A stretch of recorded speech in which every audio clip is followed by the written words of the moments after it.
Edge of Disaster, an EMP Post-Apocalyptic Survival Prepper Series, American Fallout, Volume 2. Written by Alex Gunwick, narrated by Kevin Meyer and Sarah Beth Goer. Chapter 1. 10 days after the first nuclear bombs dropped on America, Luke stood on a freeway overpass overlooking the Inland Empire. So far, his harrowing trip from San Jose, California had included several shootouts, an ambush by a militia, a 100-mile trek along the Pacific Crest Trail, and a bear attack. War-torn and ready to get to his family in Orange County, he adjusted the straps on his get-home bag. His head snapped up as the distant pop-pop-pop of a semi-automatic rifle punctured the air. Black smoke billowed up from an industrial area, while the remnants of other fires released wispy, gray tendrils into the sky. The scent of death hung over the city. After leaving the Pacific Crest Trail, he'd hiked alongside Highway 15 past abandoned cars on the Cajon Pass.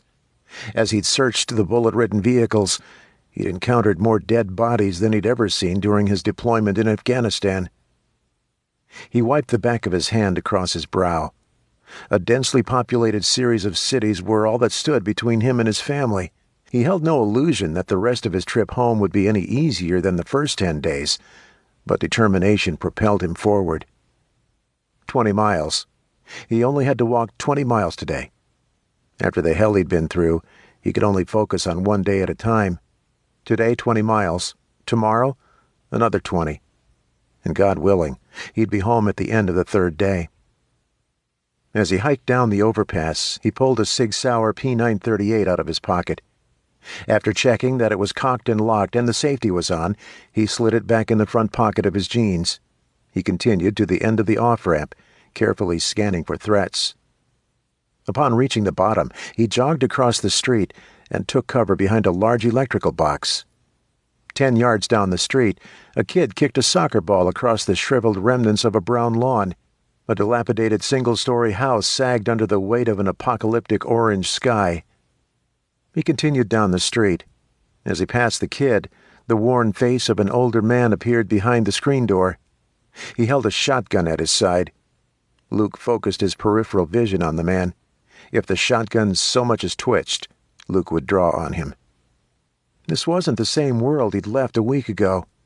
This wasn't a world of business meetings and kids' soccer games.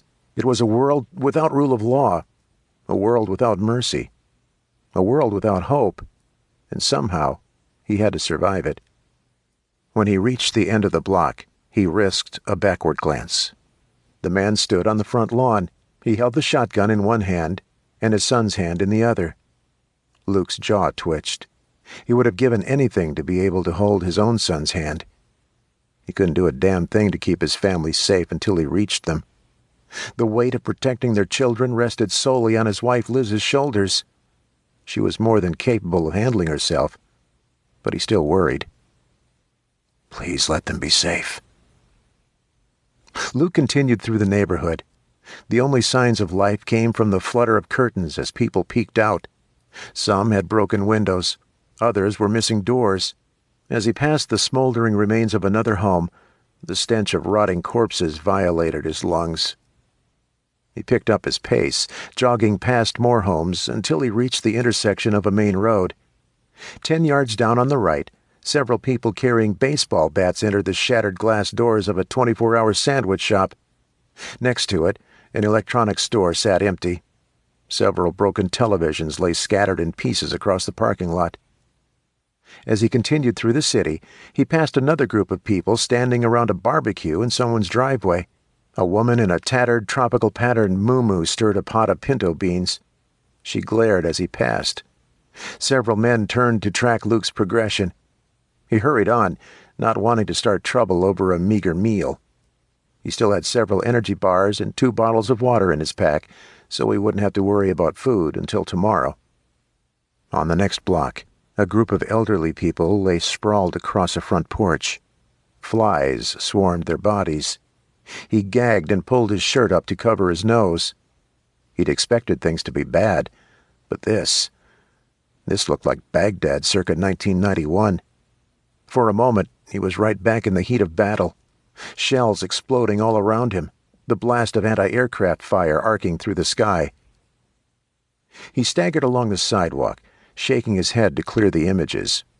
He didn't go back to that place often, but when he did, his whole body shook as if he was still under fire.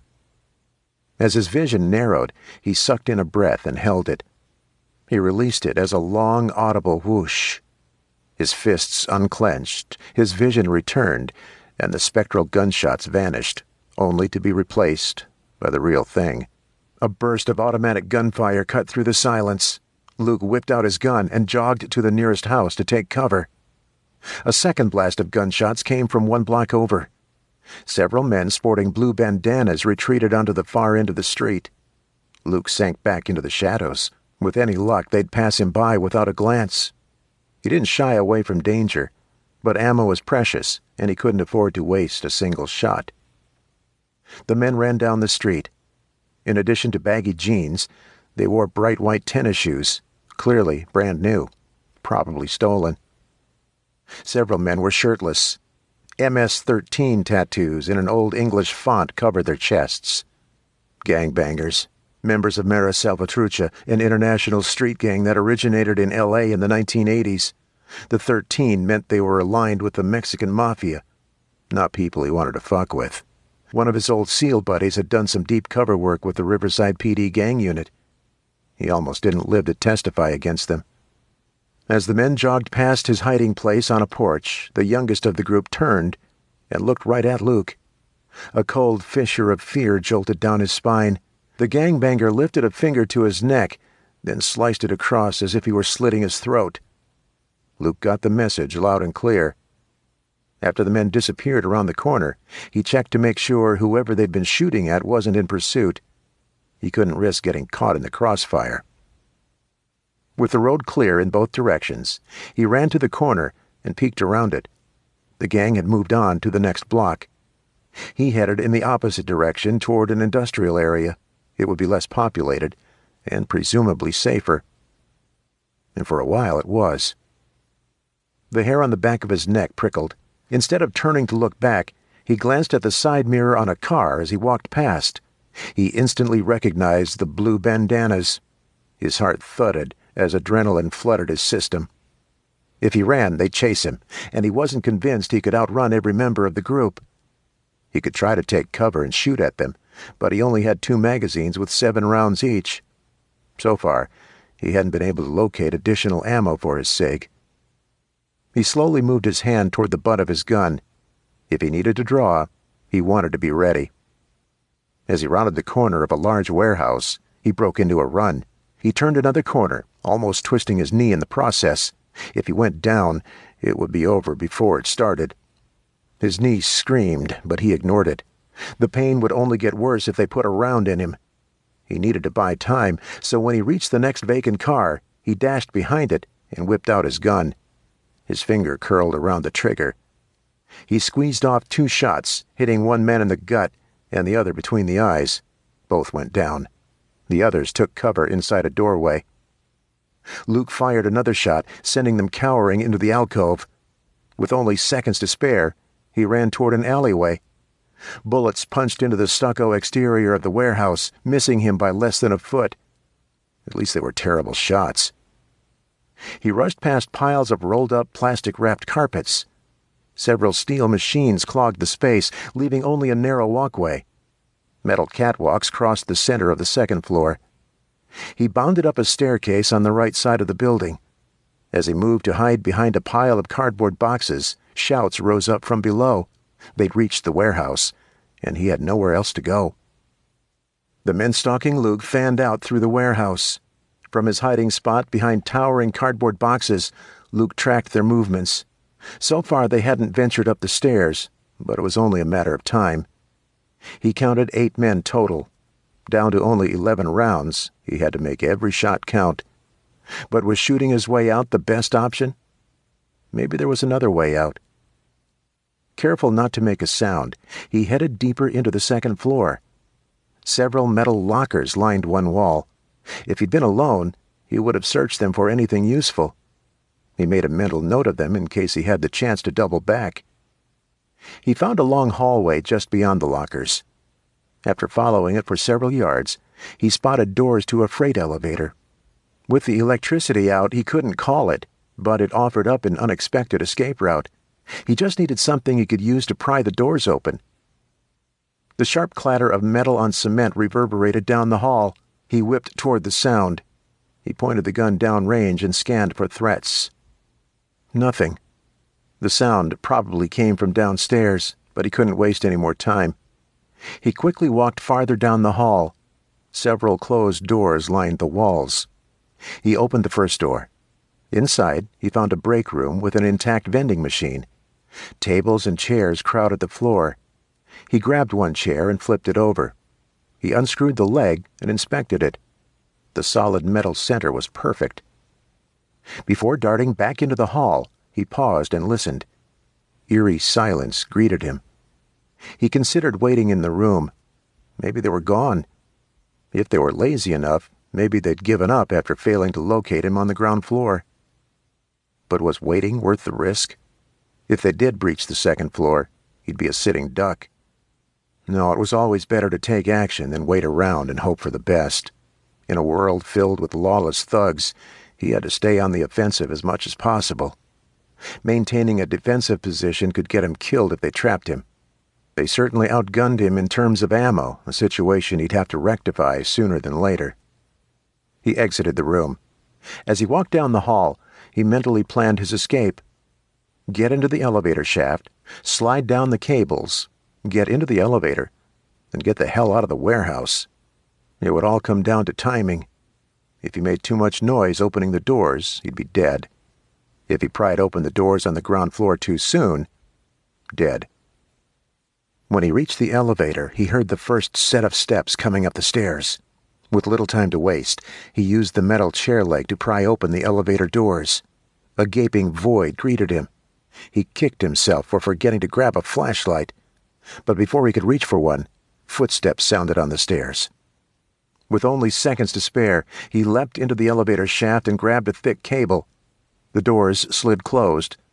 Hand under hand, he descended until his feet touched the top of the freight elevator. He dropped to his knees and felt around the top of the elevator, trying to locate a lock or latch. His fingers found a raised handle. He cracked it and slowly opened the roof. When the unoiled hinges squeaked, he froze for a second before continuing to flip it over. He lowered himself into the elevator, leaving the roof open in case he needed to make a hasty retreat. Stale cigarette smoke clung to the padded walls. Suffocating air crushed his lungs. The hot, airless coffin closed in on every side. Absolute darkness set his imagination on fire. Although he knew he was alone in the elevator, every terrifying horror film he'd ever watched flashed through his mind. He half expected to hear a demonic child's laughter or feel the brush of ghostly fingers down his spine. Hysteria edged out reason. He set the chair leg on the floor and took a step forward. He didn't know which side held the door. As he felt along the warm metal, his desperation increased. He fumbled across two walls before finding the control panel. In his haste, he brushed against a button. A shrill ring blasted through the elevator. Shit! The emergency alarm must have a battery backup. He sprang into action, tearing open the doors with the chair leg. As he burst into the hall, light from a nearby window blinded him. He squinted and ran toward an emergency exit door. On the second floor, men shouted and rushed back to the stairs. Their shoes pounded on the metal as they raced toward the first floor. One man reached the bottom and immediately opened fire. A bullet ricocheted off the wall to his right. Another hit to his left. Just steps from the door, a sudden, searing pain burned across his thigh. He stumbled, but managed to reach the door while the thug reloaded. Luke shoved through the exit door and ran into an alleyway. He turned a corner and kept running. After a series of zigzags, his lungs burned. A side stitch stole his breath. He had to slow down, but not yet. Not until he was sure they weren't behind him. He skated around a dumpster and ran across a 6-lane road. When he reached the other side, he risked a glance back. No one pursued him. He'd lost them somewhere in the industrial maze. Or so he hoped. Instead of waiting around to find out, he disappeared behind a dry-cleaning store. He tested the back door. Locked. He continued down the alley. When he emerged on the other side, he spotted a library. They'd never expect to find him there. Seconds later, he tried the front door of the library. Locked. He circled around back and found that door locked too. He grabbed a large rock off the ground and used it to smash a hole in the window next to the back door. He pounded the glass out of the window sill. After tossing his bag inside, he vaulted into the library. With his gun at the ready, he shouldered his bag and began to sweep the aisles. Towering shelves stuffed with books blocked his line of sight. He couldn't see into the next aisle, so he proceeded with extreme caution. Each unexplored row kicked his heartbeat up another notch. His thigh burned, but he ignored the pain. The library was comprised of 5 rooms. After clearing the main bookshelf area, he checked the first office and found it empty. A single computer sat on a nondescript desk. A stack of papers and several files were neatly lined up in a row. The filing cabinet behind the desk had seen better days. He'd check it out later. As he moved on to the next room, his leg buckled. He went down, crushing his fingers between the gun and the worn carpet. He crawled into the second room. Several chairs and tables were clustered together. A row of cabinets lined one wall. A chalkboard covered another. It looked like a classroom. Maybe the library held special classes here? He pulled himself into the room and pushed the door closed. He sank back against the wall. After catching his breath, he poked at the hole in his jeans. Sticky blood coated his fingers. He unbuckled his belt and pulled off his pants. The angry red slash along his thigh burned with every motion. Damn it! As he probed for a bullet, hot pokers of fire burned down his thigh. He gritted his teeth against the pain. When he didn't find a bullet, he slumped back against the wall. Thank God for small favors. He dragged his pack closer. After retrieving the medical kit, he opened it and laid the contents on top of his pants. He pulled a bottle of water out of his bag, along with a packet of bath wipes. It wasn't the most sanitary option, but he didn't have the luxury of running water. He took a breath, then blew it out as he scrubbed at the wound. If any debris got caught in it, he'd be in a world of trouble. He couldn't treat a massive infection, and he doubted he could walk into a hospital and expect to get any level of care, not when the whole world had gone to shit. The sting of the soap passed as he rinsed his leg. He applied an antibiotic ointment, then used sterile gauze to cover the wound. He'd have to keep an eye on it and change the dressing when it soaked through, but most of the bleeding had already stopped. As he drank what was left of the water in the bottle, he relaxed against the wall. He was safe for now. Libraries weren't high on the list of places to loot. It looked like this place had been passed over already, so he didn't expect trouble. But it never hurt to stay alert. Chapter 2. Liz raised a pair of night vision binoculars to her eyes. As she crept through the forest several hundred yards from her cabin, she scanned for threats. Although she didn't expect anyone from the preacher's compound to venture onto her property, she couldn't leave her family's safety to chance. Until Luke returned home, she was responsible for their kids, Sierra and Kyle. The branches of gnarled oaks reached out to block her path in several places. She tried to memorize every step so she wouldn't have to use the binoculars, but the area was too big. Fortunately, the first rays of sunlight brightened the horizon. She hung the binoculars around her neck. As she crossed the creek that cut through her property, she squinted at the ground. So far, she hadn't spotted any tracks, but she had to remain vigilant. A few days earlier, she'd caught several men from a nearby church trespassing on her property. She'd been forced to shoot and kill one of them when he'd attempted to infiltrate her home. She'd confronted their preacher, Elijah, in front of the entire congregation of about 40 people. Although he'd denied knowing anything about the men on her land, she didn't believe him. Since she didn't trust him, she'd outlined a series of perimeter sweeps. She'd already caught several people from the preacher's compound stealing water from the stream. Their land began over the next ridge, and she intended to make sure they stayed on it. The sky turned indigo, then golden fire danced across the clouds. She shivered. Over the last 2 days, the temperature had dropped several degrees. October weather in Southern California was unpredictable at best. It could be 100 degrees one day and 70 the next. A lot of it depended on the Santa Ana winds. If they were blowing, it would be warmer. Fortunately, they'd stopped, which in turn significantly reduced the risk of wildfires. She walked across an acorn-covered trail.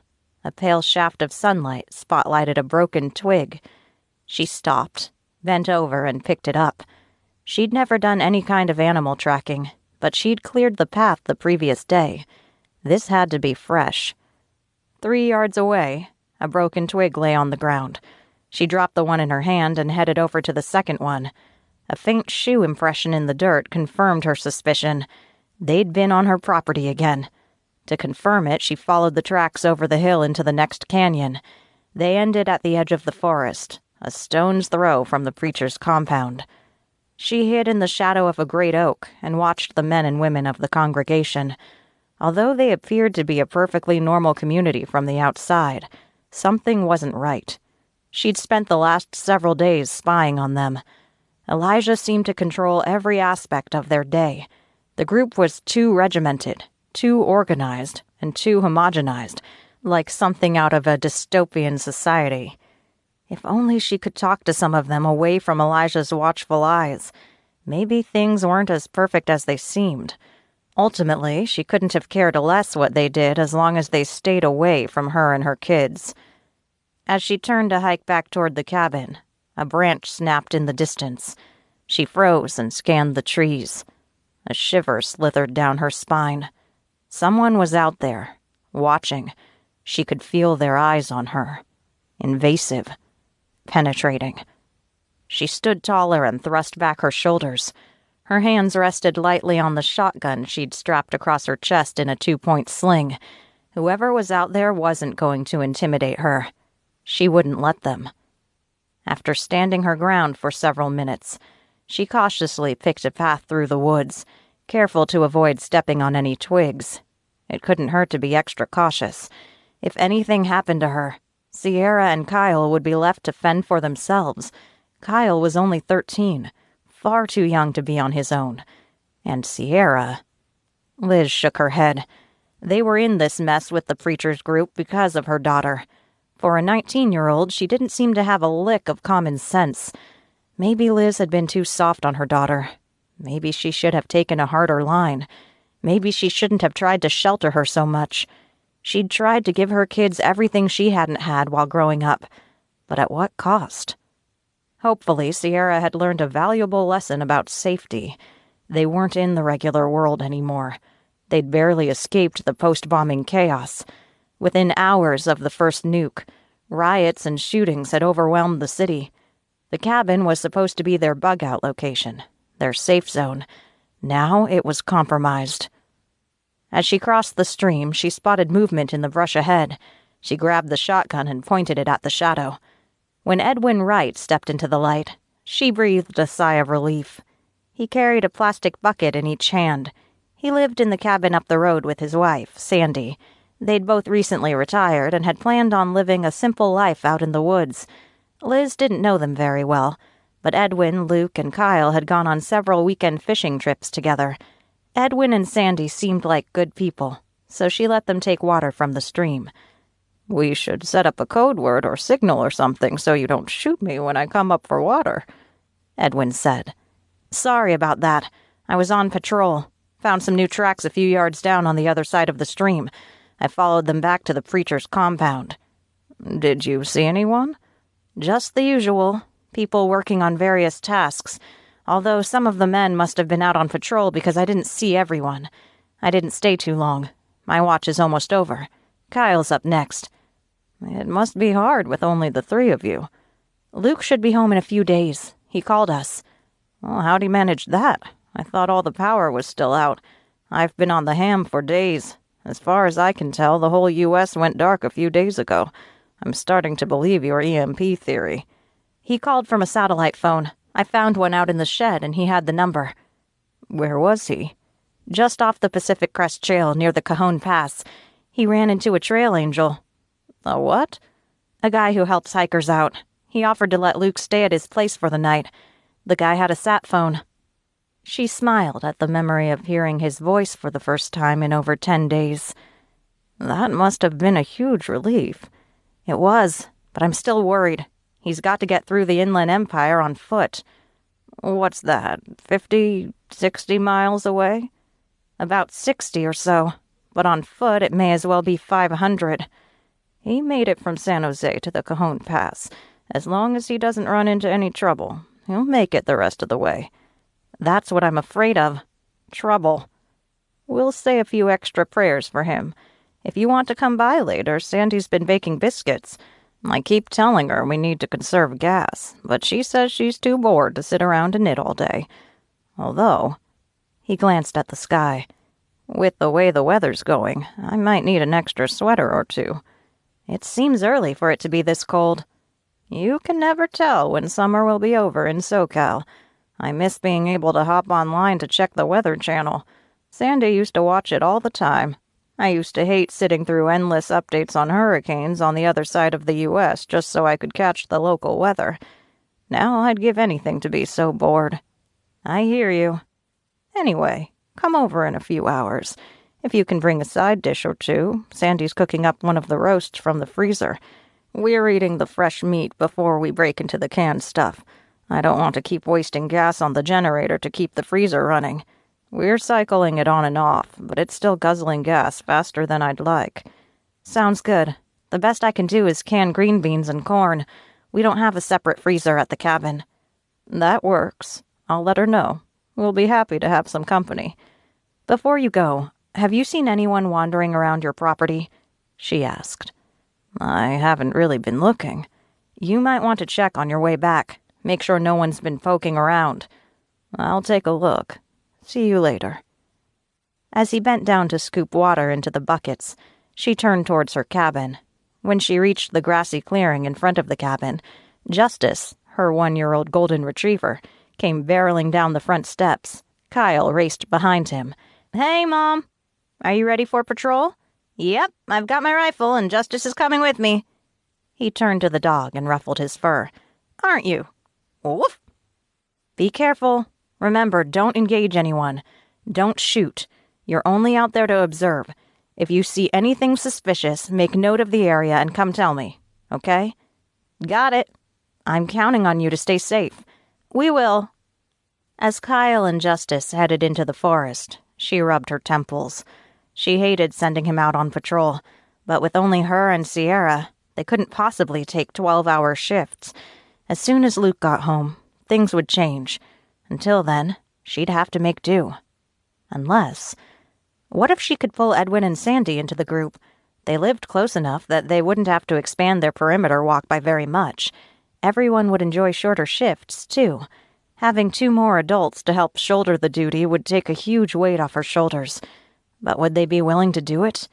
They hadn't had any trouble with Elijah, so they really didn't have any incentive to help. But it couldn't hurt to ask. Worst case scenario, they'd say no, and she'd be right back where she started. But if they said yes, then she'd get a few extra hours of sleep each day. It was worth a shot. Liz waited until everyone's bellies were filled with Sandy's succulent pot roast before broaching the subject of sharing watch duties. As Kyle and Sierra cleared the dishes, Liz leaned back against the log cabin wall and sighed. I haven't eaten that well in weeks. I'm glad you came over, Sandy said. I was afraid I'd have to eat all those biscuits myself. Can we take some home? Kyle asked. Kyle! Liz shook her head. We can't take any more food from you. We don't know how long the power outage is going to last. It's okay, Sandy said. I've got enough flour and baking powder stored up to feed an army. Anytime you need anything, come on over. I might take you up on that, Liz said. She turned toward Edwin, who sat at the head of the table. Did you have a chance to look around? Yeah. His gaze darted to his wife before returning to Liz. I found tracks near the shed. What kind of tracks? Sandy asked. Boot prints. Who'd be interested in our shed? We don't have anything valuable back there. We've got the fuel for the generator. Someone would have to cart it off in a wheelbarrow or something, Sandy said. I know most of the people in the canyon. I can't see any of them stealing from us. Other people might not be as well supplied, Liz said. I've been thinking, maybe we should work together to keep watch over both of our properties. Since they butt up against each other on one side, it won't be very hard. When Edwin and Sandy glanced at each other, Liz frowned. Sandy pressed her lips together. Edwin shifted in his chair. I told you we should have talked to her first, Sandy said. We didn't know her very well when it happened, Edwin countered. Yeah, but you could tell right away that she's a nice person, and she's got kids. As Liz watched the tennis match of words being volleyed back and forth, tension tightened her spine.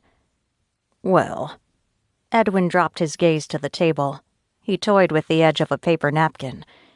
We sort of already have a neighborhood watch set up. You do? Liz's eyebrows shot up. We started it a few days before we ran into you at the cabin. A couple of neighbors down the road thought it might be a good idea, Edwin said. They live closer to Santiago Canyon Road, so they wanted us to help protect the canyon, Sandy said. How many people are involved? Liz asked. Let's see. Edwin cocked his head to one side and tapped a finger on the table. Well, there's Harvey and Irene. They live closest to the road. It's just the two of them. They never had any kids. Franklin and Jamie are at the next house back. They've got 2 kids, Carla and Noelle. They're twins. They just turned 18. And then there's Bert and Tawny. They've got a son, Owen. He's older, 25. A bit of a slacker, if you ask me. Always about 10 minutes late to his watch. But at least he chips in. Wow, I didn't realize there were so many people in the canyon, Liz said.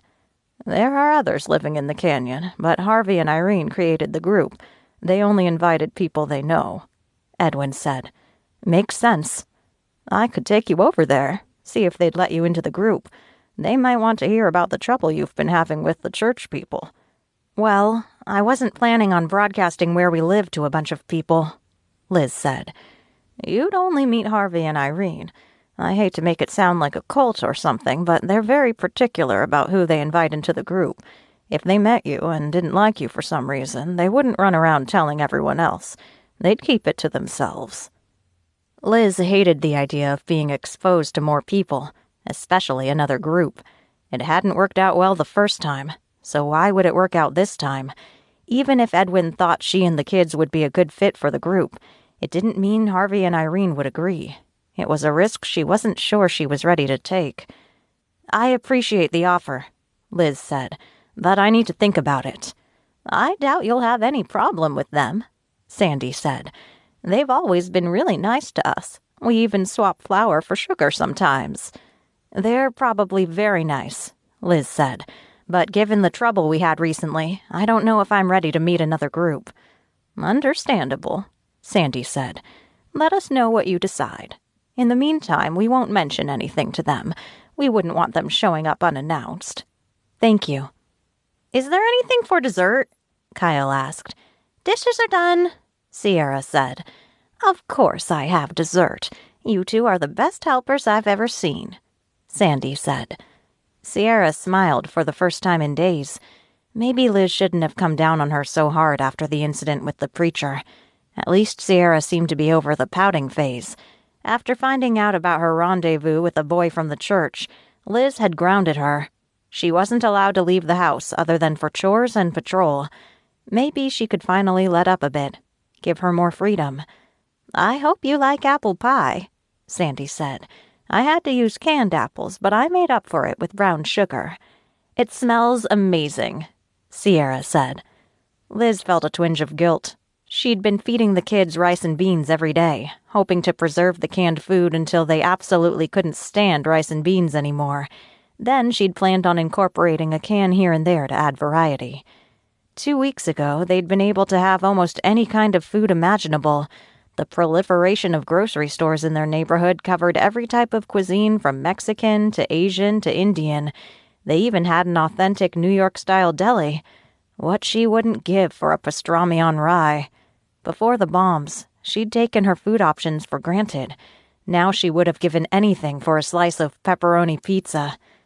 As Sandy slid a piece of steaming pie in front of her, Liz inhaled the hedonistic aroma of cinnamon, nutmeg, and clove, the smell of fall, of pumpkins and Thanksgiving. She hoped they'd be able to celebrate something this year. She held out little hope for the return of electricity if they had been hit by an EMP, but maybe they could go on some food runs into the city, shore up their supplies. They had plenty of canned goods back at the house. She didn't need them right now, but in a few months, she may have wished she'd returned to grab all the food she could. Chapter 3. Luke jolted awake. A pitch-black room. Silence. The library, right. He shook off the last vestige of sleep and rolled his shoulders. After groping around, he located his pack. He pulled a small flashlight out and flicked it on. Shadows stretched across the classroom. He checked his leg. The bleeding had stopped, and even though it still stung, it didn't hurt nearly as bad. Progress. He'd take it when he could get it. The wins were few and far between, so he intended to celebrate every one of them. At this point, hope was all he had to go on. Without hope, he'd never make it home. His stomach rumbled. After sorting through his pack, he devoured 2 energy bars and a Snickers. He washed it down with half of his second bottle of water before screwing the cap back on. Until he found a new water source, he couldn't finish it off. As he climbed to his feet, pain shot down his leg. He growled and shook it off. Bad idea. Flashes of white-hot fire sizzled along his nerves. He sighed and waited until the worst of it passed before attempting to take a step. He wanted to avoid taking any painkillers, since he had such a limited supply to begin with, but he needed to keep moving. After popping 2 aspirin, he hobbled to the door. He listened for movement outside. Nothing. Even though he doubted he'd have to contend with anyone in the library, he remained cautious as he entered the hall. He backtracked to the office with a desk. Sometimes people kept snacks in their offices. Normally he'd never steal from someone, but these weren't normal times. If the librarian had needed extra food, she would have come back by now. She either lived too far away, had plenty of preps at home, or she was already dead. He sat in the chair behind the desk and began opening the drawers. The first 2 didn't hold anything of interest. He opened the 3rd drawer and smiled. An unopened snack pack of tuna and crackers sat next to a sleeve of butter cookies. He tore into the tuna, grateful for the extra protein. He'd need it to help heal his leg. A packet of mayo fell out of the plastic container. Sweet! He tore it open and added it to the tuna before slathering the mix onto a cracker. When he bit into it, his salivary glands went nuts. Salt flooded his taste buds. Lemon pepper, not bad. After finishing off the tuna and crackers, he ripped the seam on the butter cookies. The little bites of heaven melted in his mouth. What he wouldn't give for a glass of ice-cold milk or hot chocolate. Liz made the best cocoa. She'd add a cinnamon stick and a dash of chocolate mint brandy to the pot and simmer it over a low flame until it reached the perfect blend. He used to joke that her spiked hot chocolate was the reason he fell in love with her. But there was so much more to love. They'd met at a coffee shop. He'd tried to grab her drink off the counter by accident, and she'd nearly plowed him over, lunging for it. She had a mean caffeine addiction. Without her morning coffee, she morphed into a beast.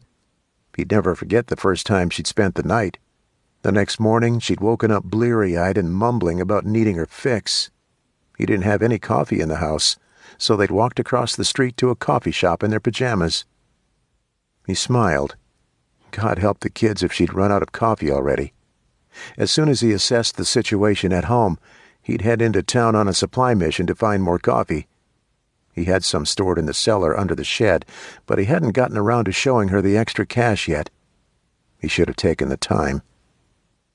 He'd wasted so much time commuting to work and hadn't spent enough time with his family. If he could have seen what the future would bring, he would have quit his job years ago to prepare. But no one had a crystal ball. Life could change in an instant.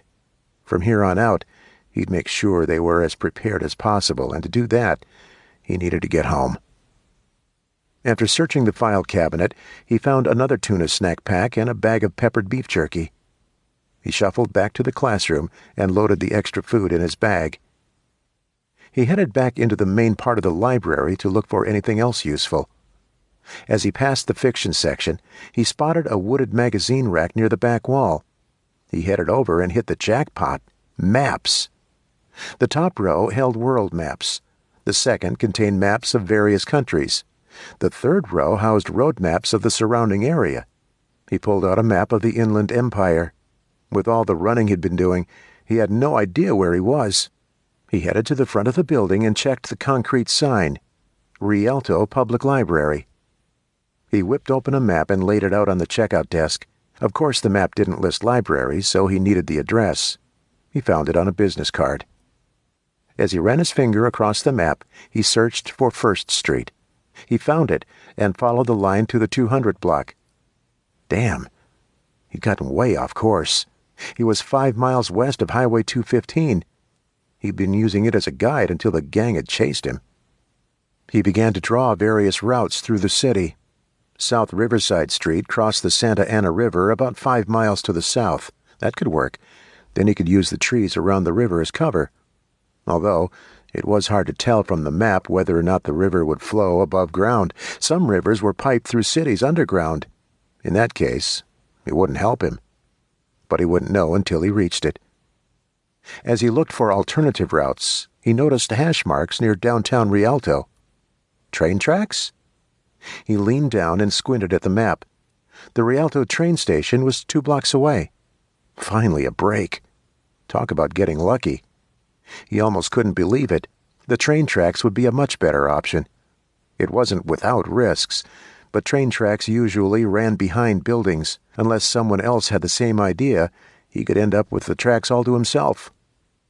After folding up that map, he rifled through the next rack down.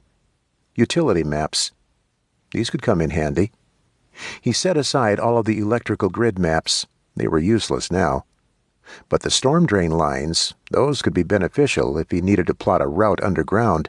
If he kept running into more problems on the surface, going below ground might be a good option. He added that map to the pile. Outside, the last rays of sunshine faded. Still racked with pain, he decided to spend the night in the library. Back inside the classroom, he settled in for the night. The muted crack of gunfire carried through the walls. Although he doubted anyone would think to check the library for anything useful, they might see the broken glass at the back door and decide to investigate. He lifted his pistol and hit the mag release. After grabbing the full mag from his pack, he slammed it into the gun. He cocked and locked it before laying it at his side. The door could be a problem. No lock. If anyone came in shooting, he was a dead man, but most people were lazy. If he pushed a few tables up against the door, they might think it was locked. He flipped 3 tables on their sides and shoved them up against the door. He added several chairs to the pile. It might not be enough to keep people out, but at least it would give him a few seconds' warning. Hopefully it would be enough. Luke woke at dawn to a dull throbbing in his thigh. He sat up to check the wound. After peeling the gauze away, he squeezed the wound to check for pus. A thin trickle of blood oozed out. Not bad. He wouldn't be healed before he reached home, but that didn't matter. Liz wouldn't care, as long as he made it home in one piece. He used the last of the water in his second bottle to clean the wound, then reapplied a fresh layer of antibiotic ointment. He covered the wound with gauze and repacked his bag. When he tried to clear his throat, his tongue stuck to the roof of his mouth. He needed to locate water as soon as possible. Dehydration would take him down faster than almost anything else, so until he got home, it would have to be his top priority. The pile of tables and chairs still blocked the door to the classroom. Luke untangled the mess of furniture. Before opening the door, he stopped to listen for any movement outside. The library was as silent as a mausoleum. He cracked open the door and peeked out into an empty hallway. Good. At least he wouldn't have to shoot his way out. Before leaving the library, He checked the other rooms. He didn't find any water, so he headed out the rear entrance. Outside, a gray haze drifted across the sky. It couldn't be smog, since cars weren't running, but it could be from the fires. The temperature had dropped about 10 degrees compared to the previous day. An analog thermometer on the outside of the building displayed 78 degrees. Not too hot, but not cool by any means. He walked around the outside of the building until he found a hose bib sticking out of the wall. It was attached to a small 2-inch pipe about as big around as his thumb. The water valve could potentially give him access to all the water he could ever want, provided water flowed through the line. After pulling a 4-way steel Silcock key wrench out of the tool section of his pack, he fit it into the hose bib. Please let this work. He turned the wrench, but the hose bib refused to budge. Come on, you rusted piece of crap! As he put his body weight into it, the bib creaked open a quarter turn before suddenly twisting loose. Luke plunged forward, knocking his ribs against the pipe as he fell flat on his face. Water trickled from the pipe, splashing against his jeans before flowing onto the concrete. He climbed to his feet and glared at the pipe. At least he'd be able to get some water for his trouble. After unscrewing the cap on the first bottle, he held it under the pipe. Clear water flowed in to fill it. He screwed the cap on and set it aside. The second bottle took longer to fill as the water slowed to a drip. When it was finally full, he fished a life straw from his pack. He affixed it to the top of the bottle before tipping it back to drink. He guzzled an entire bottle, then set it under the drip to let it refill while he downed the second bottle. Normally he wouldn't chug water so fast, but his throat demanded moisture. The process continued until he'd sucked down 3 full 16-ounce bottles. Finally satiated, he refilled both bottles one final time. He sealed the valve and returned the Silcock key to his pack. He wolfed down an energy bar, then took stock of his other food. Including the tuna snack pack, he had 4 energy bars. Barely 1,200 calories total. Not enough to get him through a full day, let alone another 2. He'd need to find food at some point today, but he didn't want to backtrack to look for any. To keep frustration at bay, he had to put at least 10 to 15 miles behind him today. If he didn't make some major progress, he'd lose his mind. After hoisting his bag onto his back, he stuffed the cig in his front pocket. Locked and loaded and refueled, he could easily make it another 20 miles as long as nothing got in his way. He walked down to North Willow Avenue. As he turned left, he spotted a sign for the Rialto Police Department across the street. He hadn't seen it in the dark the previous night. Granted, he hadn't run past it either. He'd been coming in from the opposite direction. As he approached the police station, he discreetly shoved his cig lower into his pocket. He wouldn't blame the cops for being a bit trigger-happy, considering the circumstances, so he needed to play it safe. He couldn't risk having his gun confiscated. The glass doors out front remained intact. Looting a police station would be idiotic, but desperation overrode reason in a disaster scenario. This certainly qualified as one. A sign had been taped to the glass from inside. No services, closed until further notice. He cupped his hands against the glass and peered inside. The building was empty but for a few desks and some chairs. His fantasy of being able to use a satellite phone to call Liz evaporated. They probably wouldn't have let him use it anyway if they'd had one. Oh well. Onward. Silence amplified the sound of his footsteps. He scanned both sides of the road as well as the street. It was surreal. No one was in sight. It was as if he was the last man on earth. He knew it wasn't true, but the absolute stillness unnerved him. He hadn't realized how much background noise he'd encountered in everyday life. Usually airplanes buzzed overhead, car horns honked, and tires screeched. Some drivers yelled at each other while others blasted music. Without all of the added stimulation, he was able to be extra alert to sounds he never would have heard before the bombs dropped. A raven cawed from its perch atop a light pole. It glared at him with beady black eyes. God, he hated birds. He'd been attacked by one on his parents' farm when he was a kid. Damn bird had tried to peck the hair out of his head to use in its nest. As he continued down the road, A gust of wind propelled a fast food wrapper past his feet. The crumpled wrapper scraped against the gravel as it rolled. Halfway up a flagpole, an American flag cracked in the wind. He paused, his heart full of love for his country.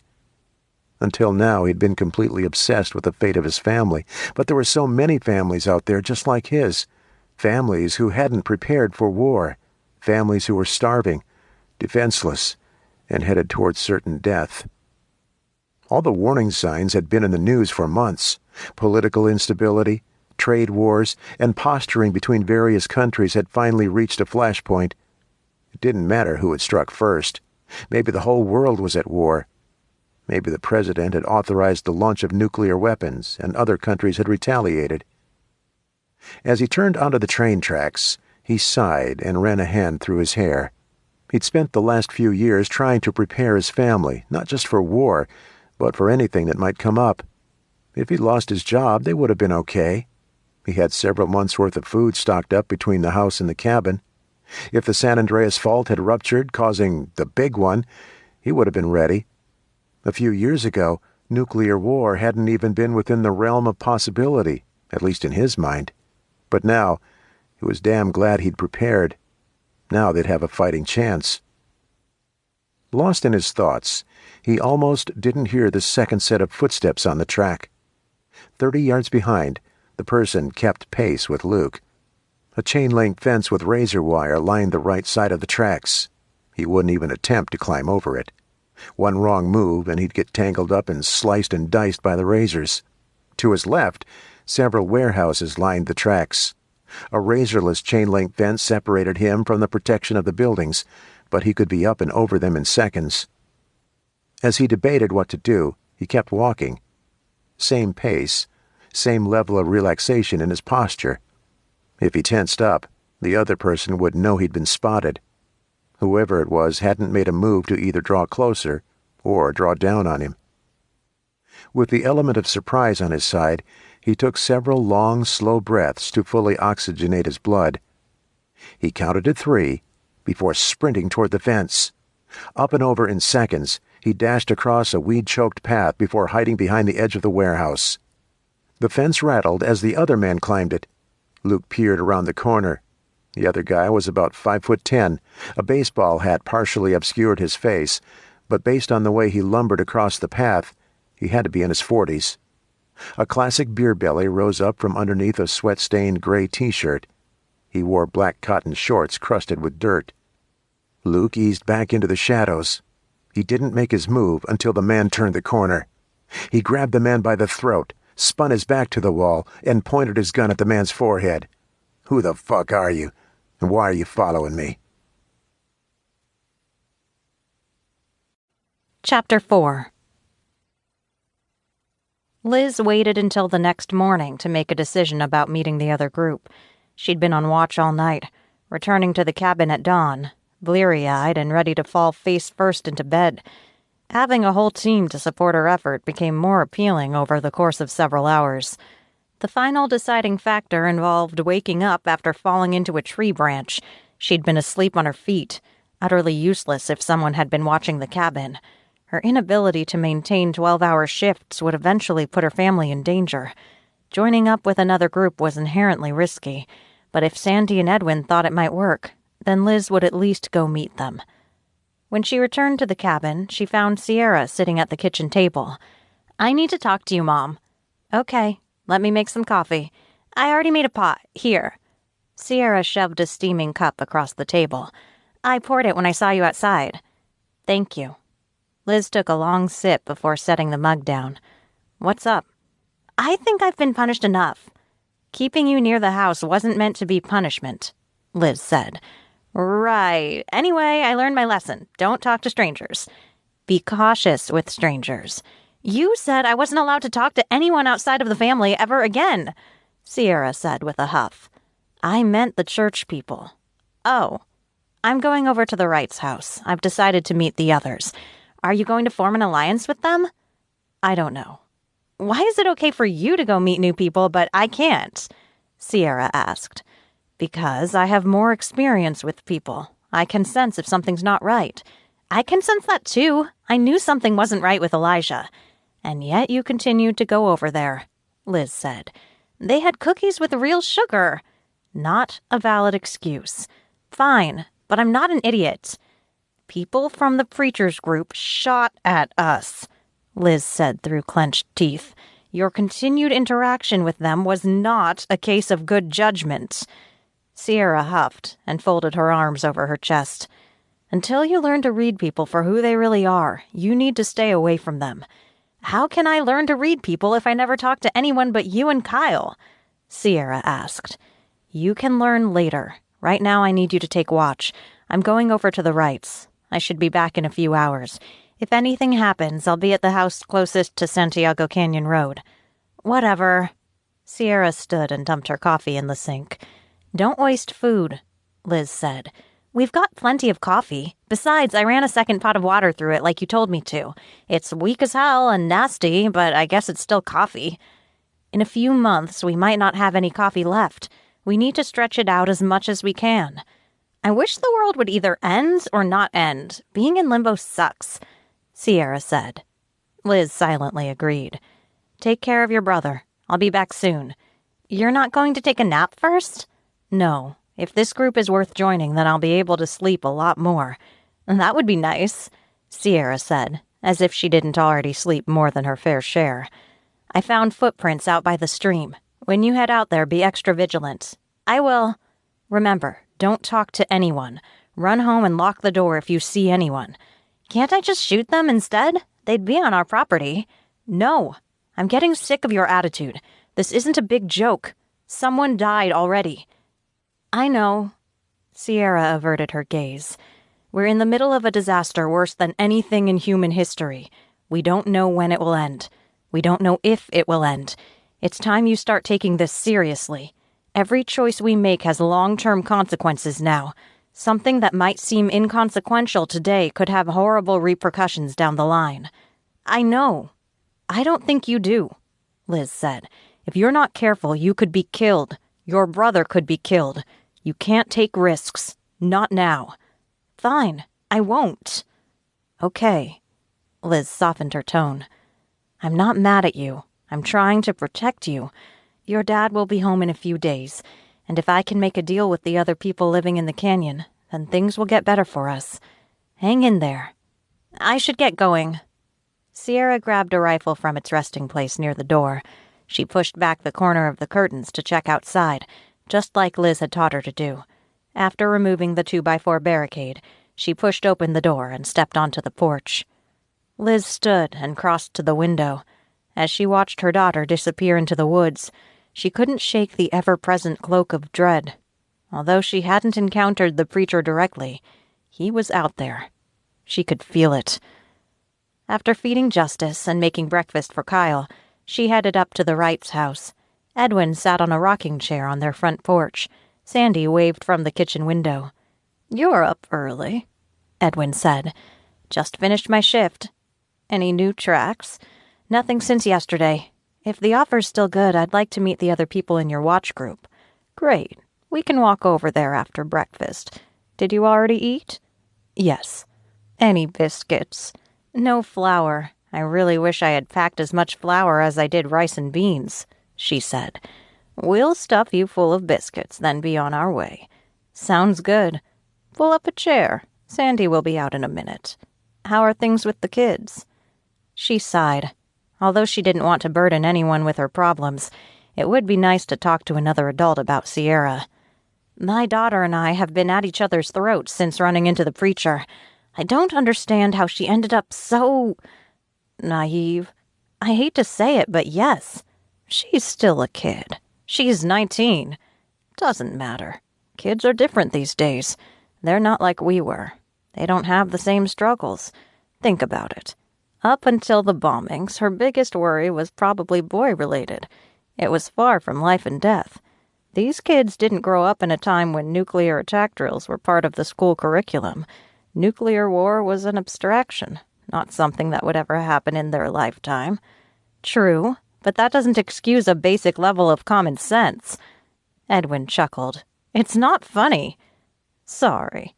His smile dropped. Maybe she just needs to be taught more skills, given more responsibility. The only reason I even let her out on watch is because I can't be everywhere all the time. If you don't give her responsibilities, how will she ever learn? He asked. Good point. If everything goes well with the group, we'll make sure Sierra's put into the watch rotation.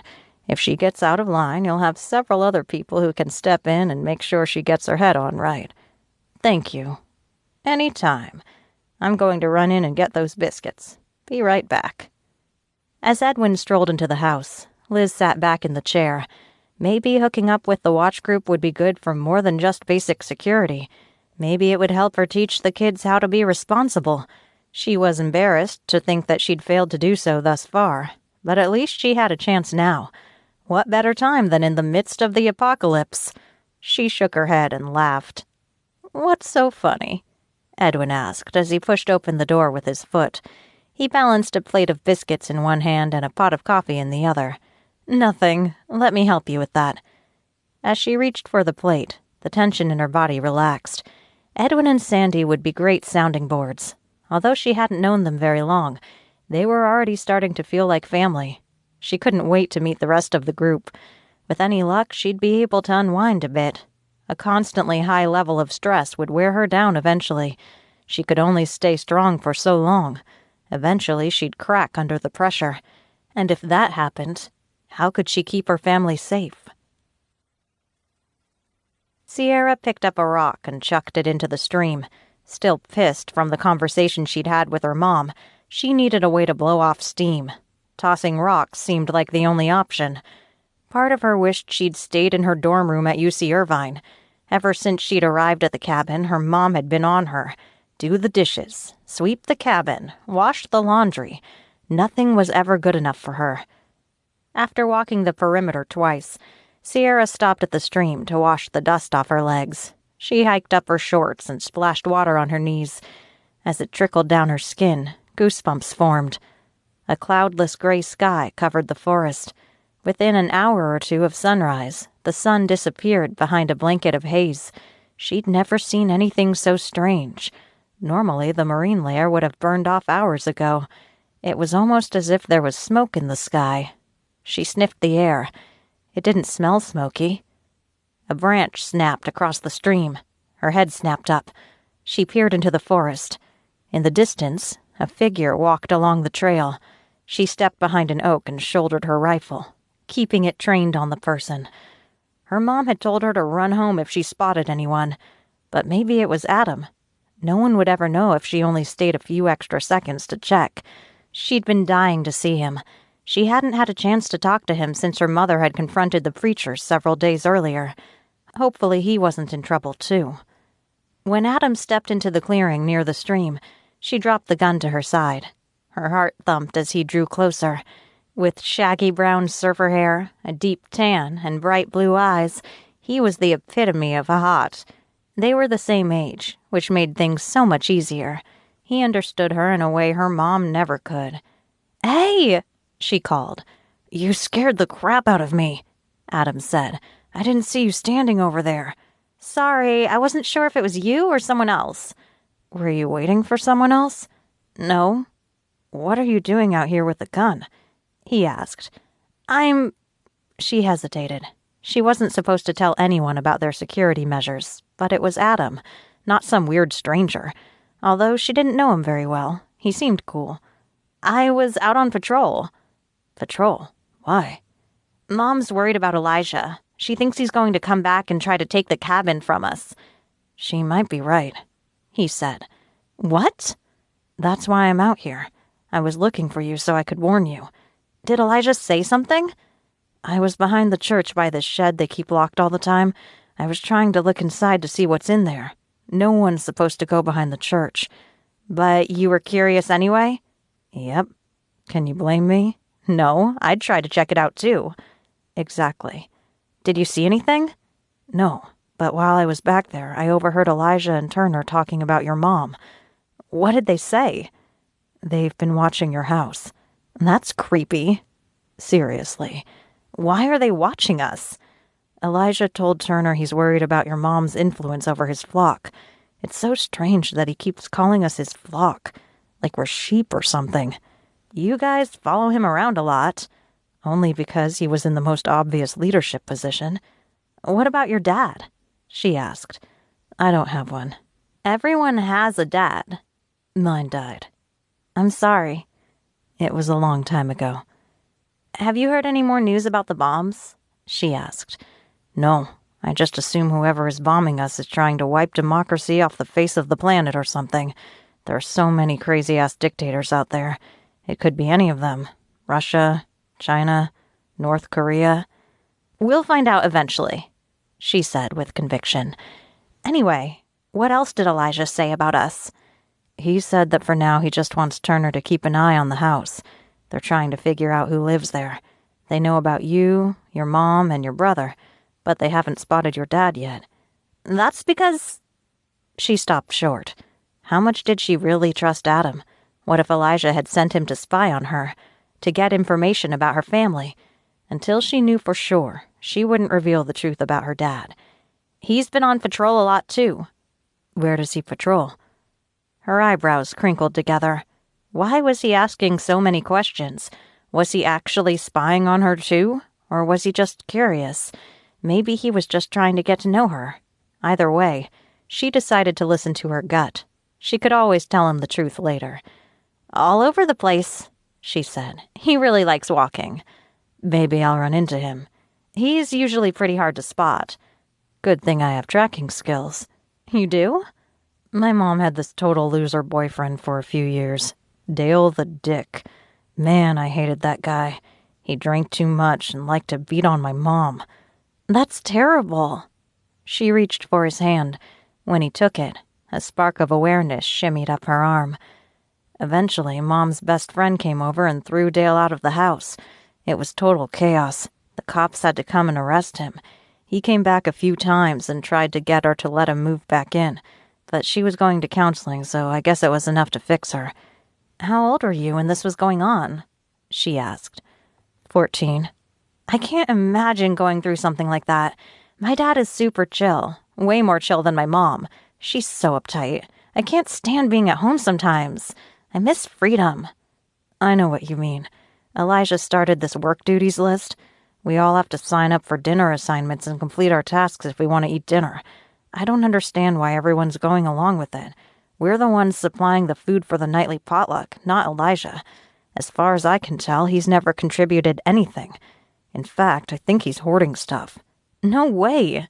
Yeah, I haven't been into his office recently, but when I walked by the other day, the door was open a crack.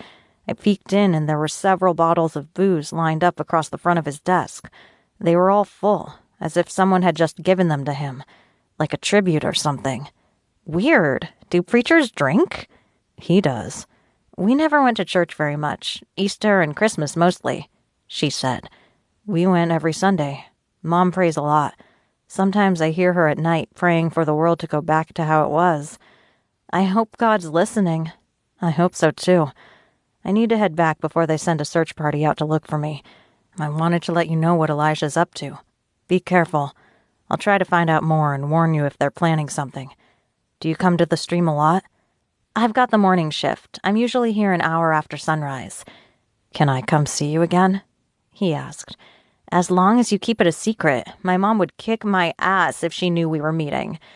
I'm not sure what my mom would do, but Elijah would be pissed. I won't tell anyone. Good. He gave her hand a squeeze before releasing it. She bit the edge of her lip and smiled. As he walked back toward the trail, her gaze dropped to his butt. So cute. At least she had something to look forward to now. She resumed patrol, skirting the edge of the stream for half a mile before turning back toward the house. She hadn't really violated any of her mom's rules. Adam wasn't a stranger, and her mom had no right to dictate who she could talk to and couldn't talk to. She'd still be careful not to reveal her dad's whereabouts to Adam, just in case. But she was pretty sure she could trust him. Chapter 5. Liz brushed dirt stains from her shirt as she and Edwin approached the other neighbor's house. She hadn't thought to take a shower before heading over. Maybe it wouldn't be a big deal. Immaculate hygiene belonged to the old world for now. Eventually things would return to normal, but until then, people couldn't be too upset about a little extra dirt. Edwin headed up the porch steps and knocked on the front door. For a group seemingly concerned about security, it seemed odd that they'd let Edwin bring a stranger over. Maybe he'd already talked to them late last night. The door swung open, and a woman with stripes of silver in her hair walked out. She had pinched features and a beak-like hooked nose. A pair of glasses were perched on the end of it. She pushed them up and regarded Liz with a hawk-like gaze. "So you're the woman from up the road, the one with the trouble?" she asked. "Irene, this is Liz," Edwin said. "It's nice to meet you," Liz said. "Edwin's told me all about you." "Has he?" Liz's gaze bounced between them. What exactly had Edwin told her? This wasn't the warm welcome she'd anticipated. Maybe she needed to reset her expectations. "Edwin told us you've been having trouble with the church the next canyon over," Irene said. "He said someone got shot and killed. A group of men trespassed on my property. They had guns, so I considered them a threat. The guy I shot was less than 10 yards from my house. I have every right." "No one's saying that you didn't," Edwin said. "Is Harvey home?" "He's out back, taking care of the goats." "You have goats?" Liz asked. They weren't in farm country, so the presence of any kind of livestock other than horses was surprising. "Milk goats." "I'd love to see them," Liz said. "All right, then, I guess it wouldn't hurt." As Irene led them around the side of the house into the backyard, Liz shot a questioning look at Edwin. He shrugged his shoulders as if he wasn't sure what to make of Irene's attitude. Was she always like this, or was she simply against bringing another person into the group? Harvey sat on a stool just inside a small red barn. He milked a goat into a silver bucket. As they approached, he turned to greet them. "Hello. You caught me in the middle of milking, but if you don't mind it, you're welcome to watch while we talk." "How's old Bessie doing?" Edwin asked. "She's as ornery as a peacock in heat today." "What do you do with all the milk?" Liz asked. "Mostly turn it into goat cheese, but we keep some for drinking." "Are you almost done?" Irene asked. "I want to get back to the house. I've got laundry to do." "I'll be done in about 5 minutes. I'll bring it up. You can head in if you want," Harvey said. She turned without a word and walked back into the house. "She's in a foul mood," Harvey said as soon as she was out of earshot. "She gets like that when the weather's shitty. All this gray is getting to her. Edwin says you're looking to join our group." "I'm looking for more ways to protect my family," Liz said. "Well, we've got the watch team, we've got a rationing team, and we've got the party team." "The party team?" "No use moping around all day. Other than basic chores, we don't have anything else to do. So we get together to shoot the shit. Some of the guys like to go hunting and fishing." "Have they caught anything?" Liz asked. "A couple of squirrels and some fish from the lake. That's about it. The only big game we have around here are coyotes and mountain lions. They're too smart and too fast to get caught up in the crosshairs. We've been living on beans and rice," she said, omitting any mention of the stockpile of canned food in the shed. "We've got some extra seeds if you want to start a vegetable garden. It's pretty late in the year, but you might be able to get some winter squash going," Harvey said. "Thank you, but I've got seeds. A garden is on my list of things to do. I've been spending so much time trying to guard the cabin that I haven't had much time for anything else." "Edwin told us about the trouble you ran into." "I wasn't looking for any. I didn't even want other people to know we were up here, but my daughter met one of the boys from the church. He led her there, and the preacher sent some men to check out our house. I think they were looking to raid it. I don't know. I shot at them before they could get to the front porch." "That's too bad.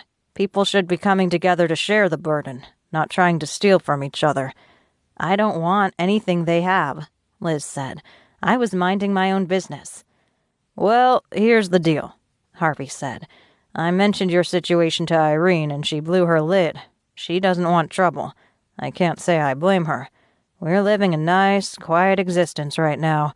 Every once in a while, we catch a group coming up from Santiago Canyon Road. We've got enough people and enough guns to send them on their way. So far, we haven't had any real problem with our setup. If the preacher's sending out scouts to look for more supplies, it's only a matter of time before he finds you." "We'll see him coming long before he sees us," Harvey said. "We've got lookouts on the hills." "Really?" Liz lifted her hand to shade her eyes. As she scanned the surrounding landscape, light glinted off something on the highest hill, probably binoculars or a gun. "Your people aren't concealed very well." "Owen's on watch right now. The boy doesn't have more than 2 cents to rub together in his head. I think he smoked too much pot before the bombs dropped. Fried his brain cells. I keep telling him to stay behind a bush, but he insists on flopping down on his ass wherever he damn well pleases." "That's unfortunate," Liz said, keeping her own assessment to herself. If she'd voiced her true opinion, it might serve to burn bridges before she'd even built any. "I've been thinking about your situation, and here's where I'm at. We'll take you on a trial basis. After 30 days, if everything's going well, we'll officially welcome you to the group. Based on where you live, we're going to have to extend our perimeter out to the edge of your property. That means you might catch us walking around out there while on patrol. Now, we can't have you shooting us, so I'd want you to meet everyone first so we can get this set up." "When do you typically meet?" she asked. "Once a day, usually at night. Sometimes we eat dinner together, but most of the time we just do a quick 30-minute check-in right before sunset. We really haven't had much to report, but if we're going to be out on your property, we might have more to discuss. I'm pretty sure the preacher's men are wandering onto my property near the stream." "Are they there to take water?" Harvey asked. "Not as far as I can tell. I think they're watching us." "Maybe if they know there's more people watching out for you, they'll back off." "That's what I'm hoping. I'd really appreciate all the help I can get," she said. "We'll see what we can do. Why don't you come by tonight, right before sunset? I'll introduce you to the group and see what everyone thinks about bringing your family in on a trial basis. This wouldn't be a done deal until they've all had a chance to meet you." "I understand." "I'd better get this pail in there before it starts to sour. See you tonight." As Harvey carried the pail into the house, Liz and Edwin circled around to the road in front. They walked up the road toward Edwin's house. "So, what did you think?" Edwin asked. "It sounds promising. I don't think anyone's going to have a problem bringing you in. He's just being cautious. As he should be. It shows consideration for the group." After saying goodbye to him, Liz strolled back toward the cabin. Along the way, she checked the tripwire. She and Kyle had spent hours tying bells to fishing line before stringing it between trees. It wasn't the most high-tech option, but in a post-electric world it worked as well as anything. Whether or not it would be enough to warn them remained to be seen. But for now, it was better than nothing. An hour before sunset, Liz kissed the kids goodbye before heading over to Edwin and Sandy's house. They showed her the way to the group's meeting place, a fire pit behind one of the other cabins. Apprehension tingled in her gut. Harvey and Irene stood across the fire from her. They held mason jars full of clear liquid. Water? Vodka? She couldn't tell without being close enough to smell it. "Would you like a drink?" a man asked. She turned to find a middle-aged man with salt and pepper hair standing behind her. He had the uptight manner of a nobleman or a literature professor. If his nose was any farther in the air, he could use it as a barometer. Did it twitch when a storm was on its way? "I'll have whatever they're having," she said. "1 vodka tonic coming up." She smiled until he turned his back, then wrinkled her nose. Yuck. She hated tonic water. Maybe she should have asked for plain water instead. A pair of gorgeous twin girls walked up from the road. They looked slightly older than Sierra, probably 21 or 22. They wore matching jeans with light pink t-shirts. Even their ponytails swung in tandem. "I'm Carla," the one on the right said as she held out a hand.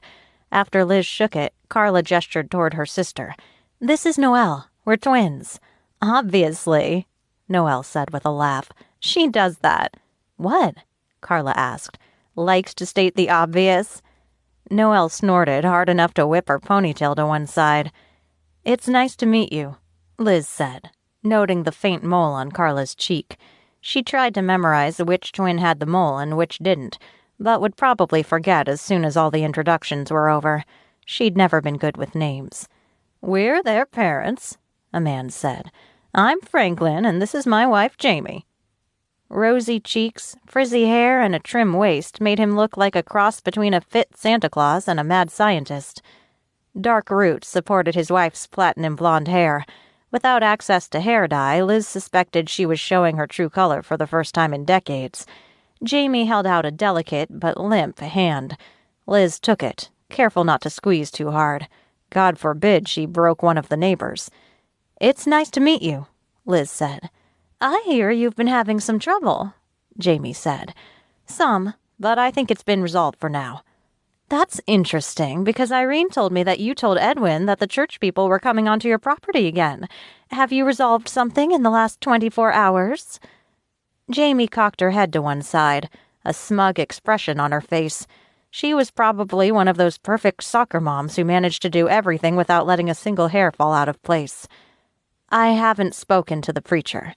"How unfortunate. If you'll excuse me."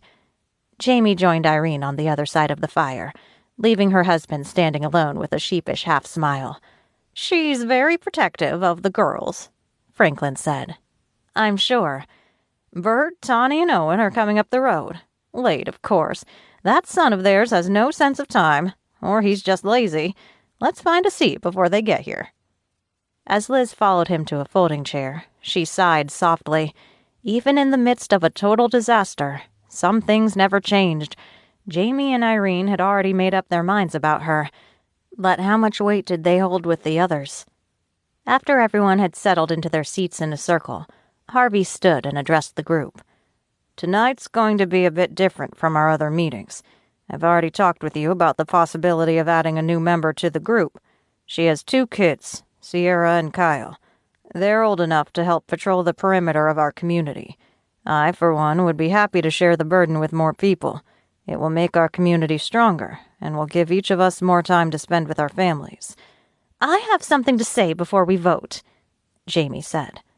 "Jamie, you have the floor." "Right now, we're a close-knit community.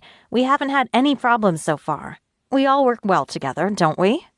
Several heads nodded. "We don't need to bring new members into the fold. Sure, we have to share a lot of shifts to make sure someone's watching 24/7, but overall, we've got this." Jamie flashed a 1,000-watt smile. "Does anyone else have anything to say?" Harvey asked. "I do." Irene stood. "If we allow her into the community, how do we know she won't bring trouble with her? If the church has a problem with her, then maybe there's a good reason. Decent people don't make enemies." "They're not decent people," Liz said. "The way he's running his congregation is cult-like. I wouldn't be surprised if I went over one day and found them all dead from drinking Kool-Aid. As long as the preacher's in charge over there, none of us are safe. Do you think he's going to stop with me? No. He'll kill me and my family, then come for you next. I'm the first line of defense against him, but I need your help. I can't do it alone." "What about your kids?" Jamie asked. "With 3 people, we're on 8-hour shifts each. Mine's about 10 p.m. until sunrise. Sierra's is sunrise to mid-afternoon, and Kyle's lasts until I can take over again. We never see each other anymore. It's—" She stopped, not wanting to reveal that their current schedule was tearing her family apart. "I see your point," Irene said. "She's right. If the preacher decides to come for our supplies, what's to stop him?" "I promise you I'll do everything in my power to make sure you never have to deal with him. I'll contribute to the community in whatever way you see fit. The only thing I ask in return is a break from 8-hour shifts." "The power's been out for days," Harvey said. "We don't know how long it's going to stay out. It could be a few days, a few weeks, or longer." "Do you really think the power company's going to leave us without power for several weeks?" Jamie asked. "It could be years," Liz said. "Years?" Jamie's face contorted as if she'd swallowed a porcupine. "If we got hit by an EMP, it's going to take years to get the power grid back up," Edwin said. "They don't keep spare parts lying around. They'd have to get one plant online to even run the manufacturing plant to make more. And even in full production mode, they can only repair a few power stations at a time.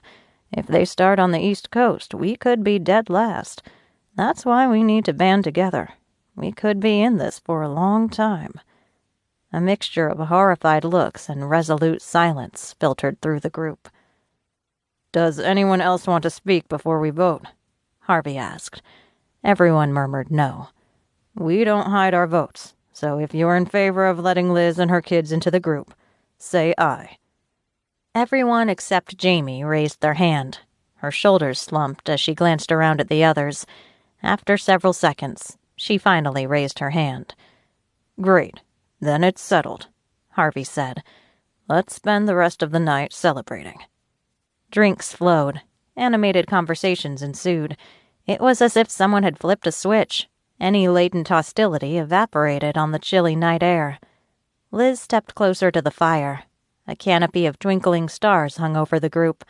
Other than having to deal with the preacher, surviving the apocalypse hadn't been too bad. They had plenty of food and an unlimited water source. In a few days, Luke would be home, and they'd be a family again. She couldn't wait to kiss him under the stars. Chapter 6. Luke pressed the gun to the man's temple. "You better start talking, or I'm going to start shooting." Wait, the man blathered. "I wasn't following you. I was walking on the tracks, same as you." "You were pacing me." Luke squeezed the man's throat and pushed him against the wall. No, I'm just trying to get home." "From where?" "Las Vegas. I was on vacation when the bombs dropped. My buddy had his bachelor party there." "How did you get this far?" "I walked." "Where are your friends?" "Dead." "What happened?" "We ran into a gang in Barstow. They ambushed us in the middle of the night. They thought we had guns and food." "Did you?" Luke asked. "No, we didn't have anything but the clothes on our backs. We had a couple of water bottles. That's how we made it through the desert, but nothing else." "Do you have any weapons on you right now?" "No." Luke holstered his gun, while still holding onto the man by his neck. He used his free hand to search the man for weapons. Other than a wallet, the man didn't have anything on him. "Please don't kill me. All I want to do is get home to my wife and kids." Luke released him. "My name's Boyd." "Luke." "Where are you headed?" "South." "Me too. I'm going to Corona." "It's been over a week since the bombs hit. Why did it take you so long to get here?" "I wasn't exactly running marathons before the world decided to take a shit on my plans." Boyd waved his hand to indicate his physique. "I've probably lost 20 pounds already." "As far as I can tell, everyone's lost some weight." "Not everyone," Boyd said with a faraway look in his eyes. "Some people are content to steal from other people. They'll kill you for a piece of bread these days. Can you believe it's come to this?" "I hoped it never would. But I knew it could happen." "Nuclear war?" "Yeah." "Listen, I know you're probably not interested in taking on dead weight, but I was hoping maybe I could walk with you," Boyd said. "Why?" "You got a gun. I wouldn't mind the protection. It might make these thugs think twice." "I walk alone," Luke said. "I know, but man, I'm just trying to get home. You seem like a stand-up guy." "What makes you think that?" "You didn't instantly kill me." "Only because you weren't a threat." "Right. Do you have a family?" Boyd asked. "Yeah." "And you're trying to get back to them, right?"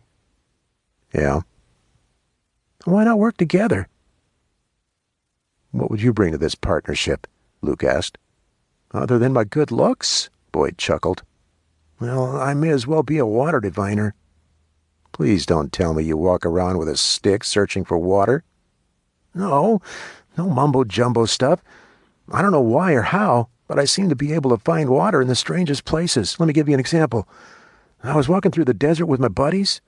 We'd run out of water a full day earlier. It was hot as hell. Sun beating down on us, air as dry as 90-year-old snatch. But I had this feeling, walk over those hills and you'll find water. Well, I walked over those hills and bam! I found a spring." "We're in the city now. It's not hard to find water here," Luke said. "Well, let me carry your pack or something. We'll be stronger together. It's not good to go it alone." "I've done fine so far." "Looks like you're bandaged up pretty good." Boyd pointed at Luke's leg. "You got a bit of a limp to you already. When did it happen?" "Yesterday." Knife? Gunshot. Oh, hell. How are you up and around? It grazed me. Look, I'm sorry you're alone, but we're not too far from Corona. Maybe 30 miles or so. You'll be fine. Were you such a stubborn asshole before the bombs dropped, too? Or is that a newly acquired trait? Boyd asked. Good luck, Luke said as he shouldered his pack. He headed toward the fence that stood between him and the train tracks. Wait, wait, Boyd yelled. Luke whipped around and pointed his gun at him. You're not coming with me, so unless you want to get shot, you better stay put for 10 minutes. And you can get back on the tracks, but if I so much as smell you, I'll put a round right between your eyes. Asshole? Luke narrowed his gaze. If he'd had a full pack of ammo, he would have put a bullet in his head already. Who the hell did that guy think he was? He had no weapons, no skills, and nothing to offer. He'd only slow Luke down. Sure, he felt a pang of guilt for leaving Boyd to fend for himself, but tough shit. Compassion for a stranger sat somewhere near the bottom of his list of priorities in a post-apocalyptic world, and he sure as hell wasn't going to let anyone slow him down. No one's family mattered more than his own. After jumping the fence, he headed down the tracks. 10 minutes after leaving Boyd, he turned to check to make sure he wasn't behind him. The tracks remained empty as far as he could see. Good. He didn't have time to worry about anyone else. He was already off track and needed to cover 20 miles today. The next few miles passed in a monotonous parade. The area around the tracks left the warehouse district and morphed into residential streets. Occasionally, a person's head would appear over a fence. To stay out of the line of sight, he stuck to one side of the tracks. A brick wall separated the tracks from the homes. He stayed as close to the wall as possible. He could pull himself up and over if necessary, but for now everything seemed peaceful. Meat sizzled on barbecues. The smell of cooking food taunted him. It would be far too easy to hop over the fence and take whatever they were cooking. He hated to acknowledge the part of him that could imagine stealing from other people. To take food from an office desk was one thing. To take it directly from a hungry person was another. By the time the world returned to normal, what atrocities might he commit? Would he ever give in to his darker instincts? He wouldn't go around murdering people unless provoked. But if they stood between him and food for his family, would morality take flight? He hoped to God he'd never have to find out. A road crossing appeared in the distance. Sometimes the tracks burrowed under the roads, sometimes over them.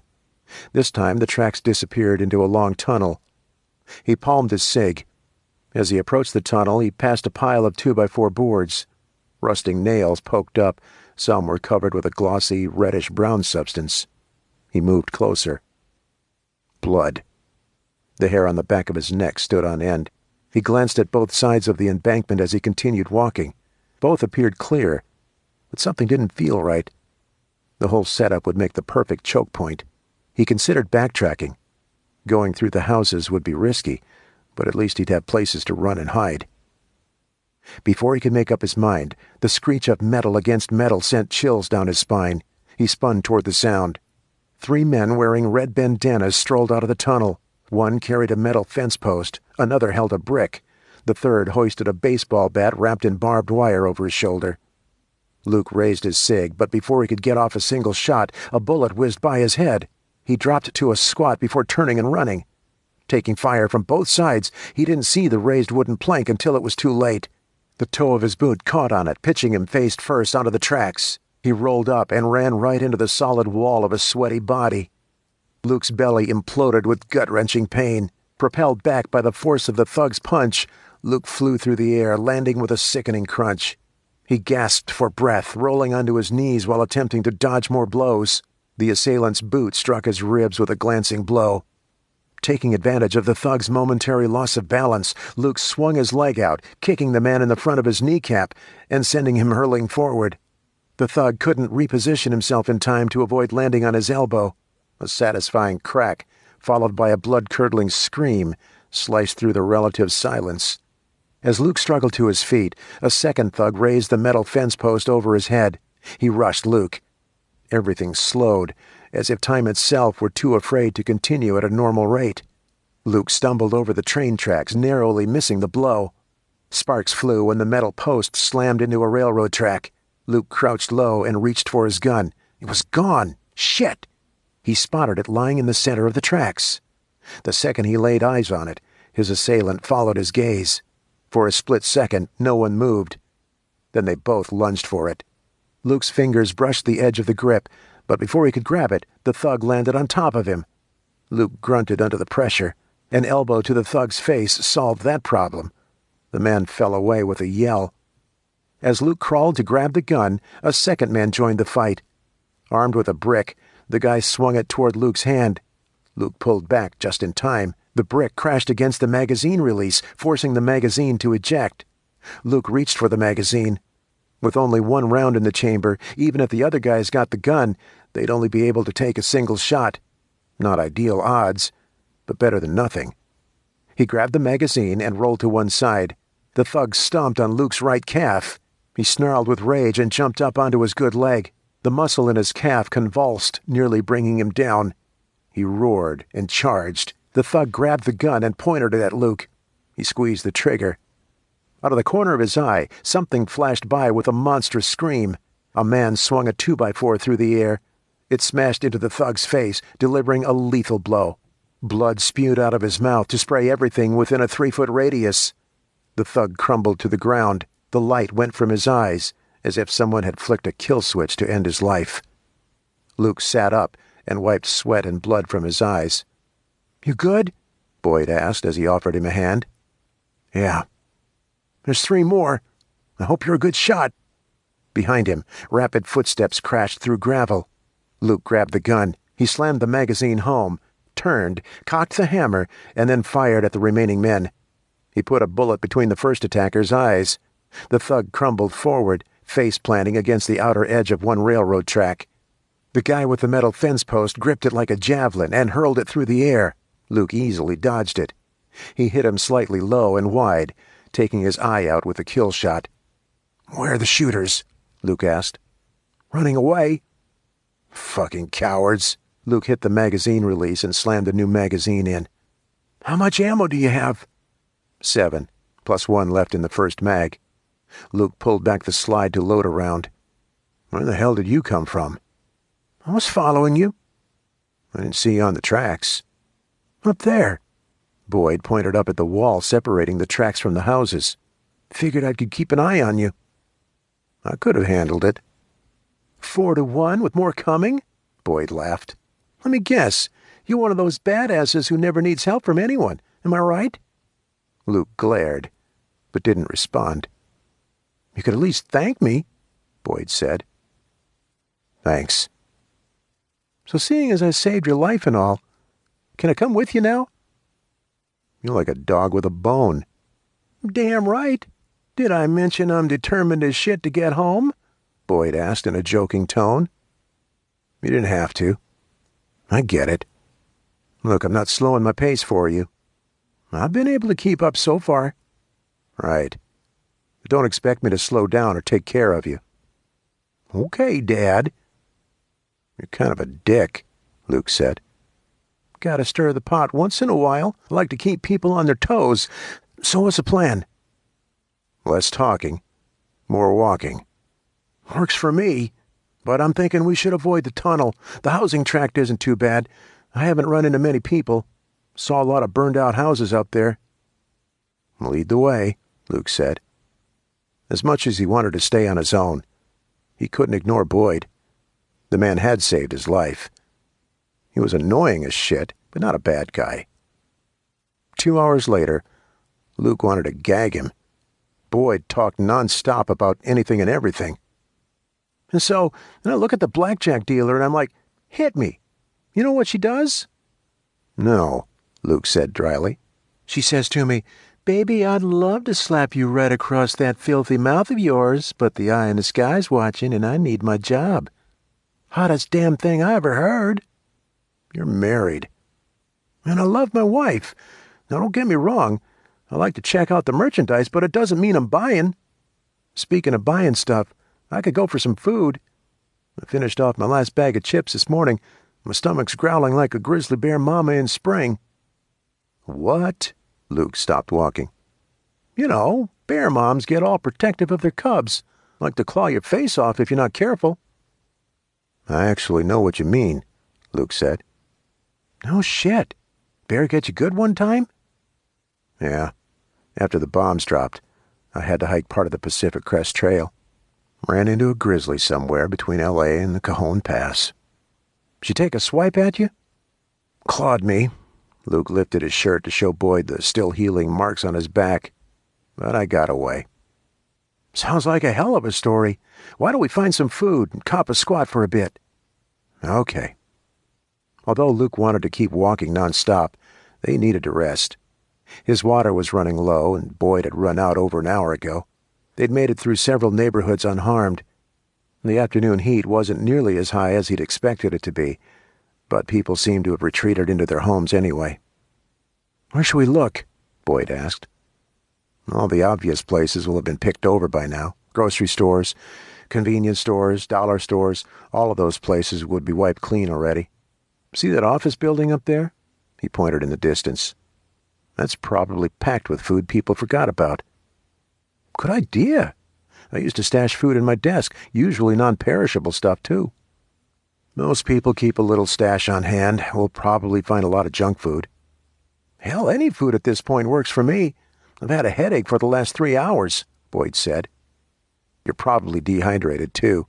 We'll refuel, take a break, and then get back on the road." "Sounds like a plan." They reached the entrance to the office building 30 minutes later. The front windows had been smashed out. Glass crunched and cracked as they carefully navigated the mess. "Well, shit," Boyd said. "It might not be as bad as you think. I'm sure riots broke out when people realized the power wasn't coming back on. Maybe they weren't smart enough to search for food." "I don't know. It's pretty dark in there." "Well, you could keep going and try to find another building," Luke said. "I didn't see any in the area." "Me neither. Let's check it out. If we hear anything, we get the hell out ASAP, got it?" "You don't have to ask me twice." As they headed into the darkness, Luke pulled the cig from his pocket. This was probably a terrible idea, but they needed more food and water. They could try to keep moving south, but they might not get another opportunity for several miles. It was unlikely that a gang would want to take over an office building, but it didn't stop the nagging sensation that they weren't alone. Chapter 7. The next morning, Liz arrived home from her usual patrol to find Harvey and Edwin sitting on the front porch. She smiled and waved. When she reached the steps, she stopped and leaned a hip against the railing. "You're up early," Liz said. "Early to bed, early to rise," Edwin said. "The early bird gets the worm," Harvey said. The men laughed at their corny sayings. "We talked to the others and figured out how to rearrange the patrol shifts. We're doing 6 4-hour shifts. There are 16 of us total, so we're putting 2 people on each shift. We're rotating days off, so each day 4 people have the day off. We blocked it out so everyone in the same family has the same days off. You can decide how you want to divvy up the actual hours amongst you and the kids," Harvey said. "We get days off?" "Yes. I wouldn't even know what to do with myself. We're thinking of starting a community garden. We're not going to assign shifts unless it really gets going. Most of us had seed packets lying around, so we've planted some winter vegetables. It will be a test run this year, and if the garden produces well enough, we'll do a full-scale planting in the spring," Harvey said. "Spring." She shook her head. On one hand, she was glad they were planning ahead, but on the other, she hoped the power outage wouldn't last that long. "We need to plan ahead. We're already somewhat low on food, but we have enough to get us through the end of the year." "I don't even know what the date is anymore," she said. "Carla keeps track. She's got a 16-month calendar. She's been marking off the day every night before she goes to sleep." "I'm glad someone's tracking it. I'd hate to miss the holidays." "We'll plan a celebration when the time comes," Harvey said. "We actually came over to talk with you about something else. We've been thinking, maybe we should recruit a few more neighbors. There are several houses much deeper into the canyon. I think they're all rental properties, but I figure we should check them out." "You're not worried about bringing strangers into the group?" "We wouldn't invite them right away. This would be more of a reconnaissance mission. We really don't know what we'll find out there, but we should take a look. The more information we have about the people around us, the easier it will be to defend our community." "When do you want to head out?" she asked. "If you're not busy, we'd like to go now." "I just got back from the night shift. I was hoping for a nap." In fact, she could hardly wait to fall face first into the bed. However, she didn't want to rely on their judgment. She could probably trust Edwin, but she didn't know anything about how Harvey made decisions. It would be better if she went with them. "I guess I can sleep later." "Great." "Did you bring any weapons?" "No." "Do you have any?" she asked. "I've got my dad's old Colt 45 Peacemaker." "How much ammo do you have?" "A few boxes full. I found them in Dad's garage when I was cleaning out the house after he died." "Sorry to hear about your loss," she said. "It's been over a decade. He's in a better place now." "What about you?" She jerked her head toward Edwin. "No guns. I've only got my 2 hands." "Could you shoot one if you had to?" "Sure. I've done some range shooting. Nothing fancy, but if I aim for center mass, I'd probably land at least 1 shot." "Good enough for me. I've got rifles or pistols. Which do you prefer?" "I'll take a pistol. I've had more practice on those," Edwin said. "Let me run inside and tell the kids I'm leaving. Give me a second." Although she probably should have invited them inside, she didn't want them to see all of her guns. Over the years, Luke had amassed a large collection which she'd taken with her when she'd fled their home. After talking to the kids, she grabbed the Ruger GP100 revolver and headed for the door. Hopefully they wouldn't need it, but better safe than sorry. "Don't lose this." She handed the gun to Edwin. "I won't." He took it and flicked the cylinder open. After checking it, he snapped it shut. "Which house should we hit first?" she asked. "The one closest to the rest of us. It's about a half a mile up the road," Edwin said. "I didn't know anyone was living up there." "It's a rental. I doubt we'll find anyone there, but let's check it anyway. If things get really bad, we'll want to take whatever supplies we can get." "You'd steal from them?" "It's not stealing if they're never coming back," Edwin said. "I guess so." As they trekked toward the house, she scanned the tree line for any sign of movement. For the last few days, she couldn't shake the feeling of being watched.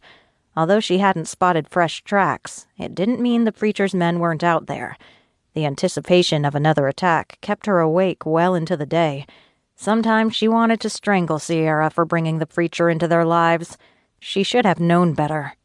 "Up there, on the left," Edwin said. "I see it." A small cabin sat 100 feet back from the road. A wooden swing hung from the roof of a large wraparound porch. "Wait," she said. "One of us should hang back in case something happens." "I'll stay back," Harvey said. "I could do it too," Edwin said. "You already told us you couldn't hit the broadside of a barn," Harvey said with a chuckle. "I'm a pretty good shot." "Let's trade." Liz handed him the rifle while reaching for the revolver. "Don't shoot unless someone inside shoots first." "I won't," Harvey said. "Let's go." As Liz headed toward the front door of the cabin, her muscles tensed for action. A layer of dust and debris coated the porch steps. Fresh footprints disturbed the dirt. She pointed at them. Edwin nodded and clutched the pistol hard enough to turn his knuckles white. Instead of knocking on the door, she headed for the closest window. Curtains blocked most of the view inside, but a sliver of living room was visible. An unoccupied couch and a coffee table sat in the center of the room. She tried to see more, but couldn't, so she listened instead. "I don't hear anything, do you?" she whispered. "Nothing." "Let's try knocking. You stand over there and cover me." She pointed to the opposite side of the porch. As Edwin moved into position, she took a breath and let it out. She knocked once, twice, 3 times. No footsteps or movement. Maybe it was vacant. She pointed at the doorknob and motioned like she was going to open it. Edwin's eyes bulged. He shook his head from side to side. She nodded vigorously to indicate she intended to follow through on her plan. "Wait," he whispered. "Maybe we should go around back first." "We face the same problem either way. If someone's hiding in there, we're going to be ambushed. I'd rather stay in Harvey's line of sight." "Okay. Shit. On 3. 1, 2, 3. She turned the doorknob and pushed the door open. She wasn't prepared for what she found inside. Liz's eyes went wide as Derek stepped out of the kitchen. The 30-year-old ex-Marine pointed a pistol at her. "Derek? Liz?" He lowered the gun. "What are you doing here? I could ask you the same since I know this isn't your house." Derek holstered his sidearm. "You two know each other?" Edwin asked. "He helped my daughter get to the cabin. She was at UC Irvine when the bombs dropped. As she was walking home, she ran into some terrible men. Derek rescued her and escorted her the rest of the way home." She turned to Derek. "I thought your parents lived several canyons over." "They do. When I got to their place, I found them roasting marshmallows in the fire pit." He chuckled. "Good old Mom, always trying to make lemonade from lemons. I'm glad to see your husband made it home."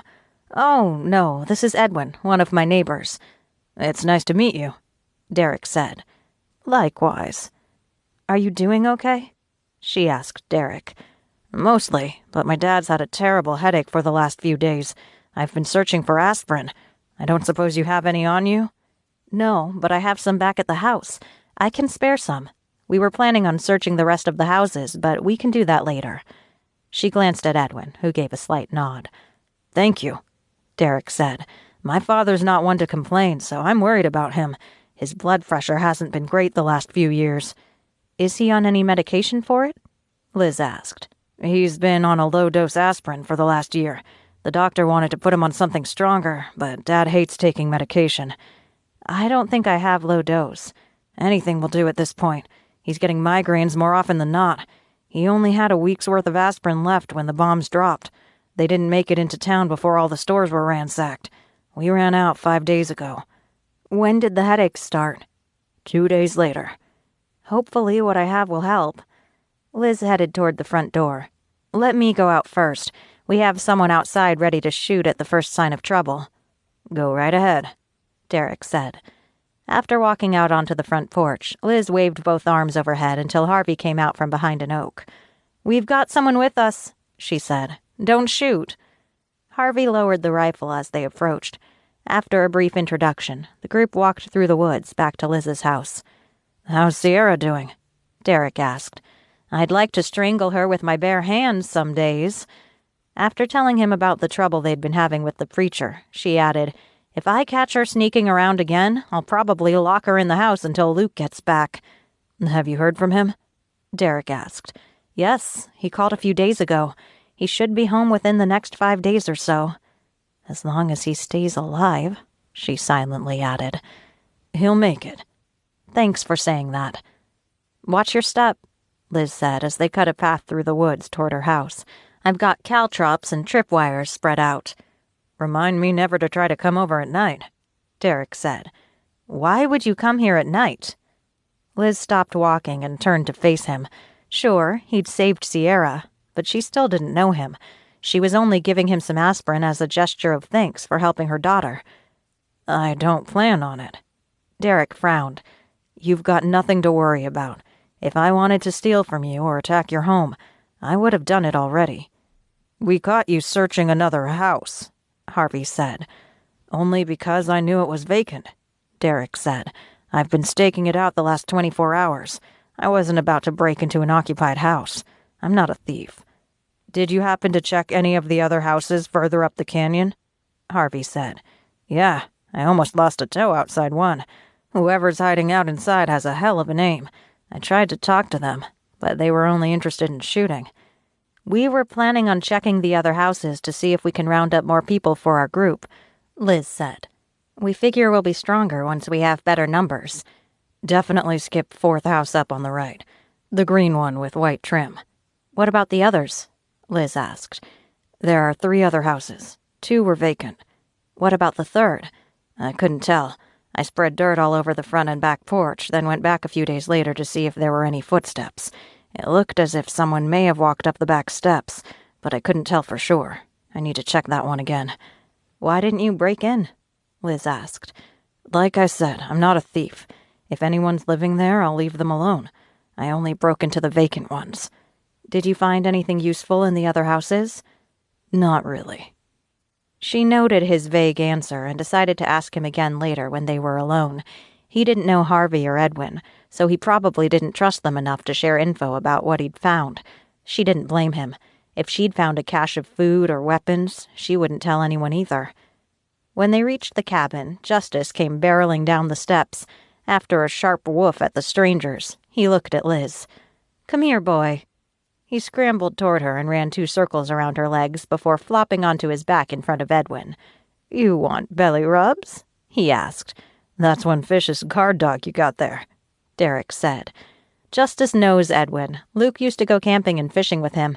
They took Justice on some of the camping trips. "I'll get the aspirin." The front door opened, and Sierra stepped onto the porch. "Who are all those— Derek!" She ran down the steps and gave him a hug. "How have you been? How are your parents?" Liz went inside the cabin while they caught up. She pulled the medical kit from underneath the sink. Several single-serving packets of aspirin lined the bottom of the kit. She pulled out 10 packets, then added 4 more. No point in being stingy. They had a huge bottle of aspirin hidden in the shed. They wouldn't run out anytime soon. When she walked back outside, Harvey and Edwin waved her over. "We're heading home. I've got watch in a few hours," Edwin said. "And I need to get back to milk the goats," Harvey said. "Should we plan on checking the other cabins tomorrow?" she asked. "Yeah." Harvey's voice dropped to a whisper. "Do you trust this guy?" "I think so." "We should check the cabins anyway." "I agree. We can discuss it more at tonight's meeting," Harvey said. "Sounds good." As they headed toward Edwin's house, Liz turned to find Sierra and Derek huddled together, talking in low tones. She narrowed her gaze. What were they whispering about? "Sierra was just telling me how much she likes being grounded." Derek grinned. "You're lucky, Sierra. I probably would have tanned your hide if I was your parent." "I thought you were on my side." Sierra put her hands on her hips and pouted. "I don't do sides." "I can spare these for now." Liz handed him the medication. "But you have more?" "Maybe. What did you really find up at the other cabins?" He stared at her for several seconds before a slow smile spread across his face. "Nothing gets past you, does it?" he asked. "I'd like to think so." She glanced at Sierra, who rolled her eyes and headed back inside the cabin. "I found some food," he said. "I didn't want to say anything earlier because I don't know those guys." "How much food?" "Enough for 3 people for about a month. Not much, but I've been carrying it back to my parents' home. They didn't have much on hand. I'm worried about our food supply. Eventually, we're going to have to try to find more. I'm going to plant a garden, but I can't count on it. The weather's been strange. Cold. Too cold for this time of year. Do you think the fallout's blocking out the sun?" he asked. "Maybe. I don't know. Edwin's got a ham, but information is spotty at best. No one really knows what's going on. We should get ready for winter. If we wait too long, we could be up shit creek without a paddle or a boat. It's too bad you live a few canyons over. We could use someone like you in the group," she said. "Let's stay in touch. Even if we're not neighbors, we might be able to help each other out." "Sounds good." After Derek left, Liz sat on the front porch. Gray light filtered through the clouds. Even if she managed to plant a garden, would enough sunlight get through to make it grow? She hated to contemplate another 6 months without power, but if they didn't start planning for a colder-than-normal winter, then they could run out of food. She had enough for her family, but what about the others? When their food ran out, could she really turn them away? She never wanted to be in a position in which she'd have to make that choice. At tonight's meeting, she'd broach the subject and see what the others thought. Maybe if they pooled their garden resources, they could start a community garden. They needed to figure out how to divide up the harvest now before people got desperate. Although she didn't want to set up a bunch of rigid rules, she couldn't see any other way to make the community work. Hopefully, everyone else would be on board. Chapter 8. Sierra cursed and dropped 2 buckets down on the side of the stream. That morning, the stupid water pump had stopped working at the cabin. Now she had to keep 2 55-gallon drums full. Of course, she'd been tasked with carrying buckets of water back and forth all morning. God forbid Kyle had to help. So what if he was only 13? He had arms. He could help. She hated the buckets, the cabin, and the apocalypse. Why couldn't everything go back to normal? Even Derek had been a jerk to her. She'd expected him to at least keep her complaints to himself, but he'd spewed to her mom the second she'd come back. Why didn't anyone respect her privacy? Footsteps sounded from the path on the other side of the river. Adam waved. "Hey, I was hoping you'd be here. What are you doing?" he asked. "I'm on bucket duty." "Why? The water pump's broken?" "That sucks. Tell me about it." "Do you have to get back right now, or can you talk for a minute?"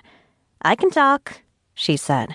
"Everyone's pissed at me all the time anyway, so if I'm late, what difference does it make?" "Why are people pissed?" "Because I talked to you. Now they all think Elijah's trying to kill us or something." "Well..." "What?" She flipped a bucket over and sat on it. "He's not trying to kill us, right?" "I don't know." "What does that mean?" "Things are weird at the church." "Weird how?" "I've been watching him." "Elijah?" "Yeah. He'll say one thing, then do the opposite of what he said when people aren't watching." "So you've been spying on him?" "Yeah." Adam chewed on the edge of his lip. "I keep seeing women who aren't his wife go into his office with him. They close the door. I think..." "What?" "I think he's having sex with them." "Seriously? What a creeper." "I also found out what's in the shed." "The one behind the church?" "They've got guns. A lot of guns." "How many?" Her heart thudded at the implications. "I couldn't tell." "More than 10? "At least 20. Maybe more." "Why do they need so many guns?" she asked. "I don't know. But I think we have another problem, too." "What?" "At the last few meals, we haven't been given as much food. We're eating mostly soup. We used to get several pieces of meat in each bowl. Now we're lucky to get one piece. I tried to ask my mom about it, but she said not to worry. I think she's just trying to protect me." "Have you checked the food supply? Does everyone have their own stockpile, or is it all together?" "It's all together in the church's kitchen. Mom goes in to bake, but she's not allowed to let anyone else in there to help her. It's weird. I don't understand why other people can't help." "That is odd. Do you think they're going to run out of food?" "I don't know.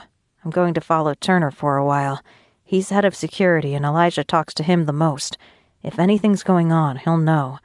"Why don't you just ask him?" "He's not very friendly." "What will you do if you run out? Do you have any hidden at your house?" she asked. "No. After the bombs dropped, Elijah made everyone bring their food to the church. He said we'd be in better shape if we combined everything. Some families had more than others. They're going to be pissed when they find out we're running low." "Do you have a garden?" "A small one, but not enough to feed everyone." She was tempted to tell him about the huge stockpile of food they had in the shed, but what if he told Elijah? She couldn't afford to risk their food supply, no matter how much she liked Adam. However, they had so much, it couldn't hurt to share a few cans. "I can bring you a little bit of food," she said. "You can?" When his eyes widened, a shimmy of desire wriggled in her belly. He was so much cuter than the guys at school. Of course she'd try to help him out. So far he hadn't mentioned a girlfriend. Maybe he was single, but how could she ask without being obvious? "If I give you food," she said, "you can't share it with anyone." "Not even my mom?" "Of course you can share it with her, but not like your girlfriend." "I don't have a girlfriend." "Really?" She leaned forward. "I had one, but she broke up with me when she left for college." "That sucks," she said, while celebrating in her head. "What about you?" "Nope." An awkward silence hung between them for several seconds. "I should head back," he said. "I don't want Elijah wondering where I went." "He's pretty controlling." "He's obsessed with knowing where everyone is at all times. He says it's so he can keep us safe." "Be careful. Don't let him catch you sneaking around." "I will." "Come back tomorrow and I'll bring food." Instead of turning to leave, he took a few steps closer. "I'm glad I ran into you," he said softly. "Sometimes I feel like I don't have anyone I can talk to." "I feel like that too." He pulled her into a quick hug, then jumped back. He turned and jogged into the forest, leaving her to deal with a rush of longing. She had to find a way to help him. Based on what he'd described, the church was running out of food. How much could she afford to bring him? After filling the buckets, she walked back to the porch behind the cabin. She carefully dumped water into the opening at the top of the 55-gallon drums. She set down the empty buckets and peeked inside the house. With her mom asleep in bed and her brother on patrol, she could check their food supply. No one would miss a couple of cans. Maybe she could get some beans, too. She opened the shed and stepped inside.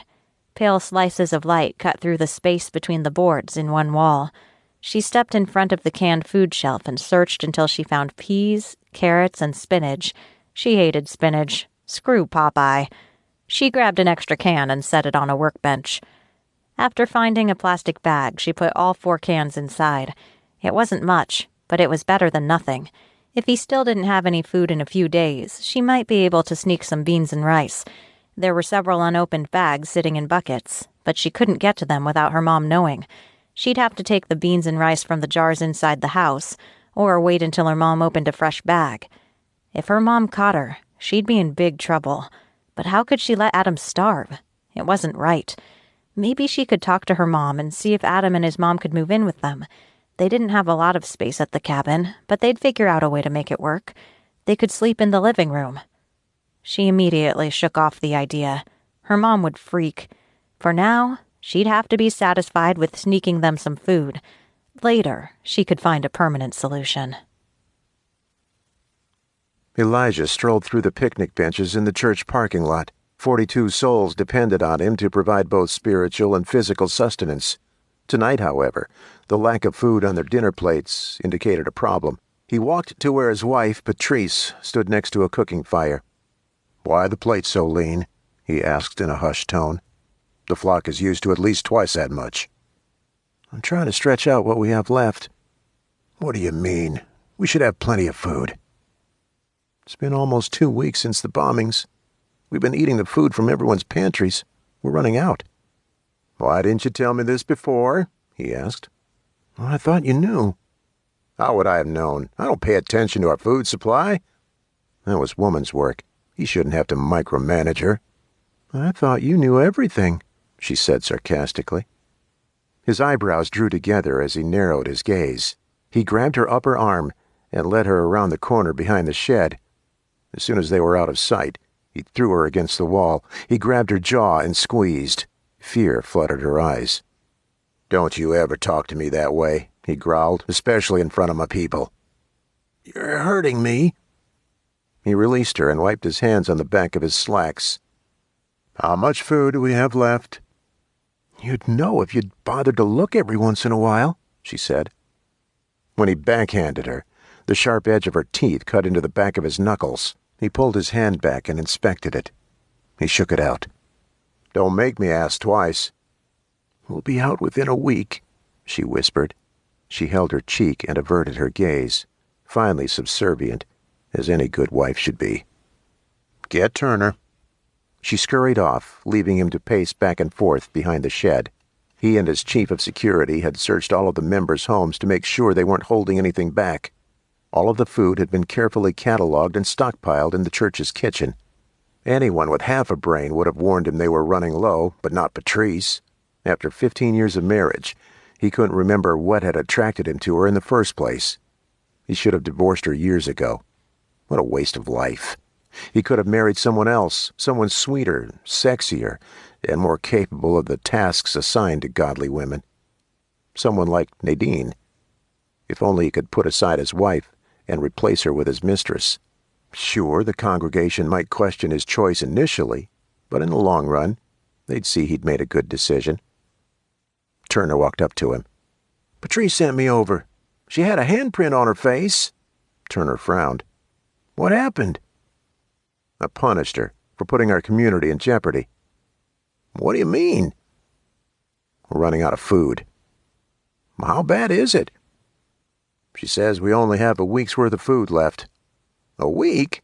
Turner's eyes widened. "Why didn't anyone say anything?"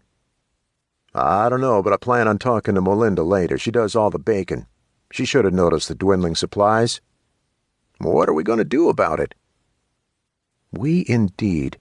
Elijah's mouth twitched as he suppressed a smile. He could always count on Turner to have his back. As his right-hand man, Elijah could count on Turner to do anything he asked without question. He was a good soldier of righteousness. "It's time to raid that woman's house," Elijah said. "The one with the daughter?" "Yes." "Well, what?" "I was hoping we wouldn't have to steal from anyone else." "What if we made a trip into town instead?" Turner asked. "With what vehicle? None of them work. We'd have to go on foot. It'd take an entire day." "But we wouldn't be stealing." "It's not stealing. We're God's ordained people. We deserve all of the bounty that he has to offer." "Have you caught any more squirrels?" "Not since day before yesterday." "The forest is barren. There aren't enough big animals to support us. Even if we managed to kill a mountain lion, it would only hold us over for a few days. We need more. We should have been stockpiling food from day one." "We didn't know how long this would last," Turner said. "It's the edge of the world. Armageddon. And if we're to make the final stand against darkness, then we need sustenance." "We can get it from the city. There must be some food left in the city." "Maybe," Elijah said. "But would it be worth the risk? We could be outgunned. We could run into other groups, stronger groups, more organized, larger." "Our group is as strong as they come," Turner said with conviction. "Yes, but the army of darkness may be stronger. What would be safer for our people, facing an unknown number of people in town, or facing a handful of people at that woman's house?" "The house." "You've been watching it, correct?" "Yes." "Have you seen the woman's husband?"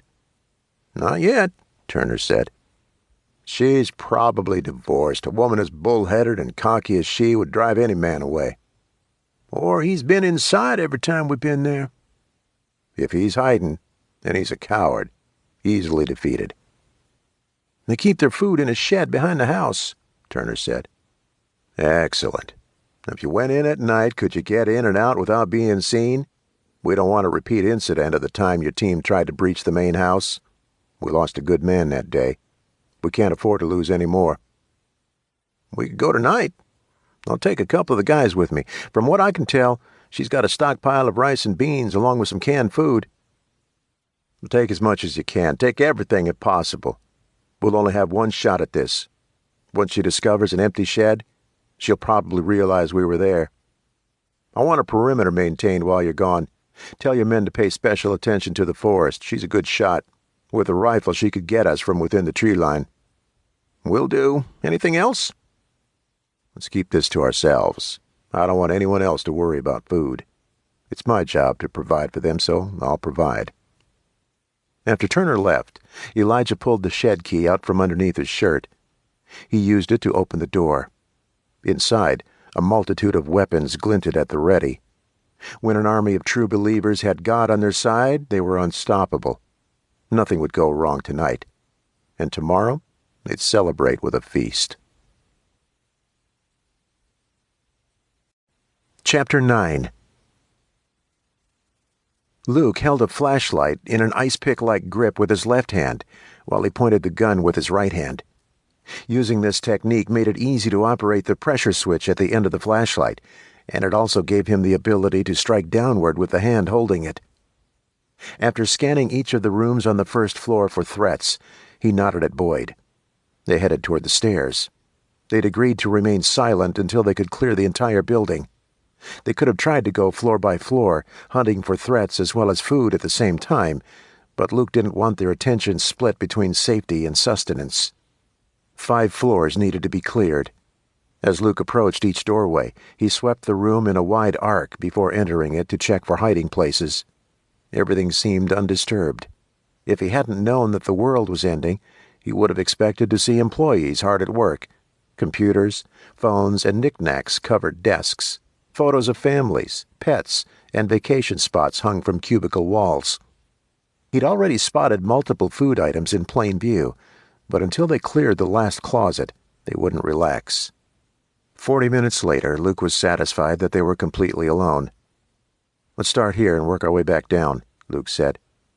"I got dibs on that Three Musketeers bar we passed a minute ago," Boyd said. "Go for it."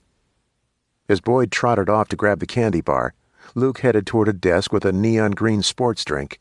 He unscrewed the cap and took a long swig of electric cool, whatever that meant. The chemical aftertaste lingered on his tongue as he searched the drawers for food. He struck out at the first desk. The second one was a dud, too. But the third desk contained a half-eaten beef jerky pack, as well as several sticks of gum. He didn't plan on eating the gum, but it would be a nice treat to stave off some of the monotony of walking down the railroad tracks.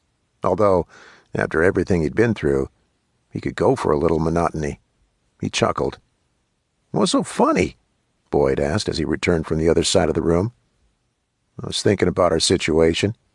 A little over a week ago, my biggest worry was a flight delay. Now I'm struggling to find food. I didn't realize how spoiled I'd been. Before the bombs, there was food everywhere. So much food that we were killing ourselves eating too much of it. Now people are out there starving. We got a garden at my house. The wife loves her tomato plants. We've also got a bunch of squash. I swear I've eaten it in every possible form. Baked, grilled, sautéed, stirred into soup. Let me tell you, if you need a plant that goes crazy with a little water, plant some squash." "I'll keep that in mind," Luke said. "Does your wife garden?" "Not really. We got some flowers, but nothing you can eat." "Some flowers are edible," Boyd said. "They're not going to keep you from starving, but my wife likes to use them to pretty up dinner." "What's her name?" "Vicky." "Mine's Liz." "Luke and Liz. Sounds good together." "How long have you been married?" Luke asked. "Gosh, must be 22 years now. Man, time flies." "Liz and I have been married 20 years. "Many kids?" Boyd asked. 2, Sierra and Kyle. "You?" 3, Molly, Dean, and Sam. Molly and Dean are both in college. Sam's got 2 more years, and then he'll be off to college, too. Well, if going to college is even an option in 2 years. How long do you think this thing's going to last?" "I heard we got hit by an EMP. "I thought that only happened in movies." "Apparently not." "Is it something we can recover from?" Boyd asked. "Eventually, but it could take years.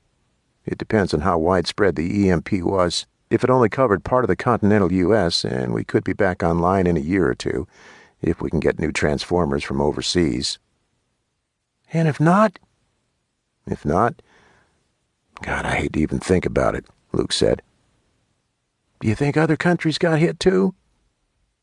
"I have no idea. No one knows what's going on.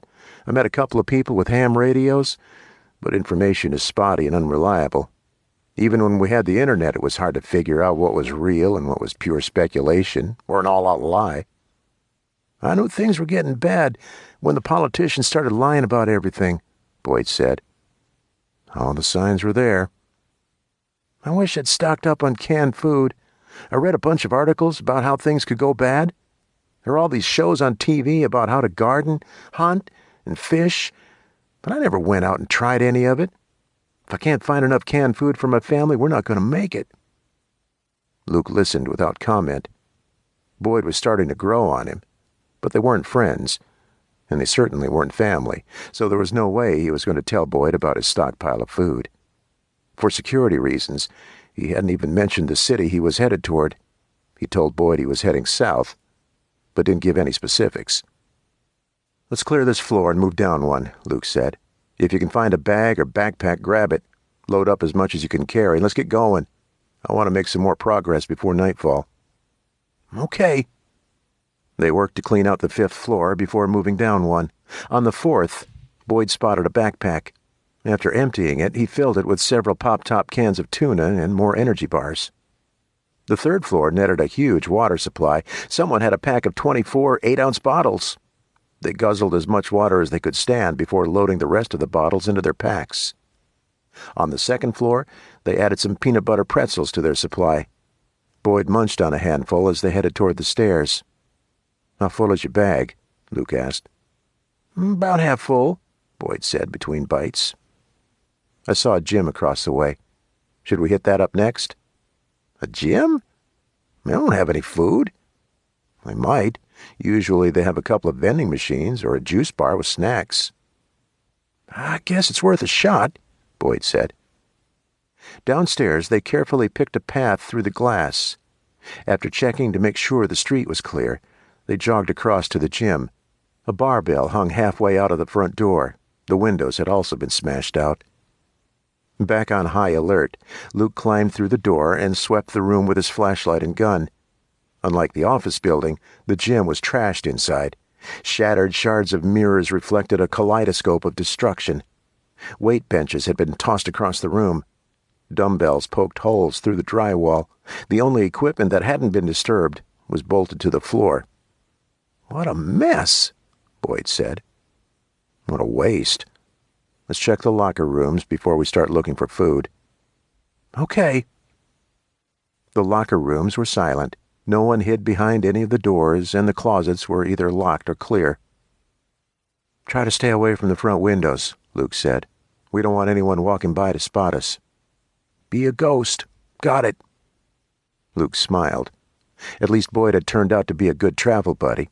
So far, he'd been pulling his own weight, helping where he could, and standing back while Luke checked for hostiles. At least he'd have someone to talk to for the next 30 miles. They could take turns keeping watch at night, and it never hurt to have an extra set of eyes scanning for threats. For the first time in a long time, Luke relaxed slightly. They hadn't run into any trouble in the last couple of hours. It didn't mean danger wasn't coming, but for now he felt relatively safe. Hopefully Liz and the kids were relaxing at the cabin. In a few days' time, he'd be back at their secluded sanctuary where he'd be able to rest and mentally prepare himself for the long road ahead. Luke grabbed a dumbbell from a weight rack and headed toward the women's locker rooms. "Where are you going with that?" Boyd asked. "I need tampons." "Whoa, is there something you're not telling me?" Luke laughed. "Why tampons?" "You can use them to plug bullet holes," Luke said. "I hope you don't plan on getting shot again." "It's definitely not part of the plan, but I'm out of gauze. Medical supplies are scarce already. I want to get them while I can." "Well, you're in luck. I found a first aid kit in one of the desks." "Nice score." "Let's see what we got in here." Boyd opened the metal box and began poking through the contents. "A few Band-Aids, antibiotic cream, alcohol cleansing pads, aspirin, and a butterfly wound closure." "I hope we don't need any of it, but I'm glad we have it." "Me too. What did you find so far?" "I picked up a cigarette lighter, a pencil, and some garbage bags," Luke said. "A pencil? What are you going to do with that?" "When I was a kid, I had a buddy who really liked to play with fire. Bit of a pyro, if you ask me. One day, we were in the garage with an old car battery and jumper cables. He asked if I wanted to see something cool. I was about 13 at the time, so I was ready for anything. So he hands me a pencil and an X-Acto knife. "I can't wait to hear where this is headed," Boyd said. He tells me to scrape all of the paint off the outside of the pencil. I do. Then he tells me the lead inside is a mixture of graphite and clay. I couldn't give two shits about the pencil, but he liked to explain every detail of his crazy experiments, so I go along with it. Smile and nod.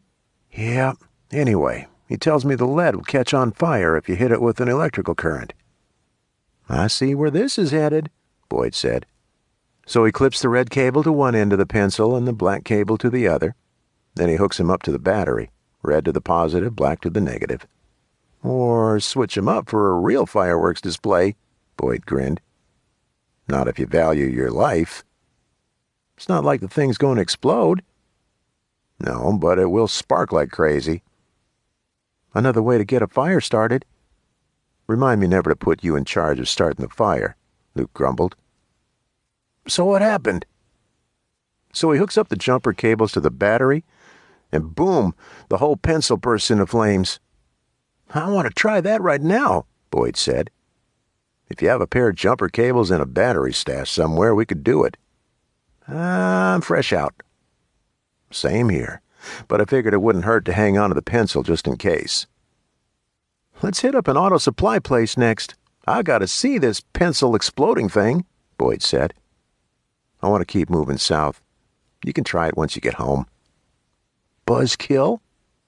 "Pyro." "You said you grabbed trash can liners too?" "Yeah, you can use them as rain gear, for water collection, ground cover, a sunshade, a blanket." Okay, MacGyver, I get it, Boyd said. Got to start thinking outside the box.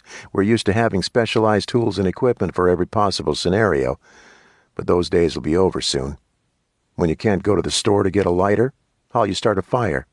When you can't get new roof tiles for your house, how'll you keep the rain out? You're assuming it'll rain in Southern California. The drought's been bad, Luke said. But one day it will end, and we might be flooded. All it takes is one El Nino year. Remember 97 and 98? 35 counties were declared federal disaster areas. 17 people died. I remember thinking I might need a canoe to get to work. That was a bad winter. And you think a few trash bags would make a difference if it happened again? Boyd asked. Maybe, maybe not, but I'd rather have extra trash bags just in case. You really think things are going to get that bad? Boyd asked. I hope they don't. But if we really did get hit with an EMP, we're going to be without power for at least a year, maybe 2 or more. When I get back to my family, we're going on a supply run right away. Who knows what we'll need in the future? I figured we'd better go grab up everything we think we might need. Smart thinking. I should do that too. I think things will get much worse before they get better, Luke said. The sound of breaking glass just outside the front door caught their attention. Luke grabbed his gun and jerked his head toward the locker rooms. Boyd shoved the first aid kit into his pack and followed Luke down the hall into the women's locker room. Should we go out and confront them? Boyd whispered. We don't know how many people are out there. They might be armed. Good point, but I feel like a sitting duck in here. We need another way out. There's got to be an emergency exit. Luke headed farther into the locker room. After checking the shower area, he passed an empty sauna. He pushed through a set of doors. A huge pool filled the room. A quarter of the water had evaporated. A thin, scummy film floated on top. Near the rear of the pool, a faded exit sign signaled their escape route. Boyd jogged toward the door. Wait! Luke ran over to inspect it. I got caught in a building yesterday. The damn alarm went off when I tried to sneak out the back door. Well, how's that possible? The electricity's out. Battery backup. I don't see anything on the door, Boyd said. Usually the ones with an alarm have a huge box attached to it and warning signs all over the place. It's probably safe, but just in case, let's haul ass once I check to make sure it's clear outside. You don't have to ask me twice. I'll try not to mow you down. Run me over, and I'll put a bullet in your ass, Luke said. I was just kidding. I wasn't. Luke cracked the door open. When the alarm didn't sound, he released the breath he'd been holding. He scanned the parking lot behind the gym. A single 4-door sedan sat in the center of the lot. After checking for any sign of movement, he raced toward the car. They could use it as cover if necessary. Boyd knocked into him as they rounded the back of the car. Sorry, he whispered. The back door of the gym burst open and 3 gangbangers spilled out, AKs in hand. Don't move, Luke whispered as he ducked behind the car. Enrique, you trippin', Holmes? There ain't nobody back here, one banger said. I saw them, man, that guy from the warehouse. They were inside a minute ago, Enrique said. I don't see nothing, the third guy said. Let's go. When they disappeared back into the building, Luke nudged Boyd. Those are the same guys who had me trapped in the warehouse yesterday. The ones who shot you? Crazed me, Luke said. Crazed? Shot? Shit's all the same. Not even close. You've been shot before? Yeah. I'll tell you all about it after we get the hell out of here.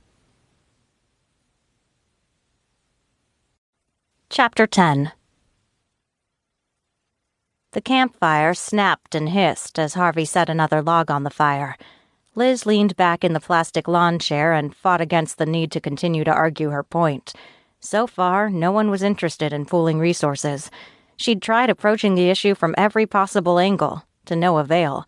Half of the group didn't believe the blackout would last longer than a month or 2. The other half didn't want to redistribute their wealth. She couldn't blame them. Who wanted to face the reality of months, maybe years without power?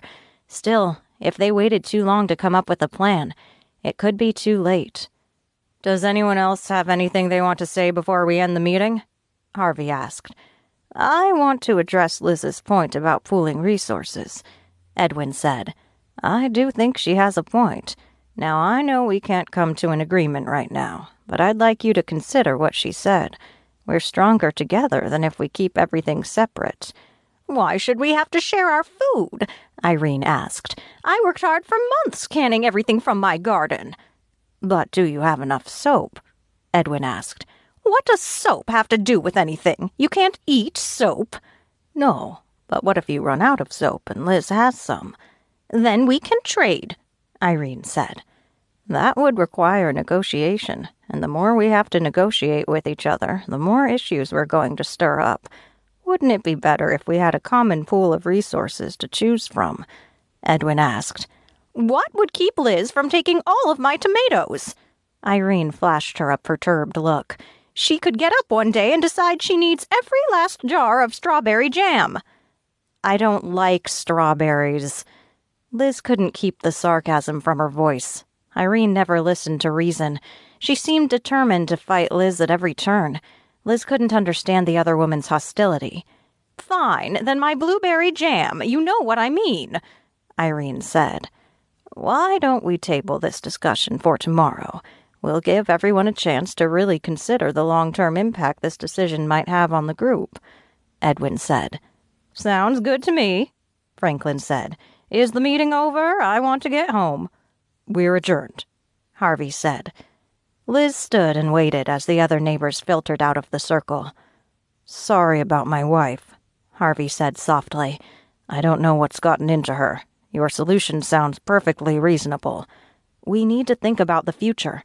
If this thing ends up lasting through the winter, we'll be forced to share food whether we like it or not. I know. Let me talk to her. I'll see if I can get her to change her mind. Good luck reasoning with her. See you tomorrow. Harvey chuckled and gave Liz a playful pat on the shoulder as he walked past. Liz took the long way back to her cabin. After spending the last hour arguing what should have been an obvious solution, she needed to cool off. Fortunately, the plummeting temperature helped. Eventually, the others would understand the need to work together in every way possible. Security encompassed one small aspect of their community, but the other, equally important considerations had to be discussed. If they couldn't agree on what to do about food, winter could be much harder than necessary for some families. Thank God she had plenty of provisions locked up in the shed. Although she'd turned most of it over to the group as a sign of good faith, she planned on keeping some hidden just in case something went horribly wrong. As she approached the cabin, a flicker of light near the shed caught her attention. A thick cloud passed across the moon. Absolute darkness blanketed the forest. There, another flicker. Not a candle. A flashlight? What were the kids doing out in the middle of the night? She opened her mouth to call out to them, but hesitated. What if it wasn't the kids? A sliver of dread sliced down her spine. As she slowly crept forward, the moon reappeared. Shadowy figures slinked through the moonlight. One disappeared into the shed before returning with an armful of food. Her food. She grabbed the rifle and aimed at the man who stood guard. Without hesitation, she took a shot. The man jerked back, clutching his chest and howling with pain. Two other men rushed to his aid. She aimed at one. As the bullet blasted from the gun, the man took a step to one side. The bullet ripped into a wooden board on the side of the shed. One man returned fire, pinning her down behind a tree. When she tried to peek around the corner, a bullet chipped wood off the front of the tree. She ducked and returned to her hiding spot.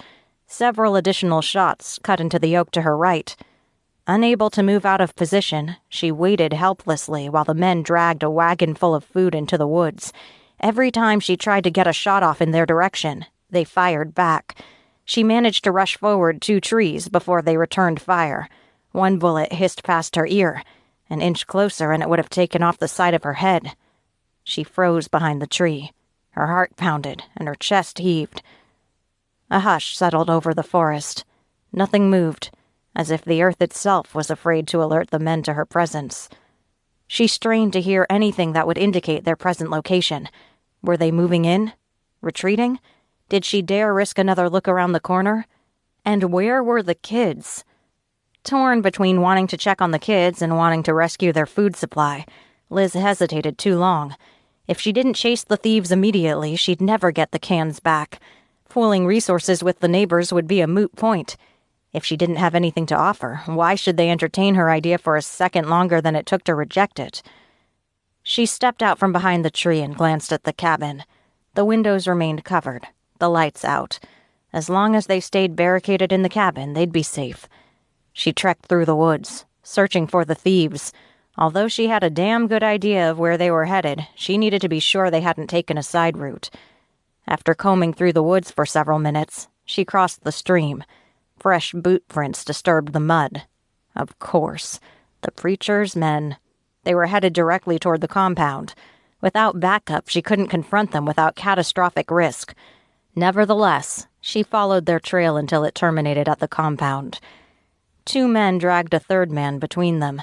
One of the men also pulled a wagon full of food across the road toward the church's picnic area. Damn them. Outnumbered and outgunned, she couldn't charge down to reclaim her property.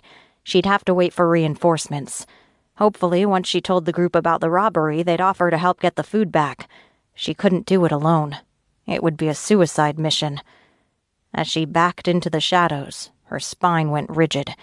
If the preacher wanted war, he'd get it. Elijah tapped his fingers against the picnic table where he sat waiting for his men to return. They'd been gone for over 3 hours, much longer than they should have needed. He'd considered going into the forest to see where they were, but didn't want to risk being shot by friendly fire. A quarter moon hung over the sky, throwing off enough light to outline figures approaching the edge of the forest. Elijah's jaw dropped. Not again. Turner half-carried a man onto the road. Ivan trailed behind with a wagon full of food. He held a pistol in his free hand while his head swiveled from side to side. "Help me," Turner said.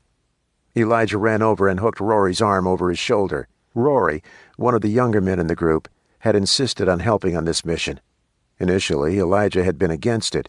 He only wanted seasoned men on the team, but Turner had insisted on giving the young man a chance. "What happened?" Elijah asked. "He's been shot. We need to get him into the house." "Take him to mine."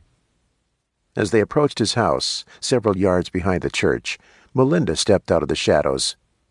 "What's going on? Is that blood?" she asked. "Either help or get out of the way," Elijah snapped. Melinda scurried to the front door and opened it. She held it as Elijah and Turner pulled Rory into the room. "Shut the door," Elijah said. "What happened?" she asked. "He was shot," Turner said. "How?" "Get him on the kitchen table," Elijah said. "What's all the commotion?" Patrice stopped just outside the threshold to the bedroom. "Is that Rory?" "Go get Kat," Elijah commanded. As Patrice ran to get the nurse, Melinda grabbed a pair of scissors from the counter.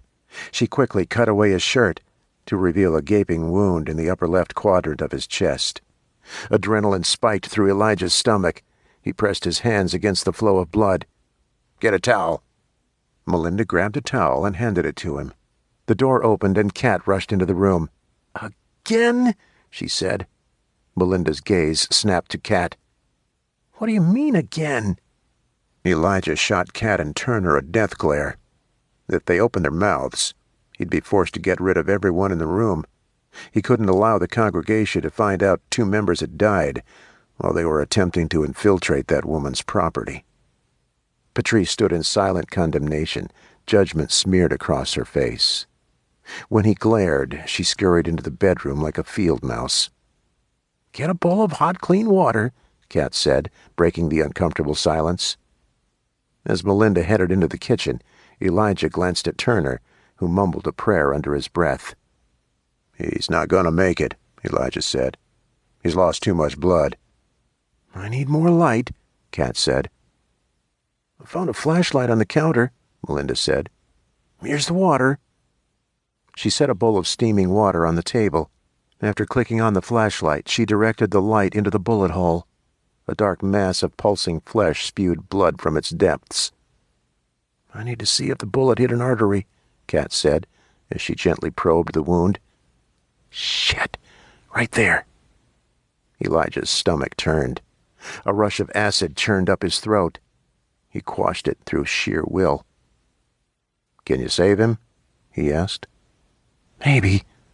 If I can get him stitched up, he'll need a massive dose of antibiotics to keep infection out. Do you have any?" Kat asked. Elijah cocked his head as if he were thinking. In truth, he'd hidden a full supply in his desk in the church. Another bottle sat in the medical supply bag in storage at the church. If he told them about the antibiotics, he'd appear altruistic, as if he was doing everything in his power to make sure Rory survived. But if he was going to die anyway, then why waste the drugs? "I need some tweezers," Kat said. "I'll get them," Elijah said. As he headed into the bathroom, he weighed his options. Did he really need to appear altruistic? Maybe saving the drugs for someone else would be a better strategy. After all, even if Rory recovered, it would take weeks, probably even months. He'd be a parasite in an otherwise healthy ecosystem. He grabbed the tweezers and returned to the living room. "I can't remember ever seeing any antibiotics lying around," he said. Kat took the tweezers from him. "I thought I saw one in storage with the medical kit," Melinda said. "If you'd like to double-check, be my guest," he said. After she left, he turned to Kat and Turner. "I'm going to have to ask you to keep this a secret," he said. "I don't want to upset the community." "What happened?" Kat asked as she poked around in the wound. "You remember that woman who made a scene here a few days ago?" "Yes, Liz?" "Right. Well, the men were out on patrol, making sure no one sneaked onto our territory when they caught her trespassing." He paused to look at Turner, who glanced at the floor. Even though his jaw twitched, Elijah could trust him to be on board with the lie. "That's terrible," Kat said. "That's just like what happened to Paul." "Exactly," Elijah said. "They're casualties in a holy war." "He's not dead yet. Have some faith," Turner said. "Of course," Elijah said. "Shit!" Kat dropped the tweezers. They clattered against the table. An ever-increasing pool of blood dripped over the edge onto the wood floor. "I'm losing him. He's lost too much blood." Elijah stood back so he wouldn't get blood on his loafers. He plastered a concerned expression on his face to mask pure rage. She had done this. Liz. She'd cast a dark shadow over his congregation. She'd brought death and discord into his life, and if she didn't stop, he'd have to find a way to get rid of her for good. "He's gone," Kat said. She stepped back, tears in her eyes. "He was just a kid." "He was 22, if I'm not mistaken," Elijah said. "A kid?" She shook her head and turned toward the door. "Kat?" "What?" "Remember what I said about keeping it quiet?" "Oh, tell a soul." "Thank you. I'm glad I can count on you." She nodded briefly before leaving him alone with Turner. A second later, Melinda rushed back into the room. She carried a medicine bottle. "I found—" She stopped when she spotted Rory on the table. "Did he—" Kat did everything she could. It was too late. "Where did you get that?" he asked, nodding at the bottle. "In the church, by the medical kit." "I'll put it back." He held out his hand. When she didn't immediately hand it over, he arched a brow. "I saw Ivan take a wagon full of food into the kitchen. Where did it come from?" she asked.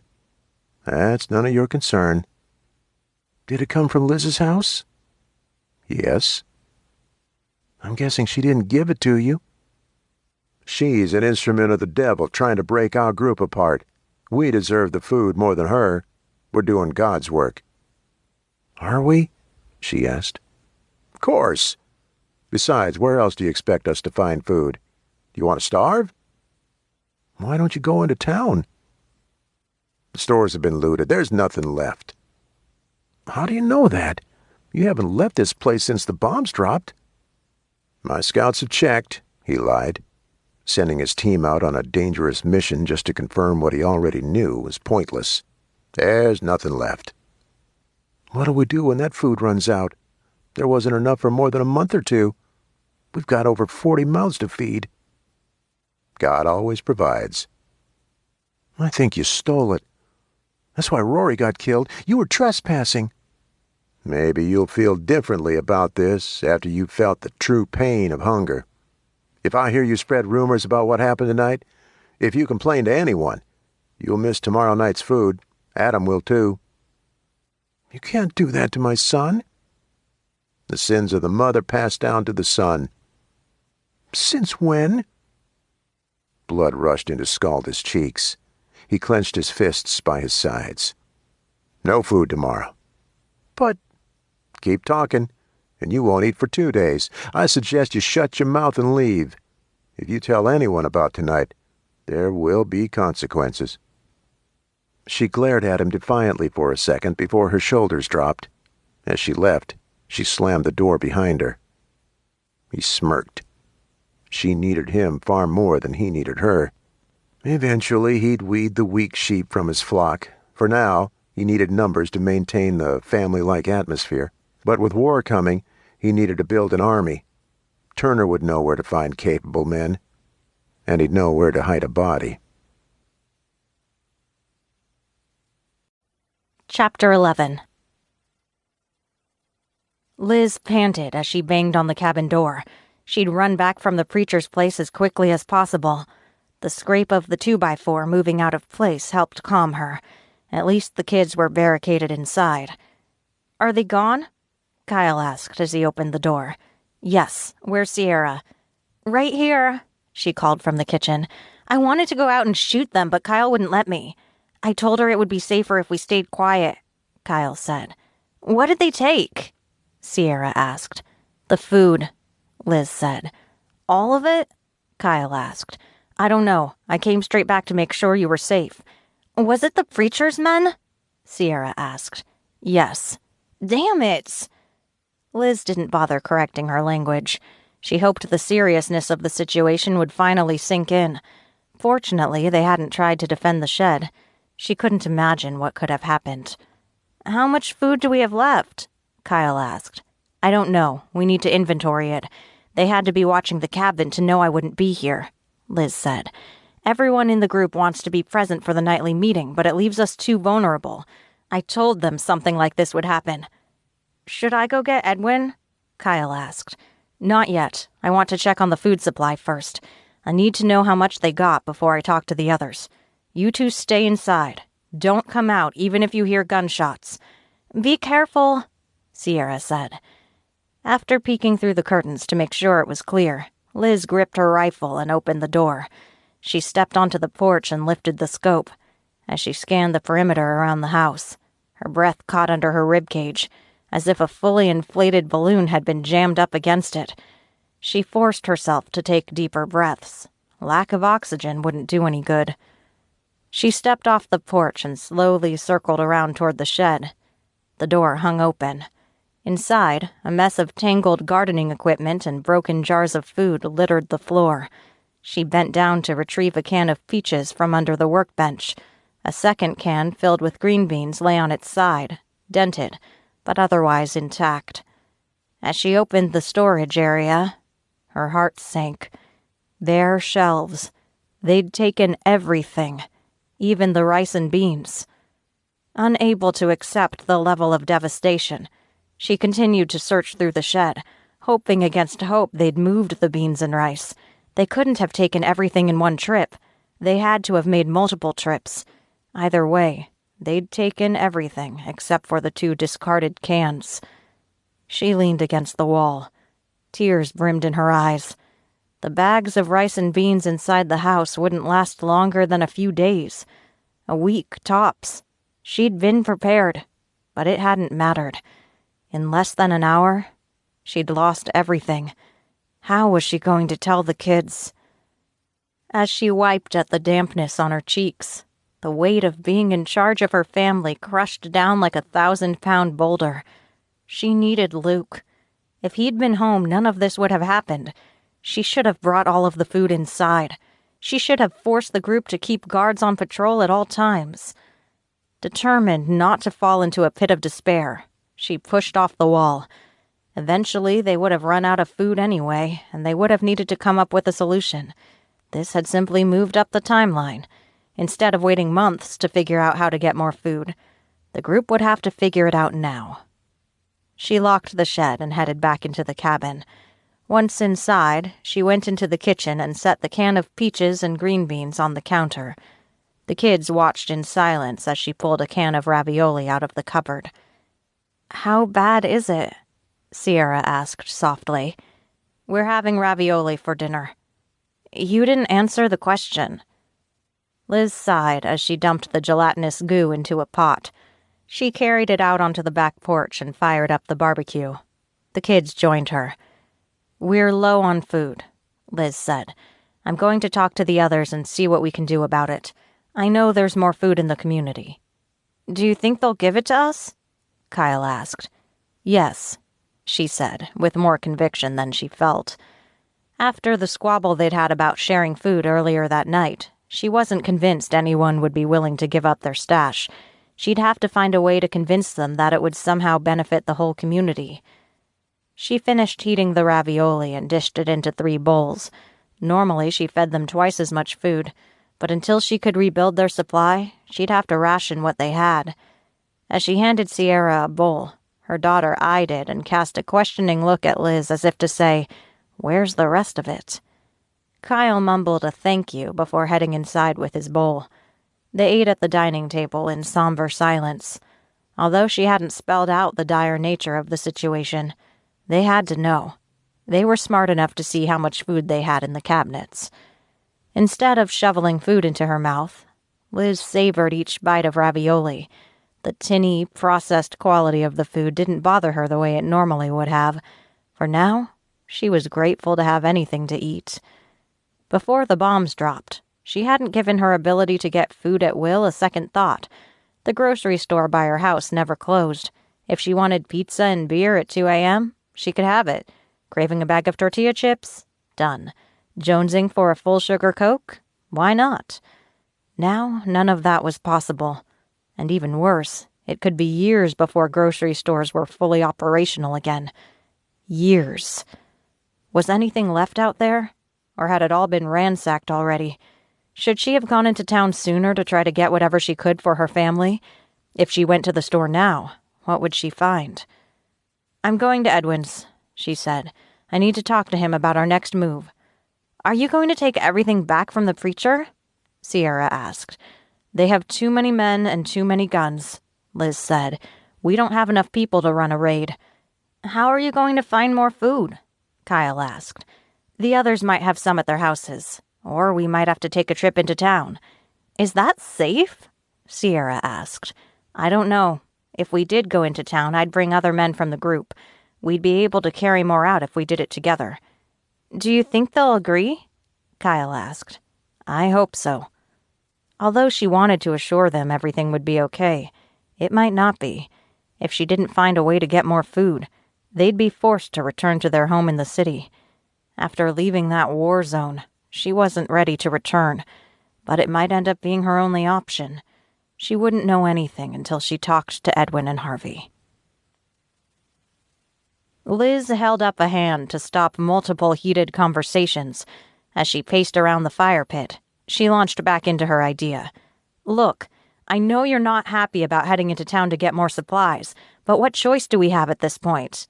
"We have a choice," Irene said. "Harvey and I spent years getting our supplies together. Why should we risk our lives to help you?" "Because it's the right thing to do, dear," Harvey said with a sigh. "It could happen to any of us. We need to start thinking as a community.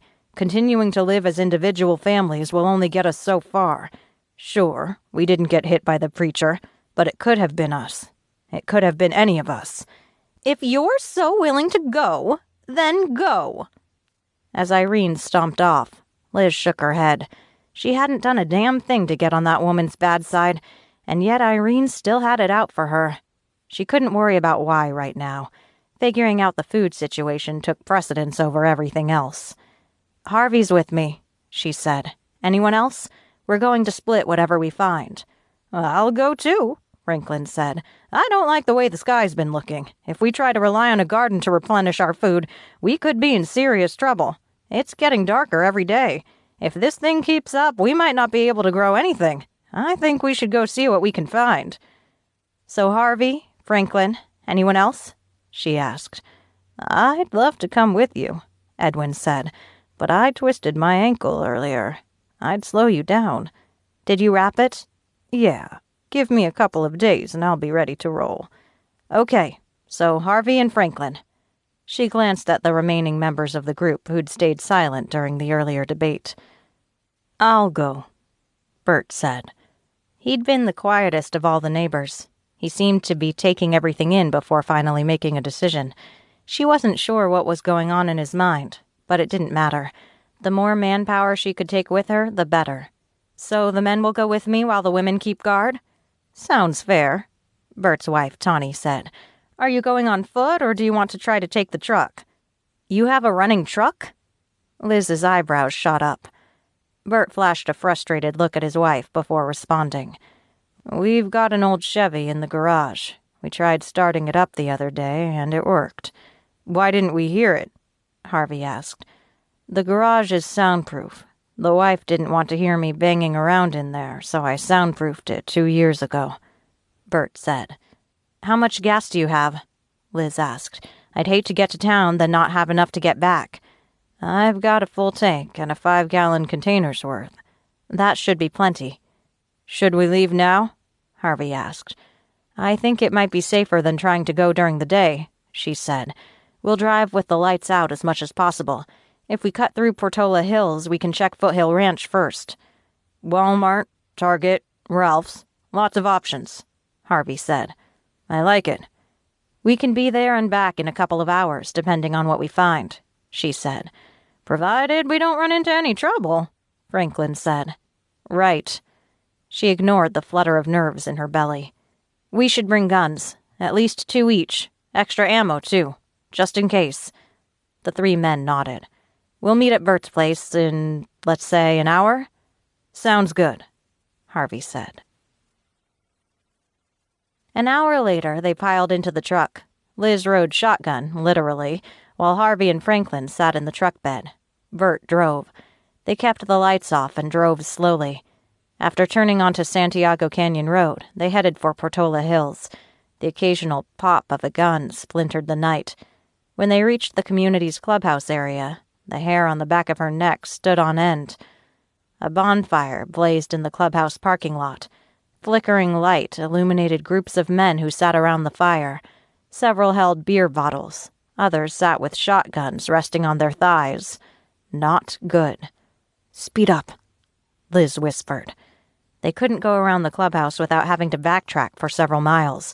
They couldn't afford to waste any gas, so they had to keep going. "No matter what happens, don't stop," she said. "Got it." Bert accelerated toward the parking lot. They were only 100 yards away when several men set their beers down. At 50 yards, men hoisted their shotguns and headed toward the road. "Punch it," Liz said. The truck lurched forward. She grabbed the bar over the window with one hand to steady herself. As they raced past the bonfire, several men called out, yelling at them to stop. When they opened fire, Harvey and Franklin shot back. Men ran every which way, slamming into each other before recovering and aiming for the truck. Several men ran after them. Bert whipped the truck around a bend in the road, fishtailing before regaining control. The steep downhill grade helped their momentum. Shots pinged off the roof of the cab. The truck flew down the hill. Bert slammed on the brakes, trying to get control as they weaved around a pile of smoldering debris. As they approached the end of the road, Liz grabbed the door handle. She prayed he could slow the truck enough to keep it from flipping.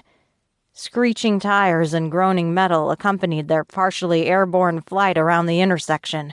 When all 4 wheels made contact, air blasted from her lungs. She sucked in a breath as the truck skidded to a stop on an empty road. Jesus, that was close. He lifted his shaky hands off the wheel and scrubbed his face. "You guys okay back there?" "Fine." "Good." "You're not hit?" Liz asked. "No. Damn near close," Harvey said. "But we're good to keep going. I don't think we should sit here too long. We're only a mile or so away. They could try to follow us." "Do you think it's safe enough to go to the shopping center?" Bert asked. "I don't know," Liz said, "but we have to check it out." "Okay, but if it looks like trouble, we're leaving." "Okay." She didn't like it, but she couldn't force the others to risk their lives for her. "Let's start at Walmart." Bert nodded and put the truck back into gear. An empty road took them through a small industrial area. They passed one section of the shopping center. Other than a few abandoned cars in the parking lot, they didn't see any indication of people in the area. "Target seems like a good bet," Bert said. "Should we go there first?" "It looks quiet. Lead the way." Bert parked the truck next to a row of bushes. It wouldn't provide much cover, but it was better than nothing. It was a good choice. Parking in front was asking for trouble. They could go in through the shipping area. If anyone was inside, they might have the advantage. Liz waited until everyone had a gun in hand. "Check the food section first. This one has a grocery store in it. After that, check camping and the baby aisle." "Why the baby aisle?" Bert asked. "Formula, medical supplies. It's over by the baby clothes. People might not have thought about it," she said. "Same with camping. Lots of freeze-dried stuff over there." "Should we split up?" Franklin asked. "Let's go in teams of 2. In and out. I want to be gone in 10 minutes. Unless we find a huge haul. Turn your walkie-talkies on. Only use them if absolutely necessary. Harvey, you're with me. Bert and Franklin, try sporting goods. We'll try the grocery section. Let's meet up at the baby aisle." "Got it," Franklin said. Bert nodded. As she reached for the back door, her heart pounded. The store could be filled with people protecting their food supply. It could be totally empty, too.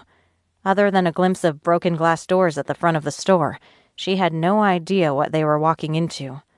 Hopefully she wasn't leading them to their deaths.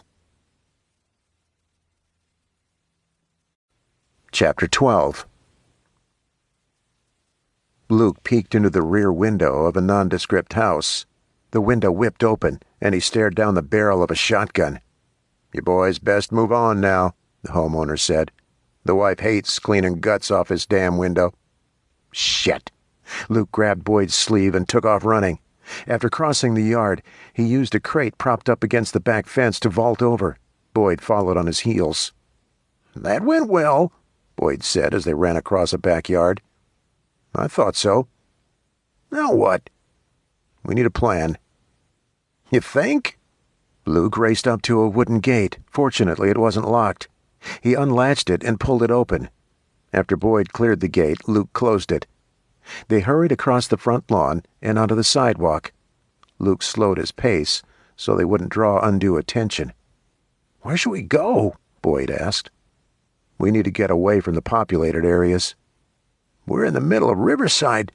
There are probably 100,000 people within a stone's throw of us. I'm starting to think we're screwed."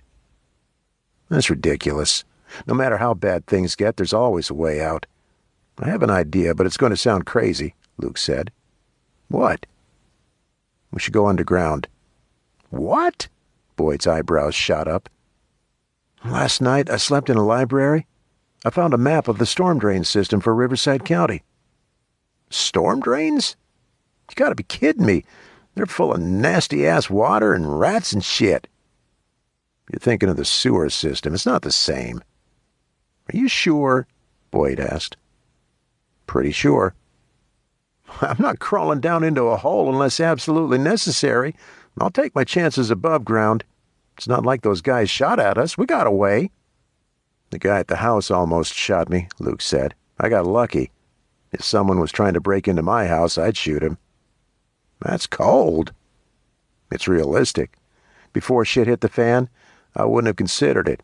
It would have been considered illegal in California." "Even if the guy's breaking in?" Boyd asked. "Yep. The law says you have to be in imminent danger of death or great bodily injury in order to justify deadly force." "I'd consider someone breaking into my house as a threat to my life." "I agree. But that was the law," Luke said. "Was?" "There's no law anymore. The laws of the past are over. You see any cops around?" "I haven't seen one since Vegas." Exactly. Without laws, what's to keep anyone from simply taking whatever they want? Boyd asked. Nothing. Without anyone to enforce the law, criminals will be even more dangerous now. Is that why you want to go in the storm drains? I figure it's the safest route at this point, Luke said.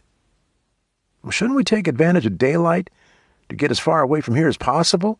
Boyd asked. I think we should go underground for now. It might slow us down, but it should be relatively safe. When we run into a writhing mass of rabid rats, I'll remind you you said that. Trust me, rats are the least of our worries. If we run into those gangbangers again, we'll probably end up needing those tampons. What? No, right. Bullet plugs, Boyd grinned. I haven't needed a tampon before. I sure as hell hope I'll never need one. Same here. What about your leg? Boyd pointed at the bandage on Luke's leg. Aren't you worried about bacteria? Those drainage systems are petri dishes. I've got it wrapped up pretty good. I can put a trash bag around it for extra protection. Still asking for trouble. You can't walk into a hospital if it gets infected. I know, but we might be able to find antibiotics later, Luke said. Don't count on it. I'll be fine. Storm drains, Boyd shook his head. I guess it's worth a shot. How do we get into them? Let's keep walking until we get to a major intersection. There are usually big manholes there. What if someone sees us? We won't make a move until we're sure it's clear. After cutting across 3 more blocks, they stopped at a large intersection. Luke glanced around before pulling a length of paracord out of his pack. We'll need something for leverage, Luke said. These manhole covers are heavy. How about a metal bar? Where? Construction site, Boyd pointed across the street to where a half-finished building stood. Perfect. Luke located a 2-foot piece of rebar. Typically used to reinforce concrete, the steel spiral design would help catch the paracord and hold it in place. A few well-tightened knots later, Luke headed back to the manhole. He looped the end of the paracord through 2 holes in the manhole cover and tied a Palomar knot to secure it. After grabbing the rebar, Luke backed up several steps until the line went taut. As he pulled back another step, the edge of the manhole cover lifted up an inch. Can you grab it? Another inch, Boyd said. Luke heaved back as hard as he could, hoping the paracord would hold. Got it, Boyd yelled as he shoved the manhole cover off to one side. You first. Luke pulled a flashlight out of his pack and pointed it into the concrete cylinder. A series of rusted metal rungs led to the bottom. He tested the top rung. When it held his full weight, he descended halfway down. I don't see any water. More room for rats, Boyd grumbled. We need to try to pull the manhole cover back into place. How are we going to do that? Reverse tie the paracord and pull it. What if we get trapped? Boyd asked. We can push on it to get out. It's much easier than pulling up to remove it. If you get us trapped underground, I'm going to be pissed. Stop whining and get down here. Don't forget the rebar and rope. Yes, Dad. Luke shook his head as Boyd descended the ladder. Stay here and man the flashlight while I put it back, Luke said. He quickly ascended the ladder. He struggled against the weight of the manhole cover. From this angle, he'd expected to be able to slide it back into place. No such luck. Told you it wouldn't be easy, Boyd said. Just keep the damn flashlight pointed up here. As Luke yanked on the paracord, the steel cover moved another inch. Trying to get leverage inside such a small hole wasn't easy. He'd resorted to pulling an inch at a time. That's close enough, Boyd said. No. All the way, or someone will know we're down here. After he'd finally pulled the damn cover into place, Luke wiped his forehead with the back of his hand. Musty air stagnated in the tunnel. Curved cement walls stretched into darkness in both directions. Odd echoes reverberated from farther in the tunnels. A trickle of running water dripped from a distant source. This is creepy as hell, Boyd said. Luke didn't respond, but silently agreed.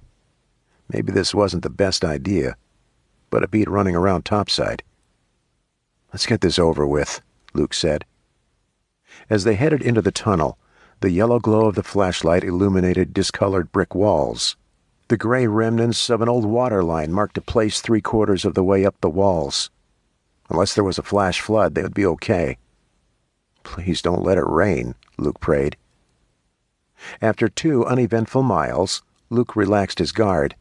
The tension in his shoulders eased, and he continued at a less cautious pace. As they rounded a corner, the absolute darkness beyond the reach of his light shifted. He quickly killed the light. "What?" "Shh," Luke hissed. "What is it?" Boyd whispered. In the distance, a light bobbed up and down. With each passing second, it moved closer. If they attempted to run, they wouldn't make it far. There wasn't anywhere to hide. The last section of the tunnel had been so straight that any idiot who could squeeze a trigger would be able to send a kill shot right into their backs. Luke switched the flashlight to his left hand. He retrieved his gun and aimed. Blinded by the oncoming light, he held a hand up to cover his eyes. Voices echoed against the walls of the storm drain. "Whoa, there's more people down here," someone said. He sounded young, possibly Kyle's age. "Dude, that guy's got a gun." "Hey, don't shoot," the first kid yelled. "Turn your flashlight off," Luke said. "Oh, okay." The light went out, plunging the tunnel into darkness. Luke flicked on his light. 2 boys in their early teens lifted their hands over their heads. They were dressed in filthy jeans and ripped T-shirts. Neither looked as if they'd had a bath in weeks. "Please don't shoot us," the first teen said. "Keep your hands up or I will shoot you," Luke warned. "Boyd, check them for weapons." As Boyd searched the teens, Luke kept his finger off the trigger, but ready. If things went south, he wanted to get the first shot on target. Age didn't mean a damn thing anymore. A 13-year-old could pull a trigger just as fast as any adult, maybe faster. "They're clean," Boyd said. "What are you doing down here?" Luke asked. "Just having fun," the second teen said.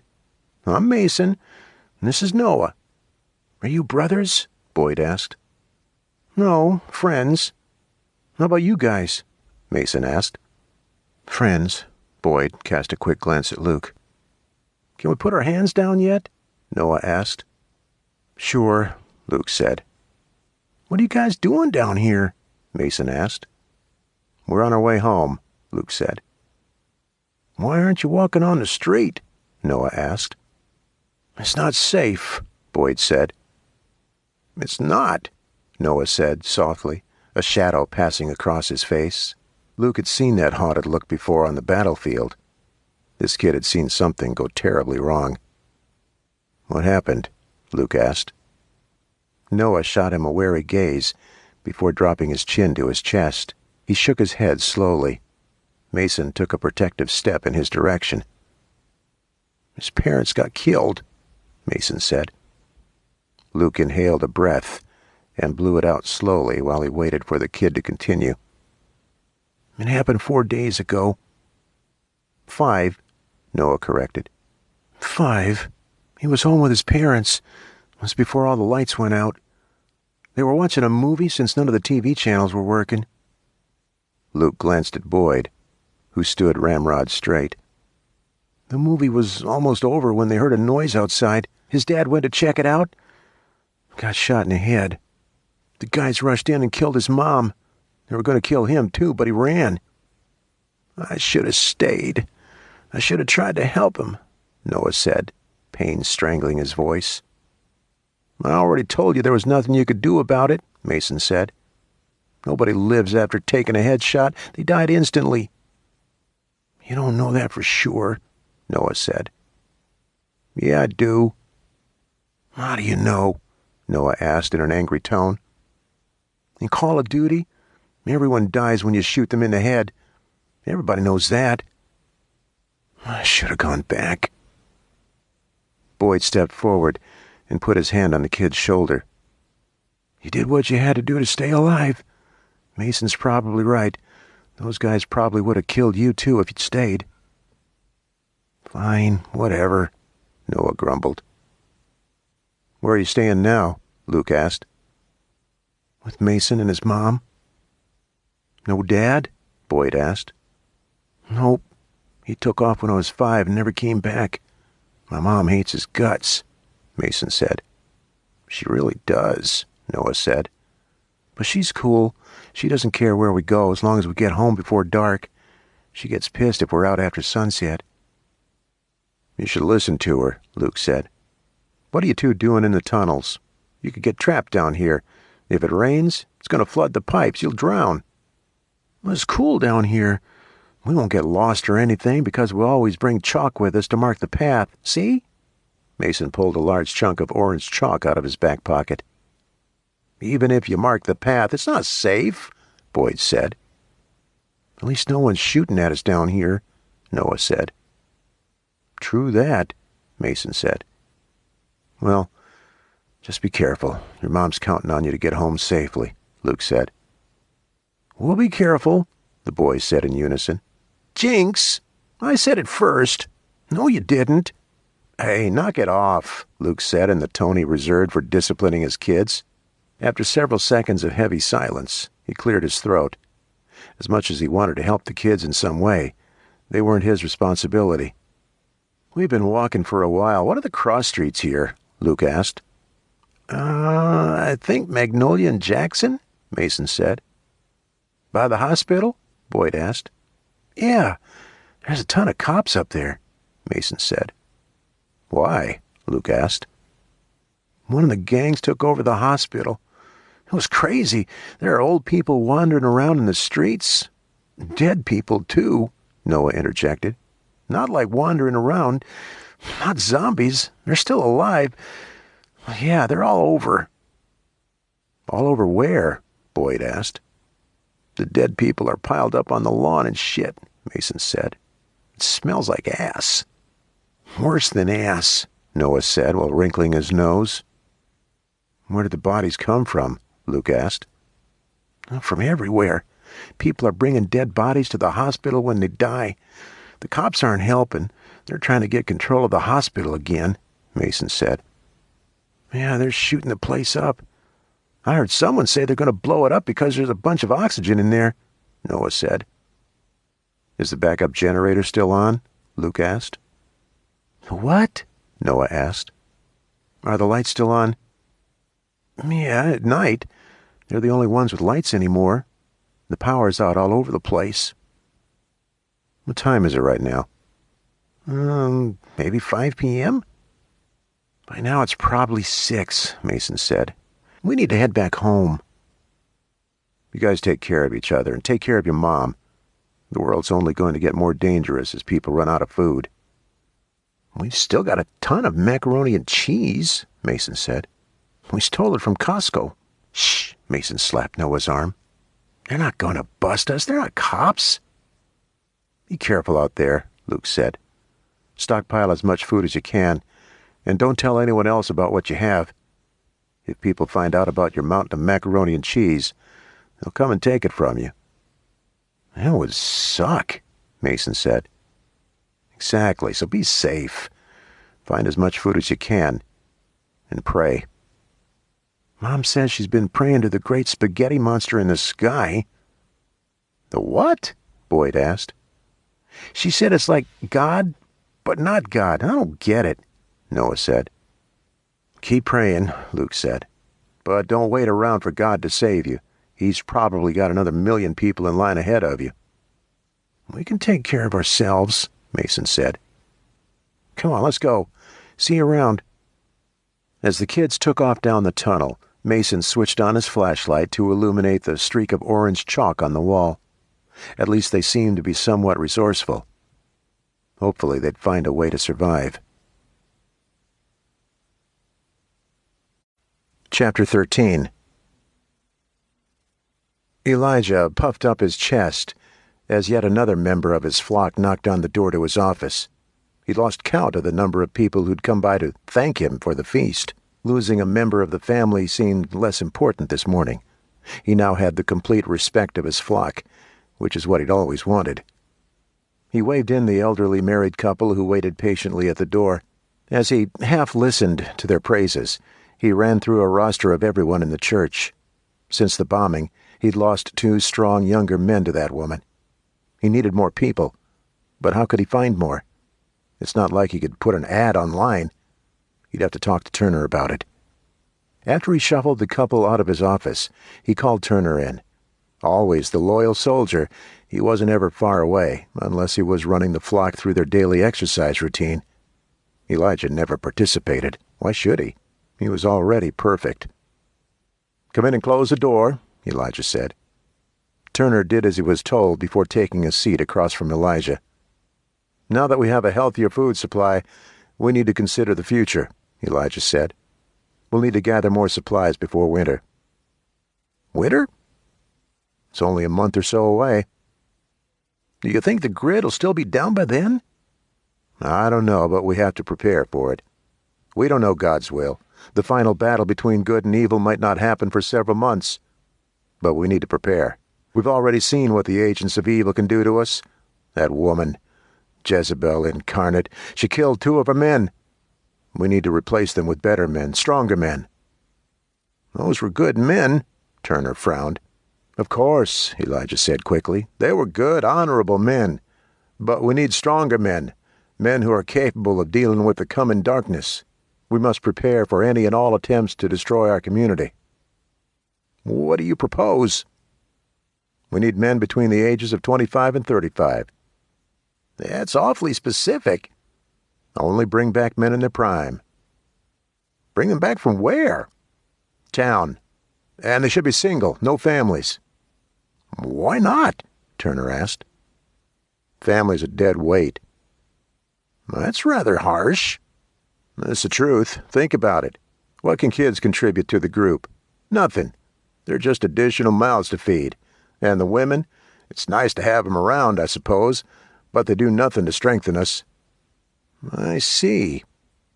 Elijah sat silent for several seconds while he assessed Turner's mood. Although he'd never had to sugarcoat his intent before, maybe he should have done it when talking about people. "Please don't think I'm being heartless. I just want to do what's best for our community. I want to take care of the women and children we already have living here, but I can't do that without more men." "I understand," Turner said. "Excellent. Now, I don't want any thugs or drug addicts. I doubt there'll be any drugs left out there." "You never know." "What should I be looking for?" "Soldiers. Ex-military. Muscle. I'd start over at Cook's Corner." "Why there?" "It used to be a big meeting place for men. Maybe they're still meeting there." "How many should I bring back?" "Food is scarce for now. Let's start with 5. After we're able to go on supply runs, we can add more." "Seems simple enough." "On the surface, but I don't want just anyone," Elijah said. "In order to join our community, they need to be able to bring enough food to feed 40 people for a week, no less." "How could they possibly transport that much alone?" "That's part of the challenge. If you can find a group of 5 that'll work together, even better. They would need to bring 5 weeks' worth of food. It would be ideal if we could find 5 men who already know each other, but I don't know what it's like out there." "What if I can't find 5? "Can't?" Elijah sat back and steepled his fingers in front of his chest. "I have complete faith in you. I expect that you won't return with less than 5 capable soldiers. We're dependent on you. I'm dependent on you." "Sir, I won't let you down." "Good." Elijah stood and gestured toward the door. "Please close it behind you. I'll be praying for you. Godspeed." After Turner left, Elijah returned to his desk. He took a key out of his pocket and used it to open the bottom drawer. He retrieved a bottle of 20-year-old scotch.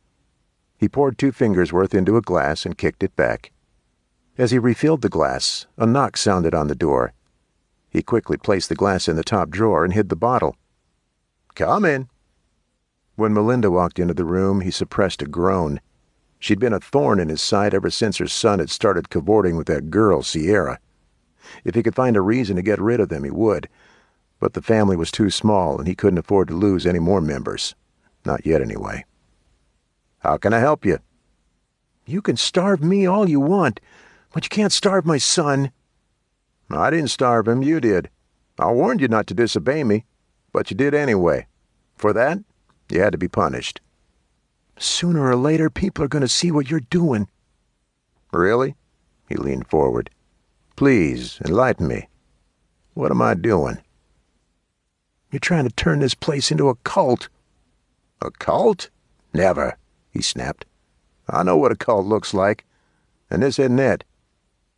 "That's exactly what this is."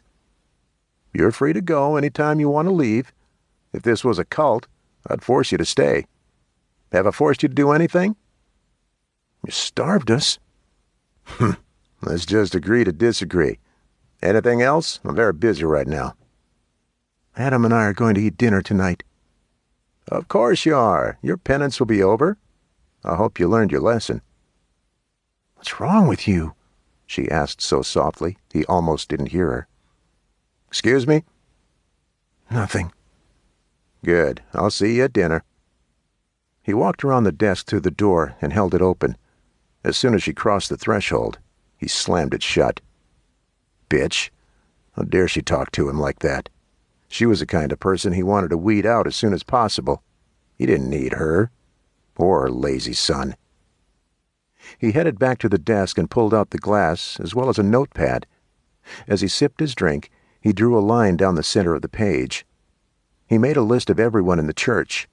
He listed the expendables on the left side, the assets on the right. Although he wasn't sure how he was going to thin the herd, he would have to do it at some point. He only wanted the strongest people, the best people, the chosen ones. And if he had to break a commandment to get his way, then so be it.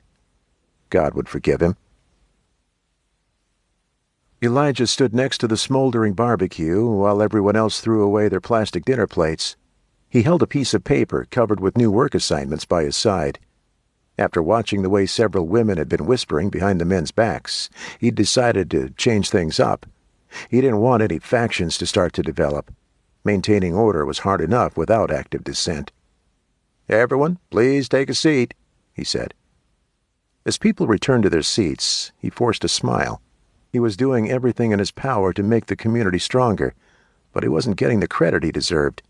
Sure, several people had congratulated him privately, but an undercurrent of trouble simmered in his flock, an unfortunate side effect of being too lenient with them. Well, not anymore.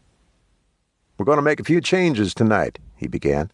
"First, I'd like to commend each of you for the incredible job you've been doing to keep our little community running.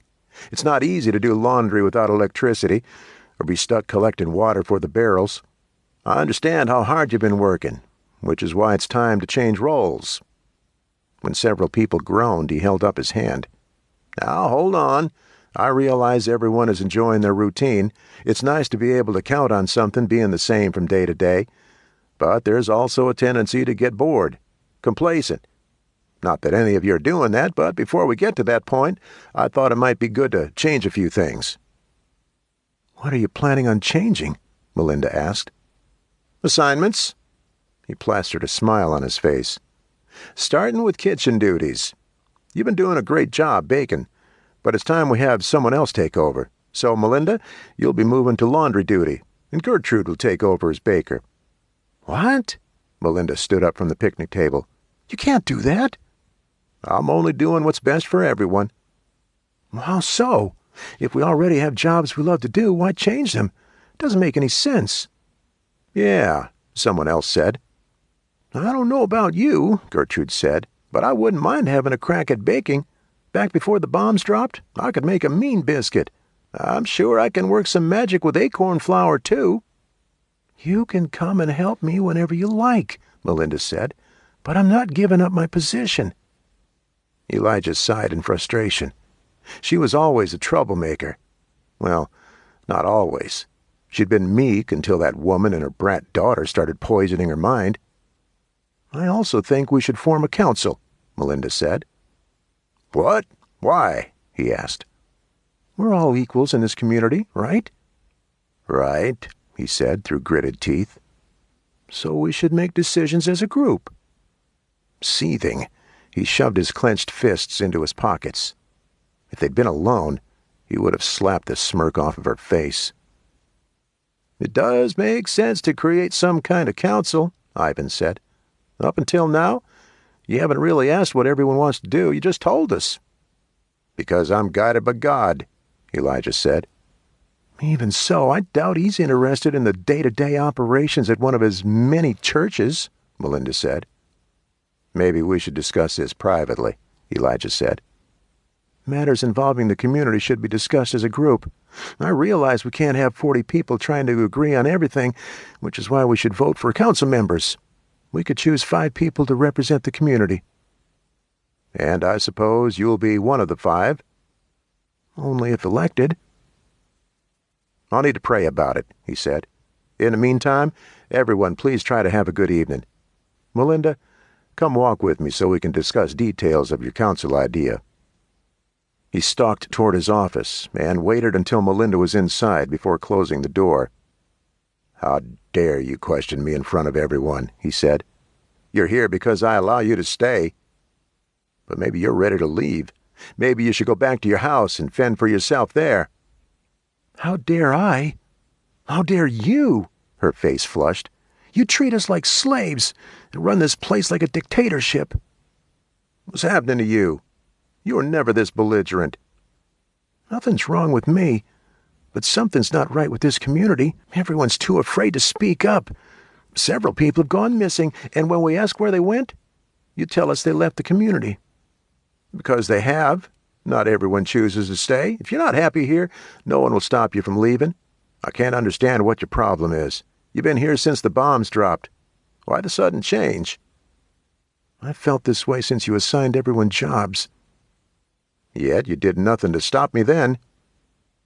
"Because I didn't want to make waves." "But you do now. Why?" He took a step toward her, enjoying the way she cowered away. "Is this coming from that woman?" "What woman?" "The one whose daughter is cavorting with your son." "Liz?" "How do you know her name?" "Adam told me." "Have you spoken with her?" "Never." "But Adam has." "Not that I know of." "I should remove him from water duty, or at least send another man with him. These women running around unsupervised by a husband. It's not right. They'll poison your mind with falsehoods about us. Are you not happy here? Do I not feed you?" "You starved us." "I regret that," he lied. "I should have been more lenient." "It's not your place to judge us." "Isn't it?" he asked. "Who else will keep the community from falling into chaos? Do you want to be like the people in the cities, scurrying like rats for a bite of rotting bread?" "How do you know what's happening in the cities?" "I've sent men to look for others, people who can join us and help support the community." "Where will they live?" "In the abandoned houses." "Those belong to other people." "Who may or may not choose to come back," he said. "You need to start trusting me. I've done nothing to deserve your attack." "I didn't attack you." He pressed his lips together. His hands flinched as he momentarily fantasized about wrapping them around her neck. Was this what Samson felt when he'd realized Delilah's betrayal? "I need time to think, and to pray about the future of our community," he said. "Please close the door when you leave." For a moment, she didn't move. He narrowed his gaze, which spurred her into motion. After she'd left, he swiped a pile of books off his desk. As they clattered to the ground, he realized the issue wasn't with Melinda. She'd been a good servant to the community until her son had been tempted by Sierra. She was the root of this evil swirling through Melinda's mind. If he got rid of Sierra and her mother permanently, he could restore order to the group. But how? Attacking their home had resulted in 2 deaths already. No, he couldn't make a stand there. They'd have the advantage. But he had another idea. A perfect plan to end the discord within his flock. Chapter 14. Liz cracked open the door to the shipping area. Rather than risk shining a flashlight into the darkness, she paused. She strained to listen for any indication of people inside. Nothing moved. The absolute stillness did little to calm her nerves, but at least they hadn't been ambushed. They'd be in and out before anyone in the area realized they were there. 10 minutes, she whispered. Yeah, the guys responded. She flicked on a tiny flashlight. Its dim glow illuminated a 2-foot-wide path. She used it to scan the mostly empty shelves in the storage area. Apparently, they didn't keep much backstock. The few items left included clothes, dumbbells, and Christmas decorations. Nothing edible. As she headed toward a pair of doors, she glanced over her shoulder. Harvey's jaw tightened. His lips formed a thin line. The hand gripping his pistol clenched, but his finger didn't move from the side. She pushed through the swinging doors and stepped into a disaster zone. The electronics section contained shattered DVD cases. Smashed TVs were strewn across the floor. Headphones with dangling wires formed tangled tentacles of useless technology. Books and magazines sat in shredded heaps. Moving forward, she kicked a copy of a popular self-help book out of the way. All that psychobabble wouldn't do much good these days. People would either man up and learn to live in the new world, or die. At first, she'd been hesitant to accept her new reality, but as each day melted into the next, she'd come to the realization that no one was going to help her. She had to learn to help herself.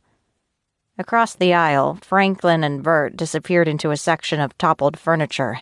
Apparently, no one was interested in redecorating. She headed toward the baby section. Strollers lay on their sides. Baby clothing was tossed all over the aisles. She found the baby food section. 2 jars of mashed peas lay on their sides. She picked one up and inspected it. The plastic jar and seal were intact. It wasn't much, but it gave her a shot of hope. "Let's see what else we can get," she whispered. "Okay." As she and Harvey piled formula and jars of food into a bag, she smiled. If people had overlooked this area, they might have missed other items in the store. Hopefully, Franklin and Bert were having some luck, too. After gathering 2 bags worth of food, she motioned toward the grocery section. She passed row after row of stripped bare shelves.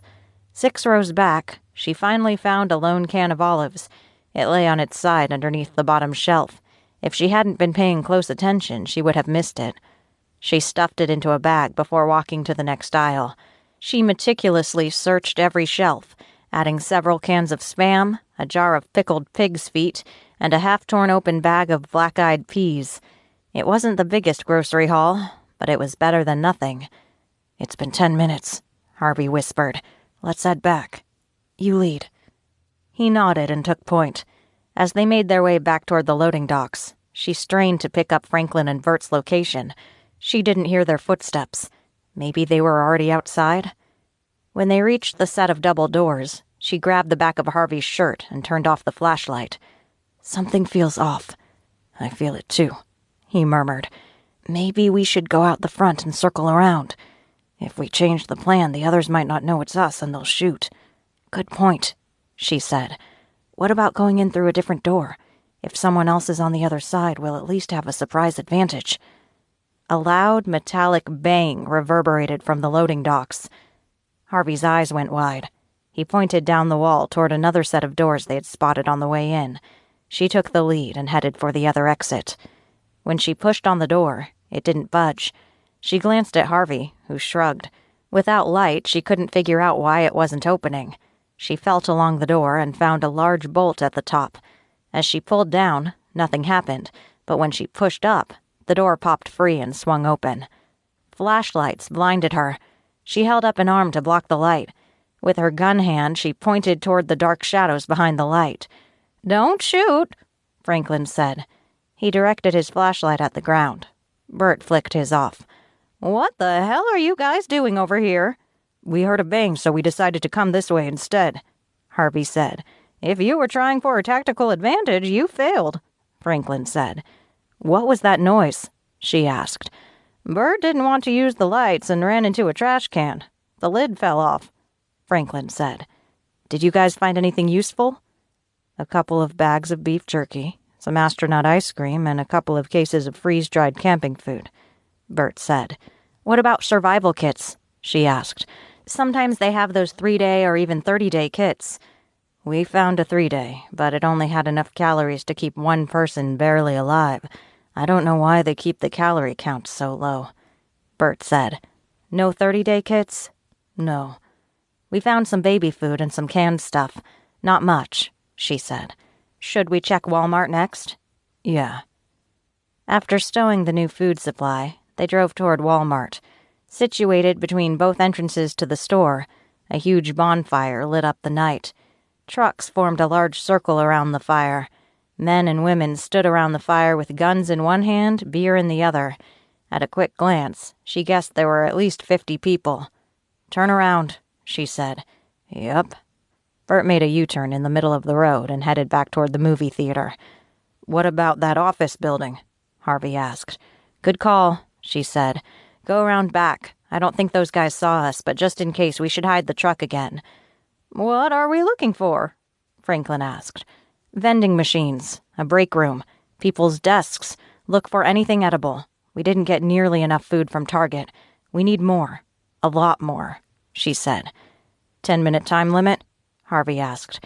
"I don't think we'll be able to search the whole building in 10 minutes, so let's start with the top floor and assess after every floor. We need to move fast," she said.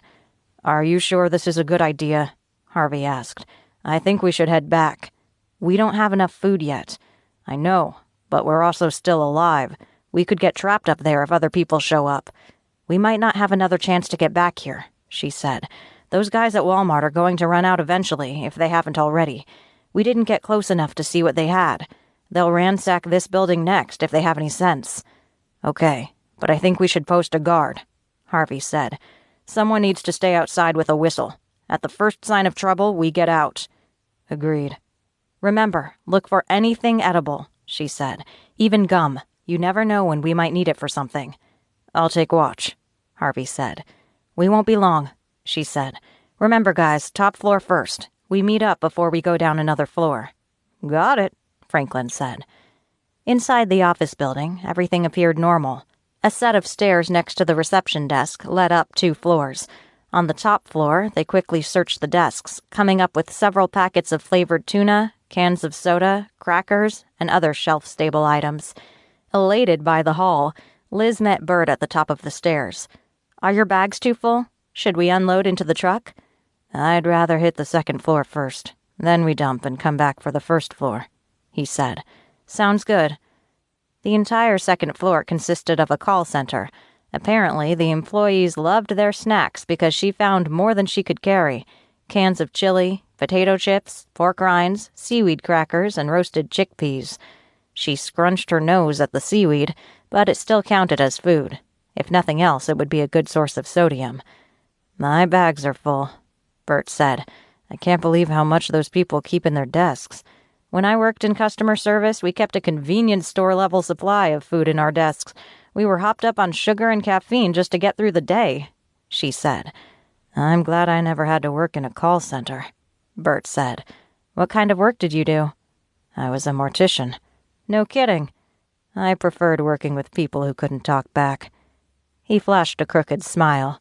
"It might sound weird to other people, but it was the least stressful job I've ever had. I prefer working alone." "I wouldn't have guessed that since you're so active in our group." "You're nice people, not assholes." He shrugged.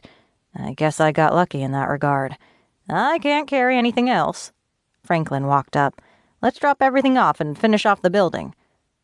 After unloading their haul, they returned to clean out the first floor. Franklin and Bert climbed into the truck bed. "Let's go home." Liz hopped into the passenger seat. The trip back to the cabins took well over an hour. They'd circled around Portola Hills so they wouldn't run into the clubhouse group again. On the drive back, Liz strategized how best to retain as much food as possible. Since her family didn't have anything left, it shouldn't be too hard to convince the others to give her the lion's share of their haul. At least, she hoped it wouldn't be. But there were plenty of stubborn women in their community, so she spent the rest of the trip mentally preparing for a fight. Sierra dragged her feet as she headed toward the creek for her 5th water run for the day.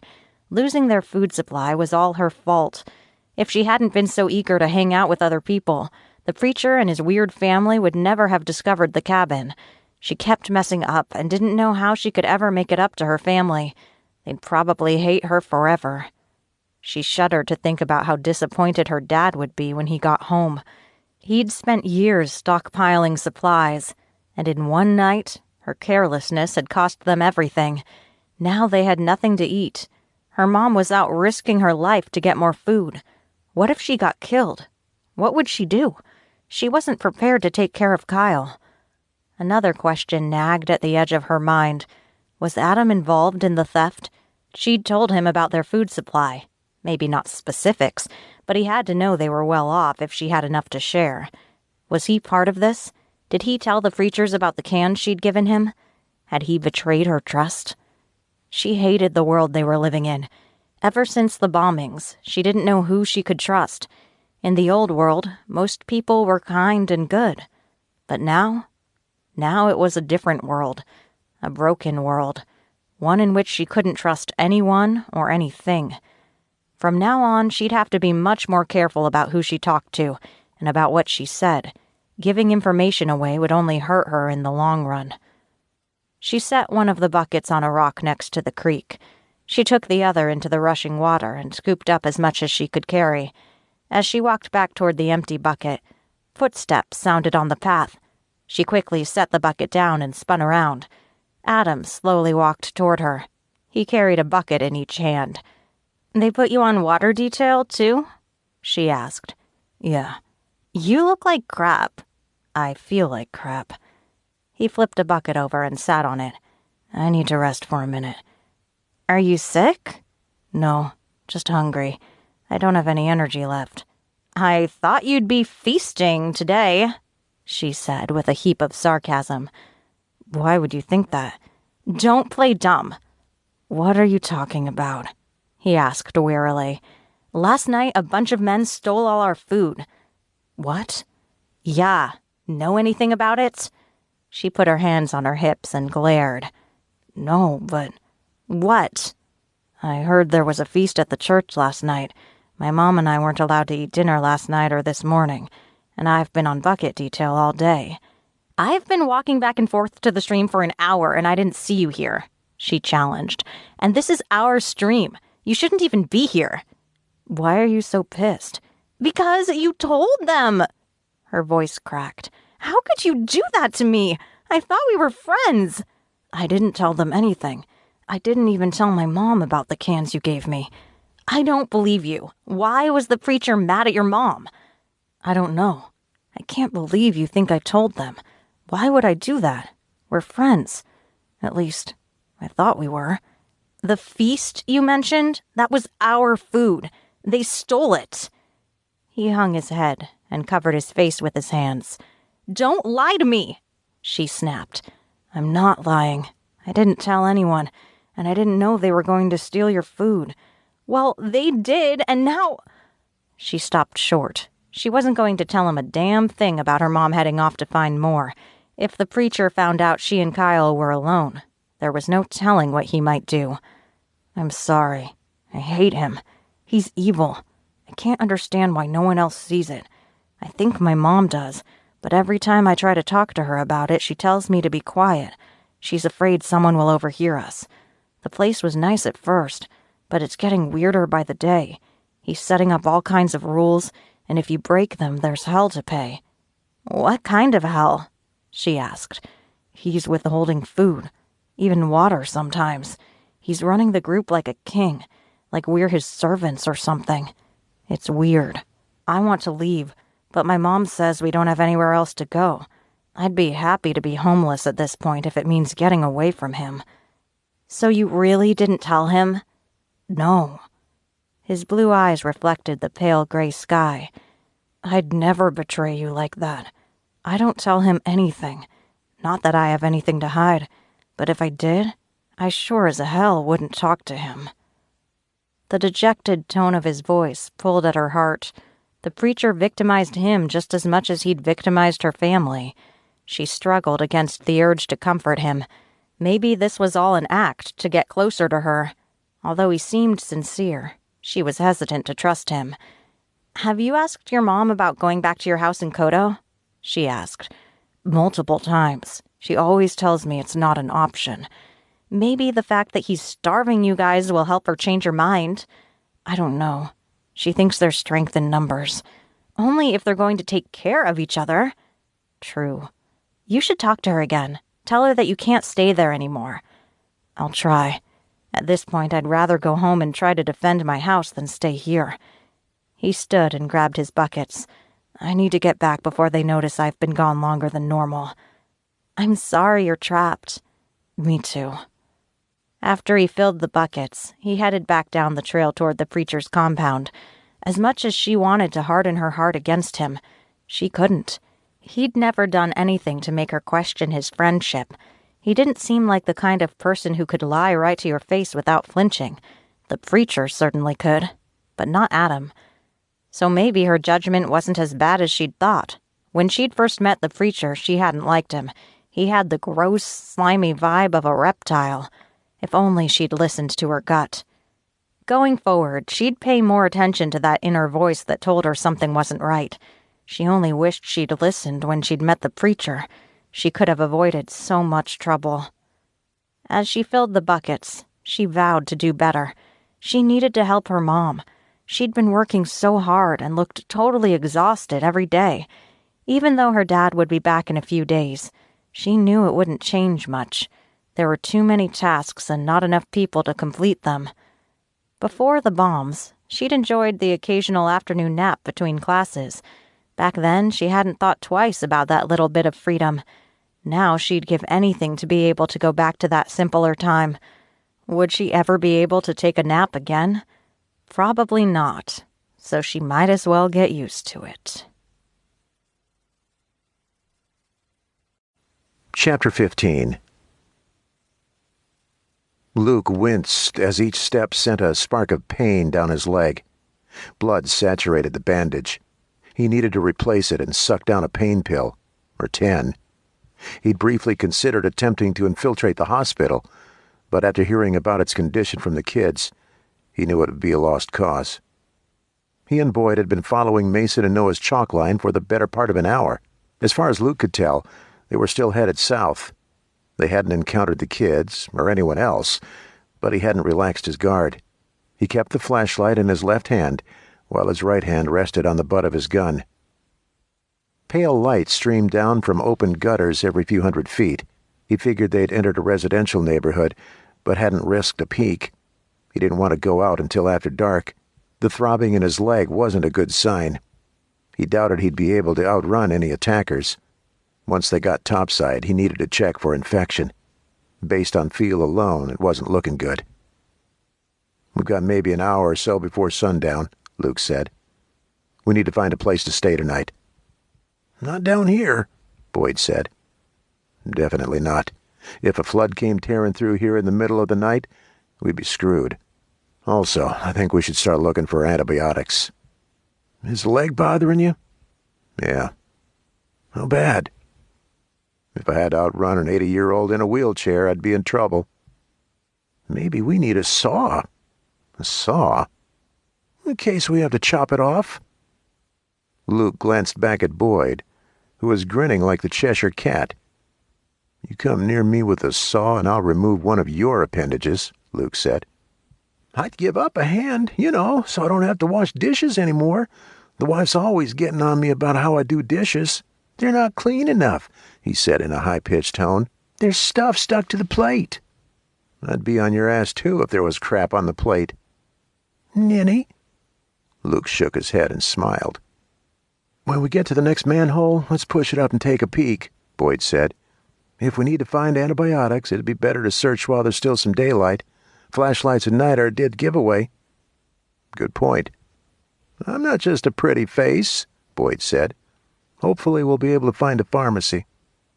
"I doubt there are any that haven't been ransacked." "Worst-case scenario, we look for a pet store." "A pet store? Why?" "Fish antibiotics. We had a bed of fish for a few years, Mr. Snuggles." "Seriously?" "I didn't name him. I let my daughter Molly pick it. Anyway, one day the poor guy wasn't looking so hot, so I went to the pet store.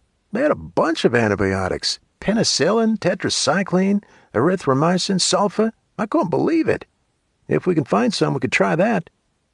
"You think it's safe?" Luke asked. "I sure as hell wouldn't try it in normal circumstances. But we're not in a normal situation. Sure, I'd love to be able to walk into a doctor's office and get the real deal, but that won't be happening anytime soon." "I don't know. I've never heard of this before." "Hopefully we won't have to resort to that," Boyd said. "Let's get out of this damn tunnel and look for a pharmacy." Luke pointed the flashlight into the dark tunnel. He continued walking until he reached a series of metal rungs in the wall. After confirming they led to a manhole, he handed the flashlight to Boyd. "I'll go up first. Keep the light on the cover. Get ready to turn it off as soon as I get the thing open." "Roger."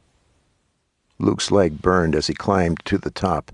As he steadied himself with one hand, he used the other to push up on the manhole. It didn't budge. "You want me to come up?" Boyd asked. "Give me another minute."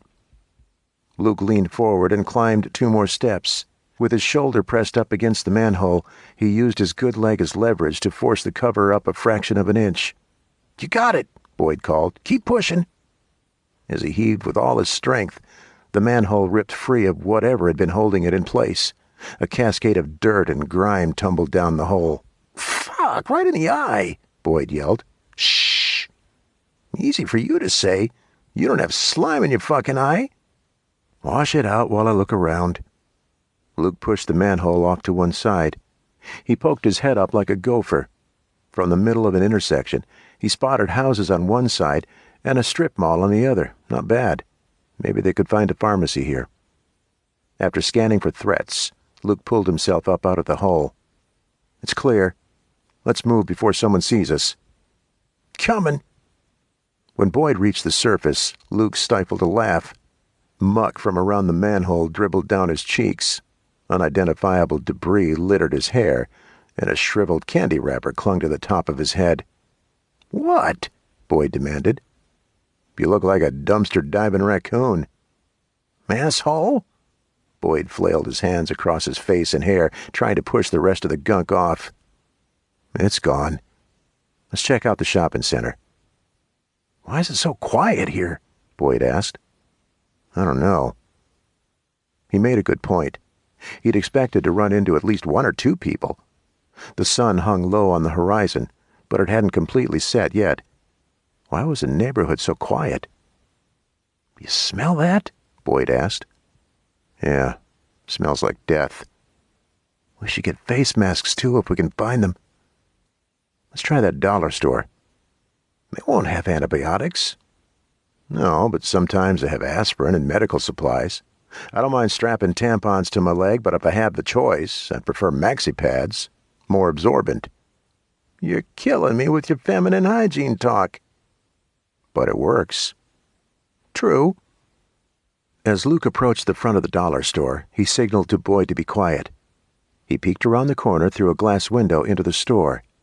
Toppled shelves lay at 45-degree angles against the wall.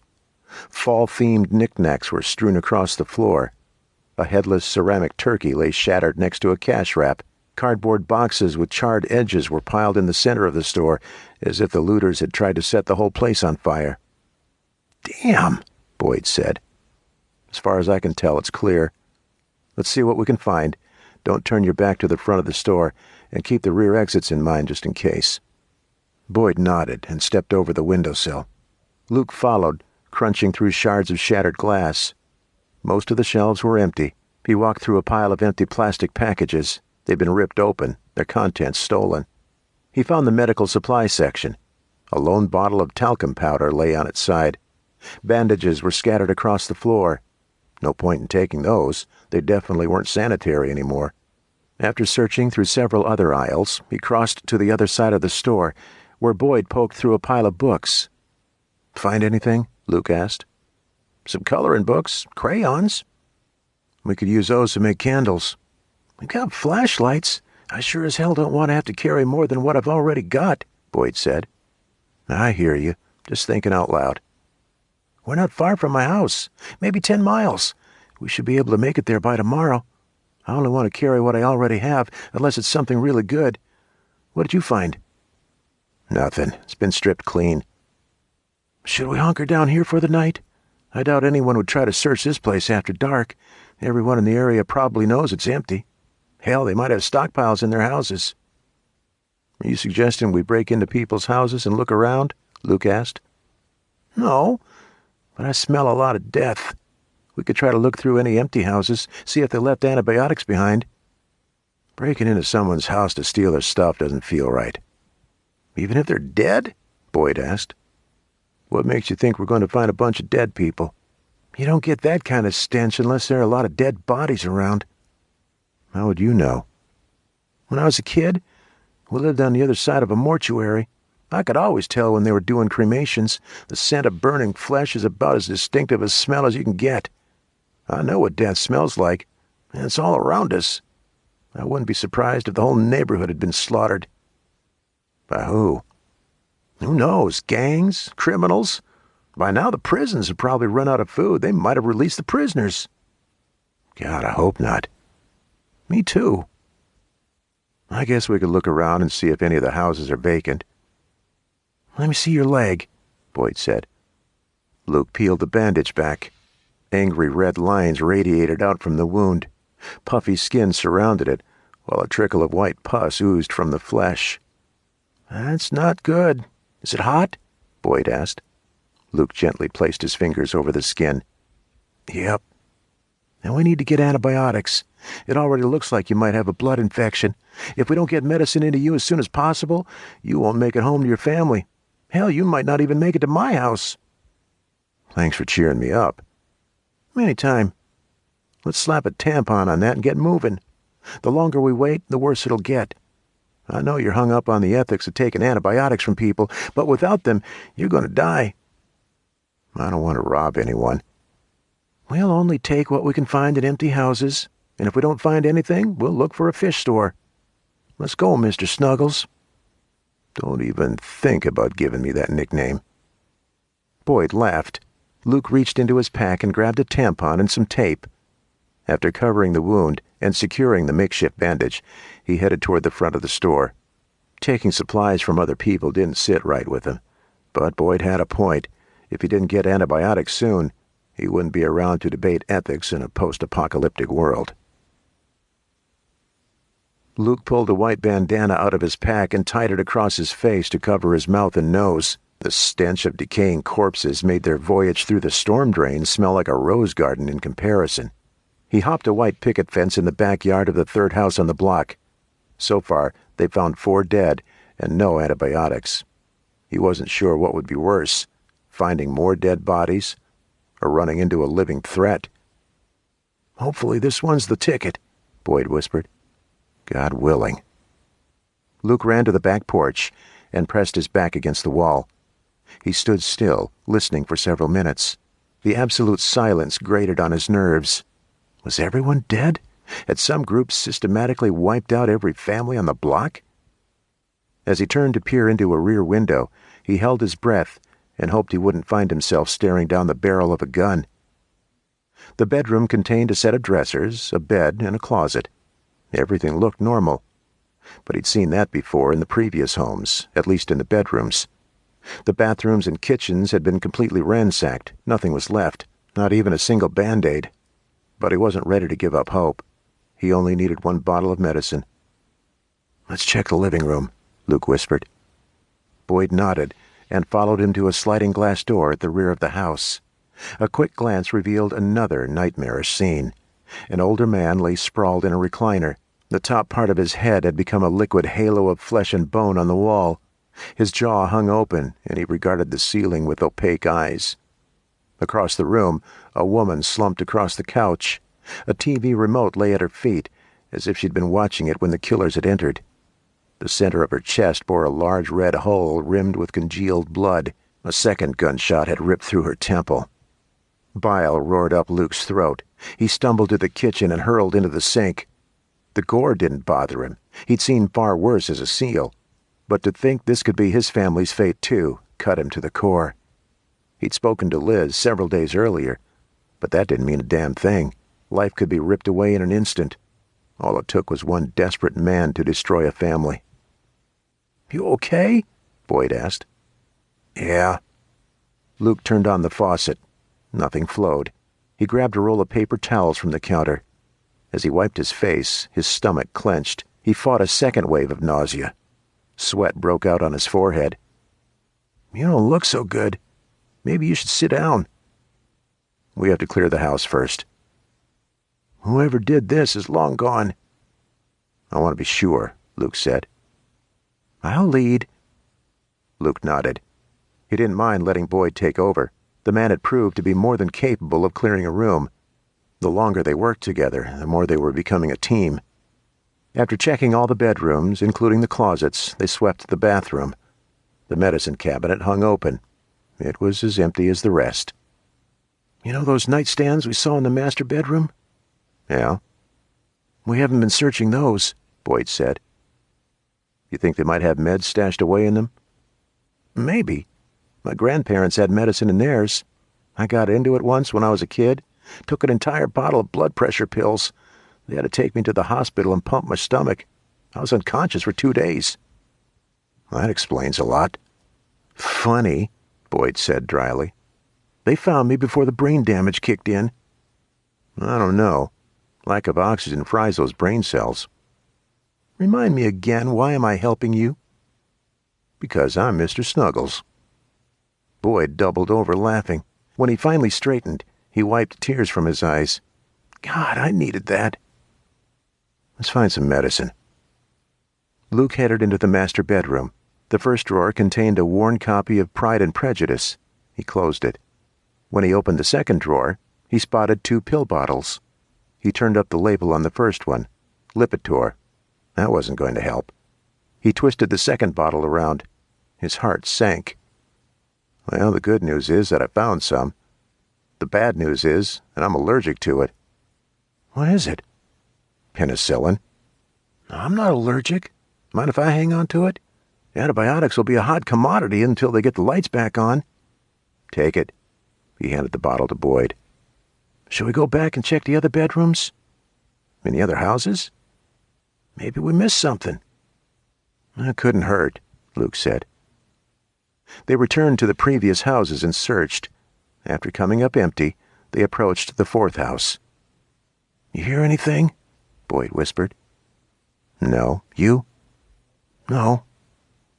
"Let's do this." Luke walked through the shattered sliding glass door. Unlike the other houses, this one wasn't full of corpses. On high alert, Luke headed down the hall. He walked slowly, cringing as warped floorboards creaked. So much for stealth. One of the doors in the hallway was closed. He approached the room. As he reached for the doorknob, he changed the grip on his gun to stabilize it. He turned the doorknob and pushed it open. A pink cradle sat in one corner, a rocking chair in the other. Several bags of diapers and a huge pile of clean washcloths were stacked on a bookshelf alongside a copy of What to Expect When You're Expecting. He glanced back at Boyd, who was fixated on the cradle. He was probably thinking the same thing. Please don't let there be a baby in it. He swallowed the lump in his throat and plodded through thick brown carpet. A heaped blanket lay inside the cradle. He stopped breathing. He reached for the blanket. It moved. He jumped back, slamming into Boyd. "Did you see that?" Luke asked. "Please tell me I'm hallucinating." Luke stepped forward and grabbed the edge of the blanket. As he peeled it back, a cat leapt out. "Shit!" The tabby cat raced between Boyd's legs and ran out into the hall. "Damn cat," Boyd said breathlessly. "I thought I was going to have a heart attack." "You and me both. Maybe we should have taken the Lipitor." "I'm tempted to go back for it after that." "At least it wasn't a baby." "Thank God." "How long has that cat been in here?" Boyd asked. "The window's open and there's a hole in the screen. She's probably been coming in and out since the apocalypse. Let's check the rest of the house. If anyone was in here, they would have shot us by now with all the noise we've been making." "Good point. But let's check anyway." After clearing the rest of the house, they headed back toward the living room. The cat stood in the middle of the kitchen next to an empty bowl. "She must live here," Boyd said. "Let's see if we can find something for her to eat." Most of the cupboards were bare, but he managed to find a couple of cans on the top shelf. After using a manual can opener, he dumped the slippery contents into the bowl. The cat gorged on the food. "We should find her some water, too," Luke said. "I'll check the garage. Sometimes people keep cases of bottled water in there." While Boyd went to search, Luke rummaged through the rest of the shelves. He found a half-eaten package of saltine crackers and several cans of green beans. He cracked open a can and drained the water into the cat's bowl. The cat meowed and brushed her head against Luke's leg. "I found a couple of bottles of water," Boyd said as he set the bottles on the counter. "I've got beans. We should eat them, since they're relatively heavy." "Hang on, I found something else in the garage." Boyd disappeared for a minute before returning with several cans. "Chili con carne." "Oh, hell yeah! We can even eat out of bowls like civilized people." "Civilized?" Luke shook his head. "Can you believe all of this? I still feel like I'm in some kind of nightmare. I've been trying to wake up for almost 2 weeks. How could this have happened in America? We got complacent. Too many countries have nukes. And it might not have even been a single country. It could have been a rogue organization like ISIS. You wouldn't believe how many nukes have gone missing from Russia over the years." "I believe it," Luke said. "All it takes is one to start a war." "I wish we had more information about what's going on. I never thought I'd miss the news as much as I do. Hell, I'd even take fake news over no news." "I don't know if I'd go that far." "You're right. I miss the old news anchors who would just tell us the facts without adding their opinions into everything." "The good old days," Luke said with a nod. As they dished out the chili, they fell into a comfortable silence. Luke devoured 2 cans before calling it quits. "Should we stay here tonight?" "We could try it. Whoever lives here could come back, but I doubt it," Boyd said. "They could be anywhere." "Maybe they're not even in the country. If they were on vacation when everything happened, they'd be stranded overseas." "I'm glad I was still in California," Luke said. "It's been hell trying to get this far. I can't even imagine trying to navigate life in another country." "I can take first watch." "Great. All that chili put me into a stupor." "Just be sure to crack a window. You don't want to gas us in the middle of the night." Luke laughed. "I'll be in the master bedroom. Might as well sleep in a bed while I can." "Sounds good." Boyd sat in a chair next to the sliding glass door. From his position, he had a clear shot at all of the doors, including the one from the garage into the kitchen. Luke headed into the master bedroom. He pulled the top drawer in the nightstand out and dug through its contents. A bottle of amoxicillin rolled toward the front of the drawer. Perfect! After popping 2 pills, he kicked off his boots and flopped face down on the bed. He was asleep before his head hit the pillow. Hours later, he woke to the sound of breaking glass. Chapter 16. Elijah strolled up and down the line of 5 men who stood at attention in front of the gun shed. Turner leaned against the shed door. "What has Turner told you about our community?" Elijah asked. "You're a group of God-fearing men who are preparing for the end of days," Gunther said. At 6'3", he towered over the others. Elijah hated having to strain his neck to look up at him, but the man was a solid wall of muscle, perfect for enforcing Elijah's rules. "What else did he say?" Elijah asked. "That you've been having problems with some woman and her brats," Steve said. He was short and stocky. A glint of darkness shimmered in his beady eyes. Elijah would have to keep a close eye on him. He could either prove to be a great asset or a loose cannon. "Yes, the woman and her kids live in a cabin over the hill and past a stream. They're a huge threat to our community, and I want them brought to one of the empty houses. They need to be taught manners." "You want us to kidnap them?" Jim asked. The third man wasn't nearly as big as the other 2, but he sported wiry muscles in his arms. He could probably snap a man's neck with little effort. However, his hesitation wasn't welcome. "You're here on a trial basis," Elijah said. "If you're not comfortable with keeping our community safe from all threats, you're welcome to leave at any time. In order to remain with the group, you must complete this mission. We're only taking 5 recruits right now. I trust Turner's judgment. He wouldn't have chosen you, if you didn't believe in your skills, and I wouldn't ask you to capture these people if they weren't actively trying to destroy everything I've worked to build." He stopped to assess their expressions. The skepticism in Jim's expressions slowly faded. Good. Elijah didn't want to have to kill him, but he wasn't about to let anyone walk away from the community again. Not willingly. He couldn't afford to have word get out about his little haven away from the nuclear wasteland. "You'll leave tonight," Elijah said. "I expect you to return with the woman and her kids by sunrise." "What about their father?" Gunther asked. "So far we haven't seen him," Turner said. "We've had the place staked out for well over a week, and he's never been spotted. At this point, I'm 95% sure they're living alone." "What kind of problems are they causing?" Jim asked. "Dissent," Elijah said. "They're meeting members of our community in the forest and are poisoning them against me. Us." "What'll you do with them once you have them?" "I only plan on talking to them," Elijah lied. "Once they understand that we're a safe, loving community, they'll choose to join us." "And if they refuse?" "They won't," Elijah smiled. "The clock's ticking. You should get going. Turner?" "Yes, sir." "Please see to it that the men are properly armed. Proceed with caution. We don't want to repeat the mistakes made on other missions." "Of course not." "What mistakes?" Jim asked. "Nothing that can't be resolved," Elijah said quickly. He cast a warning glance at Turner, who kept his mouth shut. "I can't wait to formally welcome you into the community. You will be great assets." "Thank you," Gunther said. "We spent the last few weeks eking out an existence in the city. It'll be nice to have a safe place to hole up." "Were you traveling together?" Elijah asked. "We met up at Cook's Corner. We all used to ride, so we know each other. Not well, but enough to know who's good people and who isn't." "That's what I'm looking for," Elijah said. "Good people. We have the opportunity to build a great community together.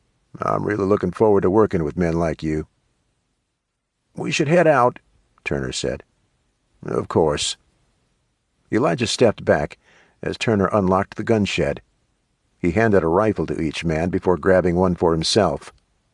"We'll be back by sunrise," Turner said. "Good, good." Elijah nodded as the men headed into the forest. With the new recruits and Turner's usual team, they shouldn't have any problem capturing the woman and her brats. Once he had them, he'd find a way to discreetly get rid of them. Trying to get them to see his point of view was a worthless endeavor. If anything, letting them linger around the community would help spread their cancerous ideas. The sooner he got rid of them, the better.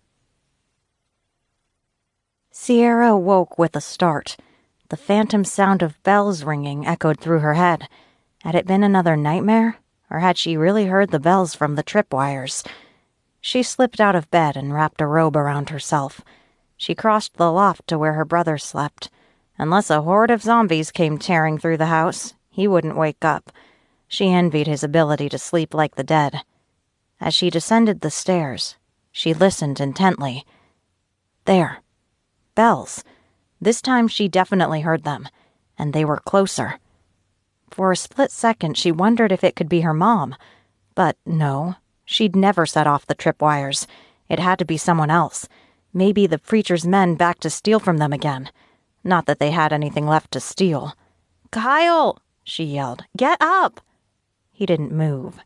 Damn him. She hurried toward the front door to check the 2x4 barricade. The back door was also locked and barricaded. Back at the front window, she peeled the curtain back an inch. Darkness pressed in from outside. Without a single light, she could only make out the slight change in darkness between the open space and the tree line. Her eyes had already adjusted to the darkness because they kept every light in the house off during the night. Even so, she couldn't see a damn thing. She grabbed a rifle from the gun rack and chambered around. She ejected the magazine and checked to be sure it was full before slamming it home. She walked to a window on the side of the house which faced the shed. If they were coming back to steal more food, the joke would be on them. They'd already taken everything. Assholes. Maybe she was totally overreacting and it was just an animal. She returned to the front and checked outside. Nothing moved as far as she could tell. Wait, what was that? She squinted. Her mom had taken the night vision goggles with her. Too bad, because they would have been a huge help right now. Her breath came out in shallow bursts. A minute passed, then another. The tension in her spine relaxed slightly. It had probably been an animal. After setting the rifle down, she flopped down in a chair at the kitchen table. She lowered her face to her hands. Was life always going to be like this now? Would she always be on edge, jumping at the slightest noise or shadow? Although she hadn't been getting along with her mom, she missed her. She'd promised she'd be home by sunrise. Without a watch or any way of telling time, she had to read the color of the sky and guess at the time. Probably close to 5 a.m. 2 hours until sunrise. She poured a glass of water to quench her suddenly parched throat. Upstairs, Kyle stirred. His footsteps moved across the ceiling before reaching the ladder. He met her in the kitchen. "What are you doing up?" he asked.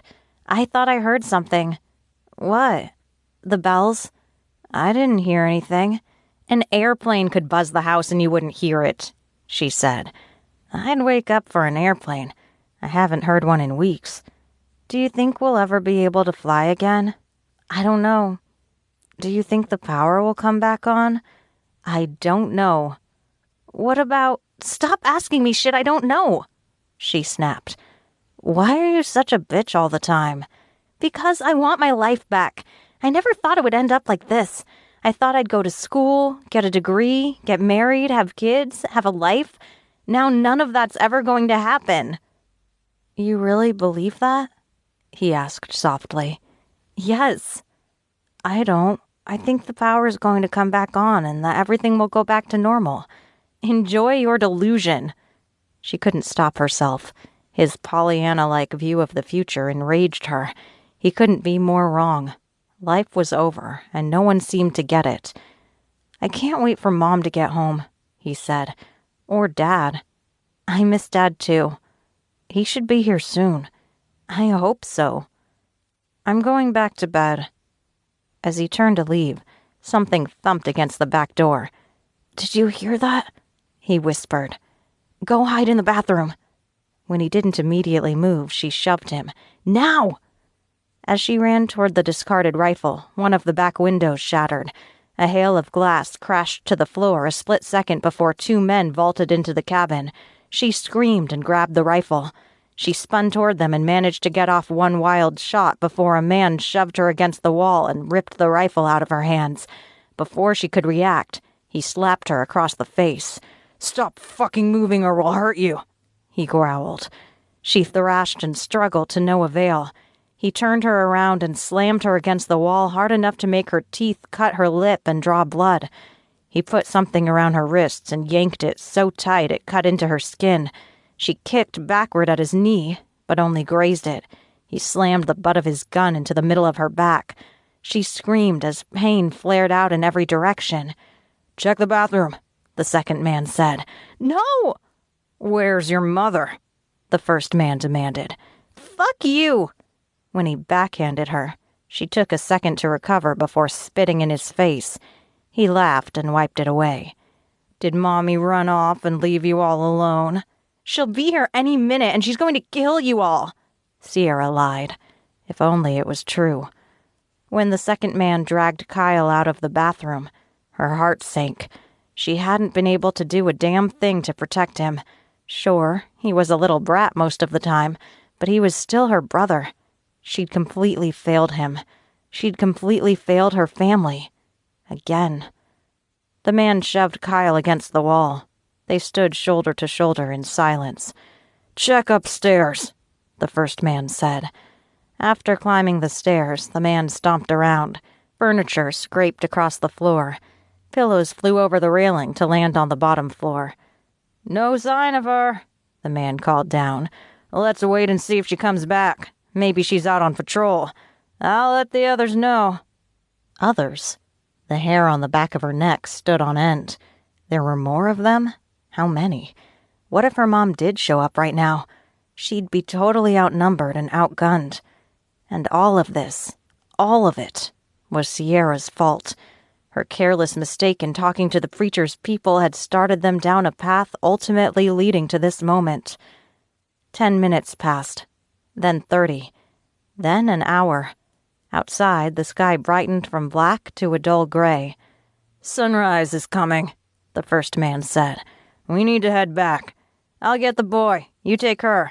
If you give me any problems, I'll shoot you and leave you on the front porch for your mom to find," the first man said. "Got it?" "Yes." "Good. Now move your ass." He shoved her toward the back door and continued to shove her all the way through the forest. She wasn't surprised in the least to find herself being herded toward the preacher's compound. A dull sunrise cast shadows over the land. Instead of walking toward the church, they corralled her toward a house about half a mile deeper into the canyon. Once inside, they sat her and Kyle down in wooden chairs at a kitchen table. They tied rope around their chests, securing them in place. As they walked toward the door, she jerked her head toward them. "Hey, assholes! Should we gag her, too?" the first man asked. Her eyes went wide and she shook her head. "Then shut the fuck up. If I hear one word out of you, I'll come back in and gag you. We'll be outside." After he'd slammed the door, Sierra tried to scoot her chair away from the table. It wouldn't budge, as if it had been bolted to the floor. "Shit! We are so fucked," Kyle said. "Mom's never going to find us here. Do you think they're going to kidnap her, too?" "I don't know." But she silently hoped they would, because at least then it would mean she wasn't dead. Chapter 17. Luke leapt out of bed and grabbed his cig from the nightstand. He raced to the door and stood with his back to the wall. With the streetlights out, the entire house was cloaked in darkness. If he tried to use a flashlight, he might as well pin a bullseye on his forehead. He peeked into the hall, but couldn't make out a thing. He left his pack in the living room so he wouldn't be able to get his night vision monocular without putting himself into the line of fire. He closed his eyes and listened for any hint of movement in the hall. As a SEAL, he'd been tasked with breaching enemy bases in the middle of the night, but there'd always been at least some ambient light. After stalking halfway down the hall, he heard another crunch of glass coming from the kitchen. He held his gun close to his chest. If someone tried to grab it, he'd have a better shot at retaining it if he kept it out of reach. As he moved into the living room, he tried to pinpoint Boyd's location. He'd left him sitting near the back door. Was he still back there? Was he somewhere else in the house? He couldn't call out to him without risking his own life. The door to the garage swung open. Luke froze as someone stepped into the kitchen. More glass crackled when the intruder reached the sink. Luke carefully lifted his foot straight up, toes pointing down to avoid snagging on the carpet. He placed the outside of his foot down first, pressing the ball of his foot into the floor and rolling from the outside in. After bringing his heel down, he slowly shifted his weight to that foot. He repeated the process with his other foot, making a soundless approach. The faint outline of a man stood against the midnight blue sky in the window. Less than 2 feet from the man, Luke raised his gun to the back of his head. He took a final step forward, pressing the barrel of the gun to the back of his head. "Don't fucking move." "Holy shit, don't shoot, it's me," Boyd said. "What the fuck?" Luke stuffed his gun in his waistband. "What the hell are you doing? I almost shot you." "Jesus, I didn't even hear you coming." "I thought someone else was in the house. I heard glass breaking." "The cat was meowing again. I was trying to find more food, and I kicked a piece of glass." "Did you cut yourself?" "No, I kept my shoes on. I didn't hear anything, so I doubt anyone else is in the house," Boyd said. "I'll check anyway." Luke flicked on a flashlight. An unopened can of cat food sat on the counter. The cat was perched next to it. She let out a demanding meow. "I'm working on it." When Boyd grabbed a can opener, the cat trotted over to rub her face against his hand. Luke left them and headed back through the house to make sure they were alone.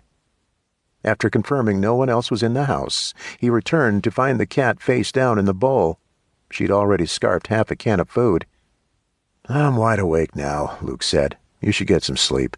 I'm guessing we have only an hour or so before sunrise. I'd like to get on the road at first light." "Me too. I want to get home today. I don't need to sleep.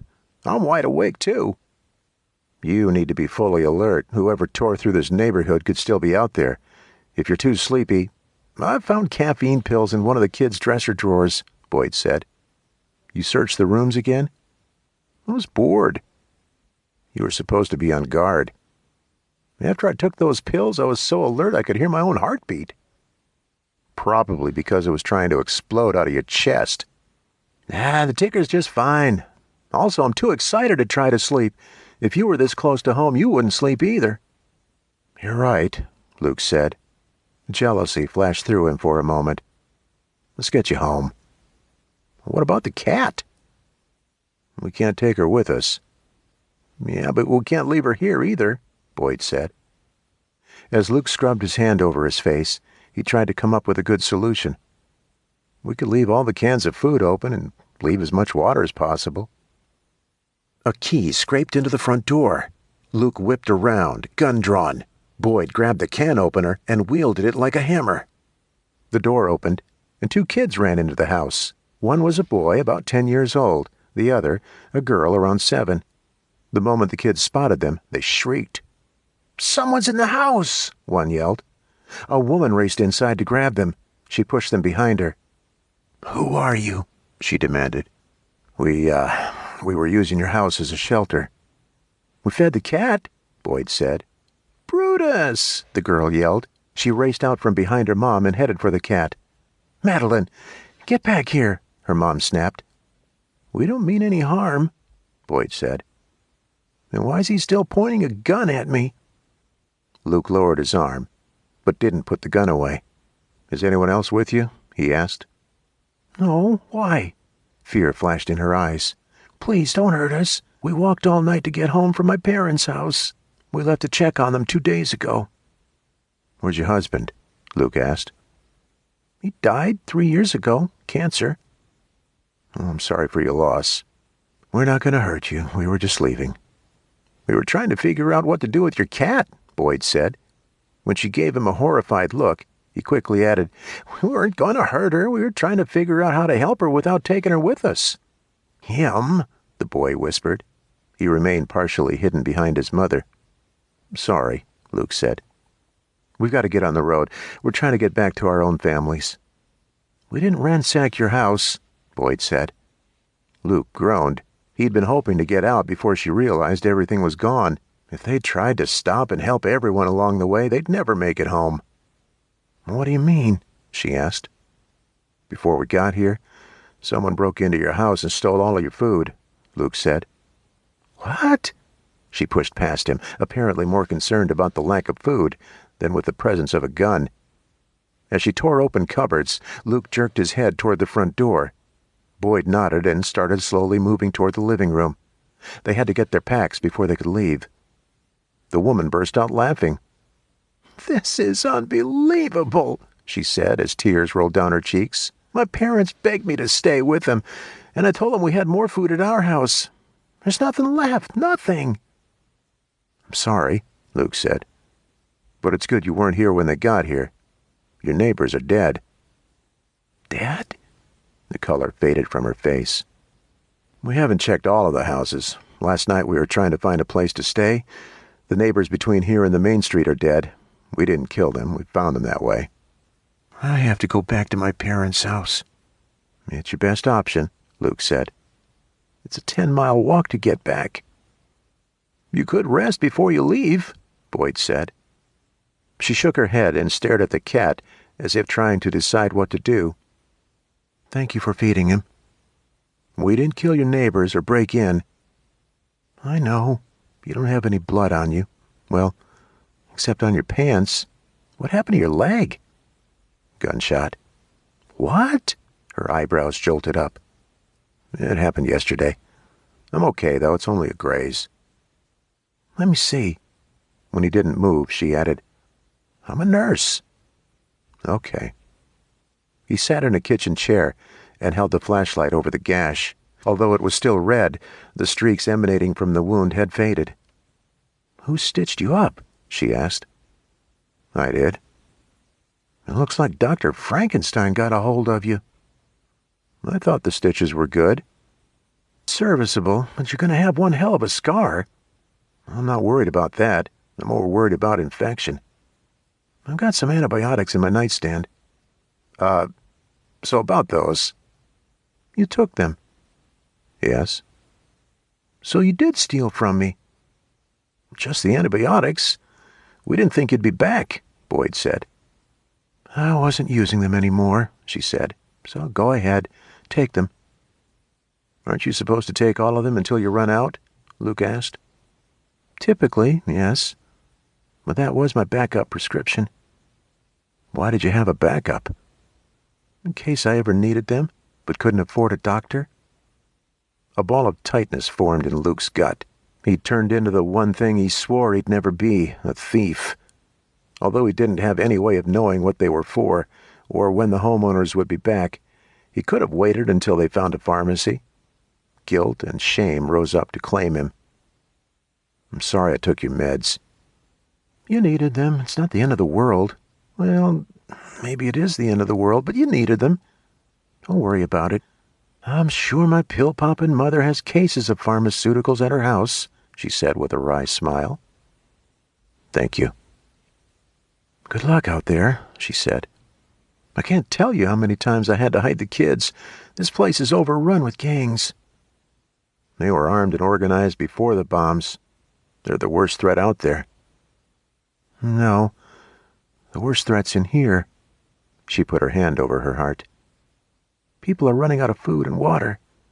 They're starting to give up already. I see it in their eyes. At first, everyone was furious, demanding to know how this could have happened. This is America, for crying out loud. But after almost 2 weeks, people are starting to realize how bad it's going to get. Some people are ready to dig in and find a way to survive. Others have already resigned themselves to death. It's pathetic. People need to come together as a community. Are there still people left near your parents' house? Good people, he clarified. Yeah, they've lived in the same neighborhood for 40 years. All of the neighbors know each other. Good, then you have a chance. The only way to survive now is to work together. That's the plan. Take care. Boyd walked back into the kitchen with his pack on his shoulders. He handed the other one to Luke. As they headed toward the door, Luke glanced back at the kids. Light still shone in their eyes. He hoped no one would snuff it out. Luke sat on the edge of a freeway overpass as he popped another antibiotic pill into his mouth and washed it down with a swig of water. He peeled back the bandage on his leg. Even though he'd been walking all day, the redness and swelling had diminished significantly. He didn't have enough pills for a full course of treatment, but hopefully it would be enough to get him home. A little rest and tender loving care from Liz would go a long way toward making him feel better. How many more miles do we have to go? Only 2 more, Boyd said. We're 2 exits from my street. So we should get there before sunset. Easily. I can't wait to see Vicky and the kids. You should spend the night. We'll have a big barbecue to celebrate. As much as I'd love to fall face first down into a bed, I have to get home. I'll walk as far as I can tonight. If I don't make it all the way, I'll camp away from the road. Most of the land near the cabin is protected wildlife sanctuary, so the human population is low. I doubt someone's going to put a bullet in my head in the middle of the night. But a mountain lion might decide to snack on me, he grinned. Not enough meat on your bones, Boyd said. He'll have to chew you up to get at the bone marrow. Funny. I haven't felt this good in almost 2 weeks. Just knowing I'm this close to home is better than snorting an 8-ball off a hooker's ass. That's just... wow. I'm kidding. Come on. You grew up in the 80s. I was a teenager. Old enough for hookers and blow. Luke side-eyed him. What can I say? Boyd held his hands up and shrugged. I was a wild child in Riverside. You don't seem like the type. My best friend died on my 17th birthday. He got some bad shit. I went cold turkey after that, turned my life around. Damn, it's terrible. Worst birthday present ever. Or the best, depending on how you look at it. In a way, he saved my life. I wouldn't be the man I am today if that hadn't happened. I guess that's one way of looking at it. I'm not going to lie and tell you it was totally easy to quit. I had way too much time on my hands and no friends. I had to cut everyone from the scene out of my life. "What did you do to stay busy?" Luke asked. "Worked with an animal rescue organization." "Really?" "Yep. I could wrangle the meanest, growliest dogs in the county because I understood 'em. They'd been hurt in some way. They were distrustful and ready to lash out at anyone and everyone, so I'd wait them out, show them I wasn't leaving until they came with me. I can't tell you how many I rescued, but I can tell you they all had a hand in rescuing me from my demons. I met Vicky at the shelter." "Really?" "Yep. Her mom was the manager. Vicky would head over there after school and sit in the office doing homework. She's a couple of years younger than me." "Liz is younger than me, too. How'd you get her to go out with you? I figure her mom had to be watching her like a hawk." "She was, but that made Vicky even more irresistible. Forbidden fruit. I did have to wait until she turned 18, but I asked her out the next day. Her mom wasn't too pleased at first, but I won her over. We got married a year later." "You said you have 3 kids?" First one was born 9 months after we got married. Molly's 20 now. Dean came 2 years later, then Sam 2 years after that. He's 16 now. 2 more years and we're done raising kids." "You never really finished raising them. My daughter Sierra is 19, but she's still a kid in a lot of ways. I worry about her. I think we sheltered her too much. I don't know if she's ready for the kind of world we're living in." "This is going to be a sink-or-swim world. Without power, food, water, and jobs, everyone's going to have to either figure out how to live real quick or die trying. The first year will be the worst. People are going to starve to death or get killed.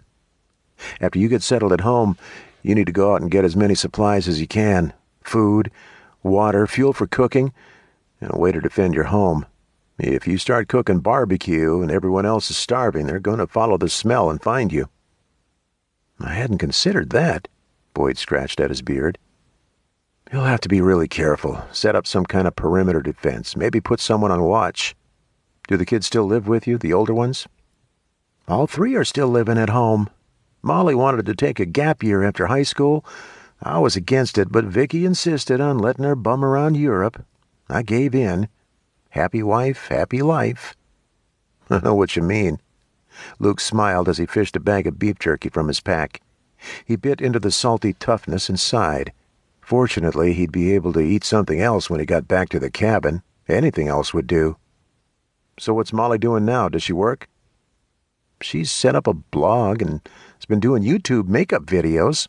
I don't understand how it all works, but she's making some money from affiliate sales. Well, she was.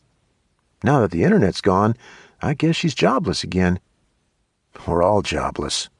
What were you doing before the bombs?" "Accountant. I love balancing profit and loss statements. I know it sounds lame, but I've always been good with numbers." "Hey, we all have different skills. It's what makes life interesting." "I wonder how it'll change now. The kind of skills that we'll need to survive won't include accounting." "I'm sure they will." "How?" Boyd asked. "Someone's got to set up rations. They need to keep track of all the food coming in and being consumed. If you don't track your resources, you won't know when to go out hunting for more." "True." "You don't have anything to worry about. You were resourceful enough to get yourself from Vegas to home with nothing but the clothes on your back.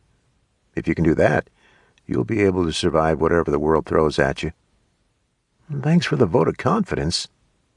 "Don't mention it. Want to get moving?" "Yeah. We should be there in less than an hour." After packing up their supplies, Luke shouldered his pack. Boyd took off down the road faster than a cheetah chasing a rabbit. Luke grinned. Boyd's love for his family matched his own. He completely understood the man's need to haul ass. He'd probably do the same when he reached the cabin. As he hurried after Boyd, a lightness he hadn't felt in weeks lifted his spirits. He couldn't wait to see Boyd reunited with his family, because it would give him hope for his own reunion. In less than 24 hours, he'd be home with the woman he loved and his kids. He could hardly wait. Chapter 18. Elijah clenched his fists under his office desk as Turner relayed the events at the cabin. Although they'd captured the brats, they hadn't located the woman. 2 of his men remained at the cabin waiting for her to arrive, while several others set out into the forest to look for her. So far, they hadn't brought her back. "Your mission isn't complete," Elijah said. "I know. My men will bring her back as soon as they find her," Turner said. "Where are the kids?" "In the Ullman's old house." "Are they secure? I can't have them escaping." "They aren't going anywhere. I have to tell you, getting more manpower is making everything much easier to control," Turner said. "We need even more men." "How many are you thinking? 5? 10? Let's start with 5 more. We'll bring them on 5 at a time until we're fully operational. I'll want a group out hunting for supplies at all times, another to protect the community, another for extra projects. And, of course, they'll all need to have time off, so we'll need multiple teams." "Let me run some numbers and get back to you," Turner said. "We should be able to recruit enough men within a month." "Good. I couldn't run this place without you," Elijah said. Although he didn't want to share power with anyone else, he had to give Turner credit for everything he'd accomplished. As second-in-command, he'd proved to be a good soldier. Exactly the kind of man Elijah wanted by his side. "I'm planning on leading a sweep of the forest," Turner said. "After that, I'll hike into town and look for more men." "Good. I'm going to talk to the kids and see if I can get any more information." "That girl has a mouth on her. If I were her dad, I'd wash it out with soap and tan her hide." "I'll keep that in mind," Elijah said. "I should be back by sundown." After Turner left, Elijah unlocked the bottom drawer in his desk. He retrieved a bottle of whiskey and filled half a glass. He kicked it back, enjoying the way it burned down his throat. Although he didn't have the mother yet, he had her kids, so it was only a matter of time before he could get rid of them for good. He used a trail behind the church to get to the Ullman house. 3 guards stood sentry. They snapped to attention when he approached. "Good morning, sir," Gunther said.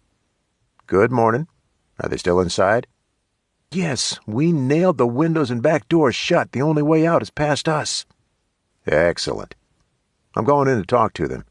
You and your men can take a break. Go get yourself some breakfast. Come back in 15 minutes, Elijah said. "Yes, sir." He waited until the men disappeared around a bend in the road before unlocking the front door. His pistol shifted in his waistband. Even though he wasn't going hungry, he'd lost enough weight in the last few weeks to loosen his pants. Once he got his teams in place, he'd have more access to food, and he'd be able to bulk up. Gloomy light filtered into the house through yellow curtains. The kids sat in chairs around the kitchen table. Sierra glared as he approached. "Where's your mother?" "Like we're going to tell you," the boy child said. "What's your name, son?" "Kyle. And I'm not your son." "Kyle? It's very nice to finally meet you." "Don't listen to a word he says," Sierra said. "He's a liar." "Am I? What exactly have I lied about? You don't even know me." Sierra pressed her lips together and shook her head.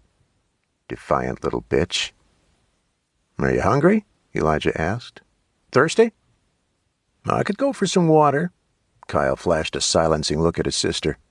Maybe he was the weaker of the two, the easier one to break. Elijah walked into the kitchen and pulled open several cabinets before finding a glass. He filled it with water from a pitcher on the counter. As far as he knew, the Ullmans hadn't returned. Maybe the guards had left the water in view to torment the kids. Or they were using it for themselves. "You can each have as much water as you can drink, as soon as you tell me where your mother's hiding." "What do you want her?" Sierra asked. "I want to talk to her." "Why?" "We need to have an adult conversation about a few things." "Why do you keep bothering us?" she whined. "Why don't you leave us alone? We didn't do anything to you." "Oh, but you did." He swung a chair around and straddled it. He took an exaggerated sip before setting the glass on the table. "Before you showed up, we were a peaceful community. Now there's dissent. People are questioning my rules, our rules." "How could Sierra make people question you?" Kyle asked. "I don't get it." There are women in my flock who think we should all be equal, but it's impossible. A group like ours needs strong leadership, and I'm their leader. They shouldn't be questioning me." "Why not?" Sierra asked. "Why should anyone listen to you? Did they choose you as their leader? Or did you just take over?" "It's my church. I was appointed by God." "I highly doubt he would appoint someone like you. You're an egotistical asshole out for himself. Adam told me about how you starved him and his mom for no reason." "I had reason." "What reason?" "That's none of your business." "Was his mom one of the women who questioned you?" she asked. "That's my guess. I bet you didn't like it. You don't like strong women who can outthink you. Women like my mom." "Silence!" Elijah slammed his fist against the table hard enough to knock the glass over. Water splashed across the table. The glass rolled toward the edge. He made no effort to stop it as it dropped to shatter on the floor. "You will tell me where she is, or I will make you regret it." "How are you going to do that, Mr. Man of God?" she asked. "Are you going to starve us too? Torture us? My mom's going to come and get us and destroy you. Once your stupid flock finds out that you're kidnapping and starving people, they'll run you out of the community. Men like you can only survive by keeping people in a state of fear. Once they know the truth, they'll see you're nothing but a charlatan, a false prophet. They talk about people like you in the Bible. You use religion to further your own agenda. There's nothing but greed and hate in your soul." "You little bitch." Elijah stood so fast that the chair toppled over. "I could kill you right now. I could kill your brother and bury you both. No one would ever find you, and your mother would spend the rest of her short, miserable life looking. I'd let her search and suffer until I got bored. Then I'd kill her, too." Kyle's eyes welled with tears. At least Elijah was getting through to one of them. "I don't want to do any of that," Elijah said as he moved closer to Kyle. "Just tell me where she is. Once I'm able to talk some sense into her, everything will be back to normal." Shut up, Kyle. He's going to kill us. If he wanted to kill us, he would have done it already. He needs us alive because he's using us as bait. Don't be so naive," she snapped. "We're not telling you shit, so get the fuck out of here. I'm not afraid of you. Our mom will come. She will find us, and she will tear down your wall of bullshit." Elijah strode over to slap her hard across the face. A red handprint marked one cheek. After a second blow to the other side, she had matching splotches. He walked into the kitchen and grabbed a knife from a block on the counter. The shiny steel blade glimmered in a shaft of light. Without hesitation, he returned to stab the knife into the kitchen counter directly in front of Sierra. "You have 1 hour to think about how much you value being alive. When I come back, you better tell me where she is, or I'll start cutting off fingers." He jerked the knife out of the table and tossed it on the counter. Disgusted by the expression of utter contempt on the kids' faces, he took long steps toward the door. He slammed it behind him and sucked in a cooling breath of air. It had taken every ounce of self-control not to cut the little bitch's tongue out. For now, he'd have to keep the little bastards alive. But as soon as he captured their mother, he was going to kill them all. Liz unloaded the last bags of food and added them to the pile around the campfire. The rising sun did little to dispel the chill in the air. Each day brought them closer to winter. Normally, winters in Southern California were mild. It wasn't unusual to hang out at the beach on Christmas. However, this year she doubted she'd be running around in a bikini. "That's the last of it," she said. "Since we have the least food at my house because of the robbery, I'd like to take half back to my family. The other half can be split amongst the other households, unless you'd like to start a community stockpile." "You can't be serious," Irene said. "Why not?" Liz snapped. Why was Irene always at her throat? The woman fought against everything she'd tried to accomplish, including this. "Everyone but Sandy and Edwin sent a family member to help get food. They risked their lives so the food should be split equally. I can't imagine that being up for debate," Irene said. "I have to agree," Bert said. "Not only did I risk my life, but we used my truck. My gas. I could have lost the truck when that mob almost ambushed us." "I understand where you're coming from," Liz said. But you all have food stockpiles. I have nothing. We ate the last can of food yesterday. If I only take back a quarter of what we found, it's only going to last us a week. If that. We can go on another supply run when you're out, Harvey said. I don't know that I'm willing to risk the truck again, Bert said. What else were you planning on using it for? Franklin asked. We can't get much use out of it for anything other than supply runs. We? Bert raised a brow. It's my truck. It doesn't belong to you. You're trying to start up some communist bullshit right now. It's not communist, Liz said. It's neighbors helping neighbors. Look, we're all tired and need to sleep, Harvey said.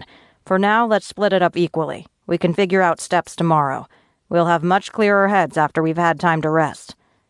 As much as Liz wanted to stay and continue to argue, she couldn't wait to get back.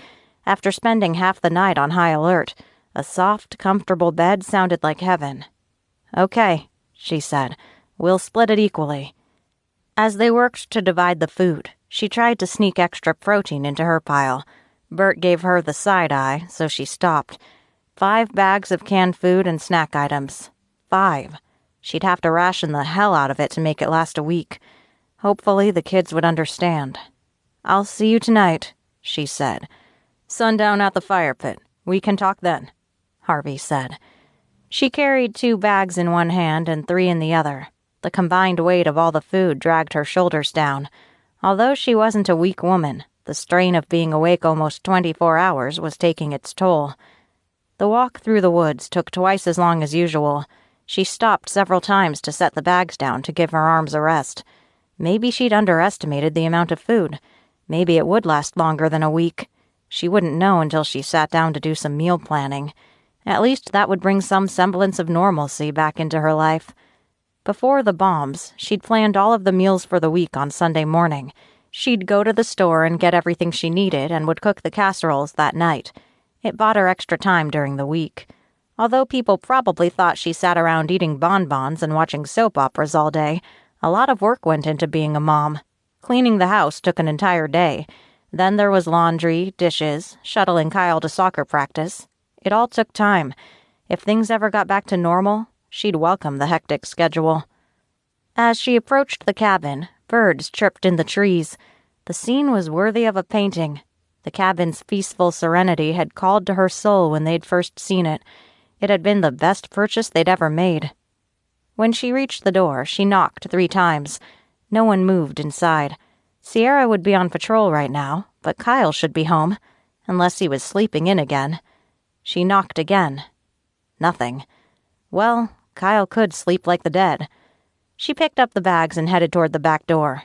The window closest to his bed on the 2nd floor looked over the back porch. She might have to lob a rock up there to wake him up. As she rounded the corner, adrenaline ripped through her belly, leaving a searing line of pain in its wake. Ripped from its hinges, the back door lay on the floor. She dropped the bags and ran inside. Absolute destruction covered the living room. Lamps had been knocked over. All of the guns were missing. "Kyle! Sierra!" She scrambled up the steps to the loft. Empty. Downstairs, she checked the bathroom and all of the cabinets to make sure they weren't hiding from whoever had destroyed the house. She didn't find a single trace of them. Kyle had been taken. She'd spent too much time hunting for food and had left them vulnerable to attack. How could she have been so stupid? She should have taken them with her. She had to find Sierra. Today she was scheduled to be on the highest peak, on patrol from sunrise to noon. She had to be there. As she rushed up the hill toward the peak, her heart thundered. Please let her be there. Please. When she reached the lookout location, she dropped to her knees. Owen, Bert's son, turned to stare at her. "What's going on?" he asked. "Where's Sierra?" "I'd love to know. She was supposed to be up here to relieve me an hour ago. She never showed up." "Did you see anyone near the house?" she asked. "Someone broke in. I think they kidnapped the kids." "Oh, crap." His gaze dropped to his feet. "What?" "I kind of fell asleep last night." "What? When?" "Right before sunrise. It's boring as hell sitting up here all night. Nothing ever happens. It's stupid. I don't even know why we have patrols." She literally wanted to strangle him with her bare hands. "You idiot! You were supposed to keep watch! You let them take my kids!" "I was tired." She turned on her heel and ran down the hill toward Harvey's house. When she spotted him in the backyard feeding the goats, she waved frantically.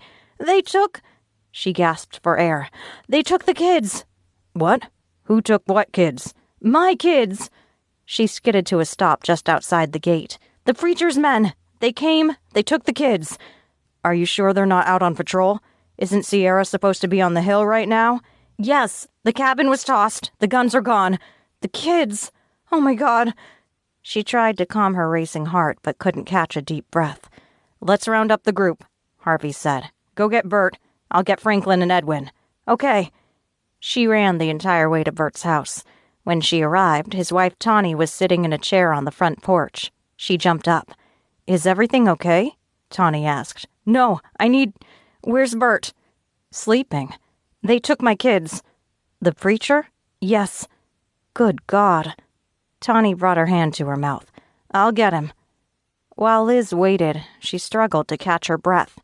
Were the kids still alive? What did he want with them? Why was he coming after her family again? Why was any of this happening? Bert raced outside, still pulling on his belt as he stumbled onto the porch. "We're meeting at the fire pit." Everyone from the community reached the fire pit at the same time. "We need a plan to get them back," Harvey said. "You'd be risking your life," Irene said. "Shut up, woman," he snapped. "Liz is a part of our community, and so are her kids. I've about had it with your damn mouth. Now, we're going to get her kids back and end this bullshit with the preacher once and for all. If you're not going to take part, then go home. I don't have time to deal with any crap. We don't know what he's doing to them right now, so we need to move." "What's the plan?" Bert asked. "We need to find them first," Liz said. "We can't make a plan unless we know for sure where they are and what we're up against." "Okay, we'll go in teams of 2. Everyone have a gun?" Harvey asked. Everyone nodded and paired up. Liz stepped closer to Harvey while Irene stood on the sidelines, glaring. "We move out now," Harvey said. "We can't go running over there, guns blazing. Keep a low profile. We gather information, then we take action. Got it?" When everyone agreed, he headed into the forest. Liz walked shoulder to shoulder with him. For the first time since the bombs dropped, someone actually gave a shit about her and the kids. In fact, everyone but Irene joined the reconnaissance mission. Well, screw her. She could go fuck herself for all Liz cared. As she trekked across the stream, Liz steeled her spine. She'd get her kids back no matter what it took, even if it meant dying for them. Rage burned through her veins. The preacher didn't know what he'd done. He'd provoked a mother's vengeance, and she'd rained fire and brimstone down on his soul, the likes of which the world had never seen. Chapter 19. Luke hung back as Boyd pulled a key from his pocket. As he scanned the neighborhood, Luke caught a flash of movement 3 houses down. There, by the bushes. He narrowed his gaze and squinted against the setting sun. Shadows shifted, but he couldn't make out any particular form. Maybe it had been a trick of the light. After unlocking the door, Boyd stepped to the side. They'd already agreed to go in slow, Luke first, Boyd as backup. Luke pushed the door. He stood to one side and scanned for people as the door creaked open. The entryway was clear, so he took a step inside. A narrow hallway led to the living room and the kitchen. Boyd had drawn a map of the layout, so Luke wouldn't go in completely blind. As Luke peeked around the corner into the living room, his heart stopped. Blood spatter arced across the wall behind the couch. A naked woman lay slumped over, her throat slit. An inhuman scream erupted from Boyd. He shoved Luke out of the way and threw himself at the woman's feet. He lifted her chin. Vacant eyes stared at nothing. He howled like a dying wolf. Before Luke could react, Boyd jumped up and ran down the hall toward the bedrooms. "Wait!" Luke yelled. They hadn't cleared the rest of the house yet. "No!" Shit. Luke quickly checked the kitchen before jogging down the hall. In the first room, he spotted a teenage boy. dead from a gunshot wound to the forehead. In the second bedroom, another boy, slightly older, lay face down in a pool of caked blood. But the true horror lay in the third. He walked in to find Boyd frantically pulling the rope which bound his daughter spread-eagled to the bed. Luke shoved his gun in his waistband and pulled a knife from his pack. He quickly helped untie her. Boyd pulled her into his arms while struggling to pull a blanket over her exposed body. Tears streamed down his face. "She's dead," he moaned. As he sobbed, Luke double-checked the rest of the house to make sure they were alone. He returned to find Boyd rocking his daughter. Rigor mortis had come and gone, leaving her limp. One of her legs slid off the edge of the bed. Boyd carefully pulled it back onto the bed. "I never should have gone to Vegas. I never should have left them alone." "There's no way you could have known this would happen," Luke said. "I was off having fun while they were being tortured." "No, this didn't happen until after the bombs dropped. You were already headed home by then." "It doesn't matter when it happened," Boyd snapped. "I wasn't here. I failed them." Luke pressed his lips together. Trying to reason with him right now was pointless. He was too consumed by grief to listen to reason. Luke couldn't imagine the pain of losing his entire family. Nothing he could say would help ease Boyd's suffering, so he kept his mouth shut. He slowly backed out of the room and headed back to the front door. As he reached to close it, he hesitated. He took a step out onto the porch and studied the neighborhood. A glint of light flashed from a house across the street several doors down. He eased back inside and closed the door. As he pushed the curtain aside, the flash disappeared. He stayed still, waiting for another glimpse. After several minutes, he gave up. It was probably nothing anyway. He headed back into the bedroom, where Boyd cradled his daughter. In the span of only a few minutes, he looked as if he'd aged 20 years. His typically exuberant smile had been replaced by a scowl. "Who could have done this?" he muttered. "I don't know. We might never know. There has to be a clue, something." It was probably a gang. As soon as the words left his mouth, he regretted them. Boyd shook his head from side to side while mumbling under his breath. "No, not a gang, no graffiti. They would have left some kind of sign." "We might never know." "We? How the fuck is this about you?" Boyd eased his daughter to one side and slipped off the bed. He stalked toward Luke and scowled. "This isn't about you." "I didn't mean it like that." Boyd jabbed a finger into Luke's chest. "How the fuck did you mean it?" You slowed me down. I could have been here faster if it weren't for you." "What?" "I was the one who wanted to keep moving. You were perfectly happy to spend hours looking for food and water." "I needed fuel." "We needed fuel. Whether or not you want to admit it, it took teamwork to get here. Neither of us would have made it alone." Boyd growled and rushed forward, tackling Luke to the ground. Luke shoved at his bulk and tried to pry him off. A fist smashed into his face. His lips split. The metallic taste of blood spread across his tongue. Before he could react, Boyd slammed his other fist into his face. Luke reached up and jabbed him in the eye. Boyd roared and jerked back. Luke rolled to his knees and shoved Boyd. Instead of falling backward, Boyd grabbed Luke's shoulders. Luke locked his hands on Boyd's and head-butted him. As Boyd tumbled back, Luke jumped to his feet. "Stop trying to fight me. You won't win." Boyd snarled as he used the edge of the bed as leverage to stand. He wiped a bloody hand across the back of his mouth. A thin trail of blood seeped from one corner of his mouth. "You're pissed, I get it. But don't think for a second that you get to take it out on me." "Go fuck yourself," Boyd snapped. "You need to calm the fuck down." "Do I? Really?" Boyd glared. "You know what? I don't need this shit. Have a nice life." Luke turned and stalked toward the front door. "Good luck, asshole." "Dick," Luke grumbled. Part of him understood Boyd's need to lash out, but he wasn't going to stick around and be his punching bag. He adjusted his pack as he walked down the hall. Anger tightened his chest. It was all he could do to keep himself from going back to pound Boyd into the ground. As he reached for the front doorknob, Boyd yelled, "Wait! Wait!" He ran down the hall. "Look what I found!" Boyd uncurled his fingers to reveal an old class ring. "Congratulations," Luke said dryly. "You don't understand. I know who did this. I know who killed my family." "What do you mean you know who killed your family?" Luke asked. "Those bastard Nicholsons. I saw the way they looked at my wife and daughter, but they never did anything. They never said anything. I had no idea. No idea. I should have known. I never should have left them alone." "Well, how do you know it was them?" "This." Boyd held up the ring. "I caught Bart Nicholson hanging around the sidewalk outside the house. I asked him if he needed something. He said he was out jogging and lost his ring. But it was sitting on his damn finger. When I pointed it out, he laughed and said he didn't mean that ring. That one was his high school ring.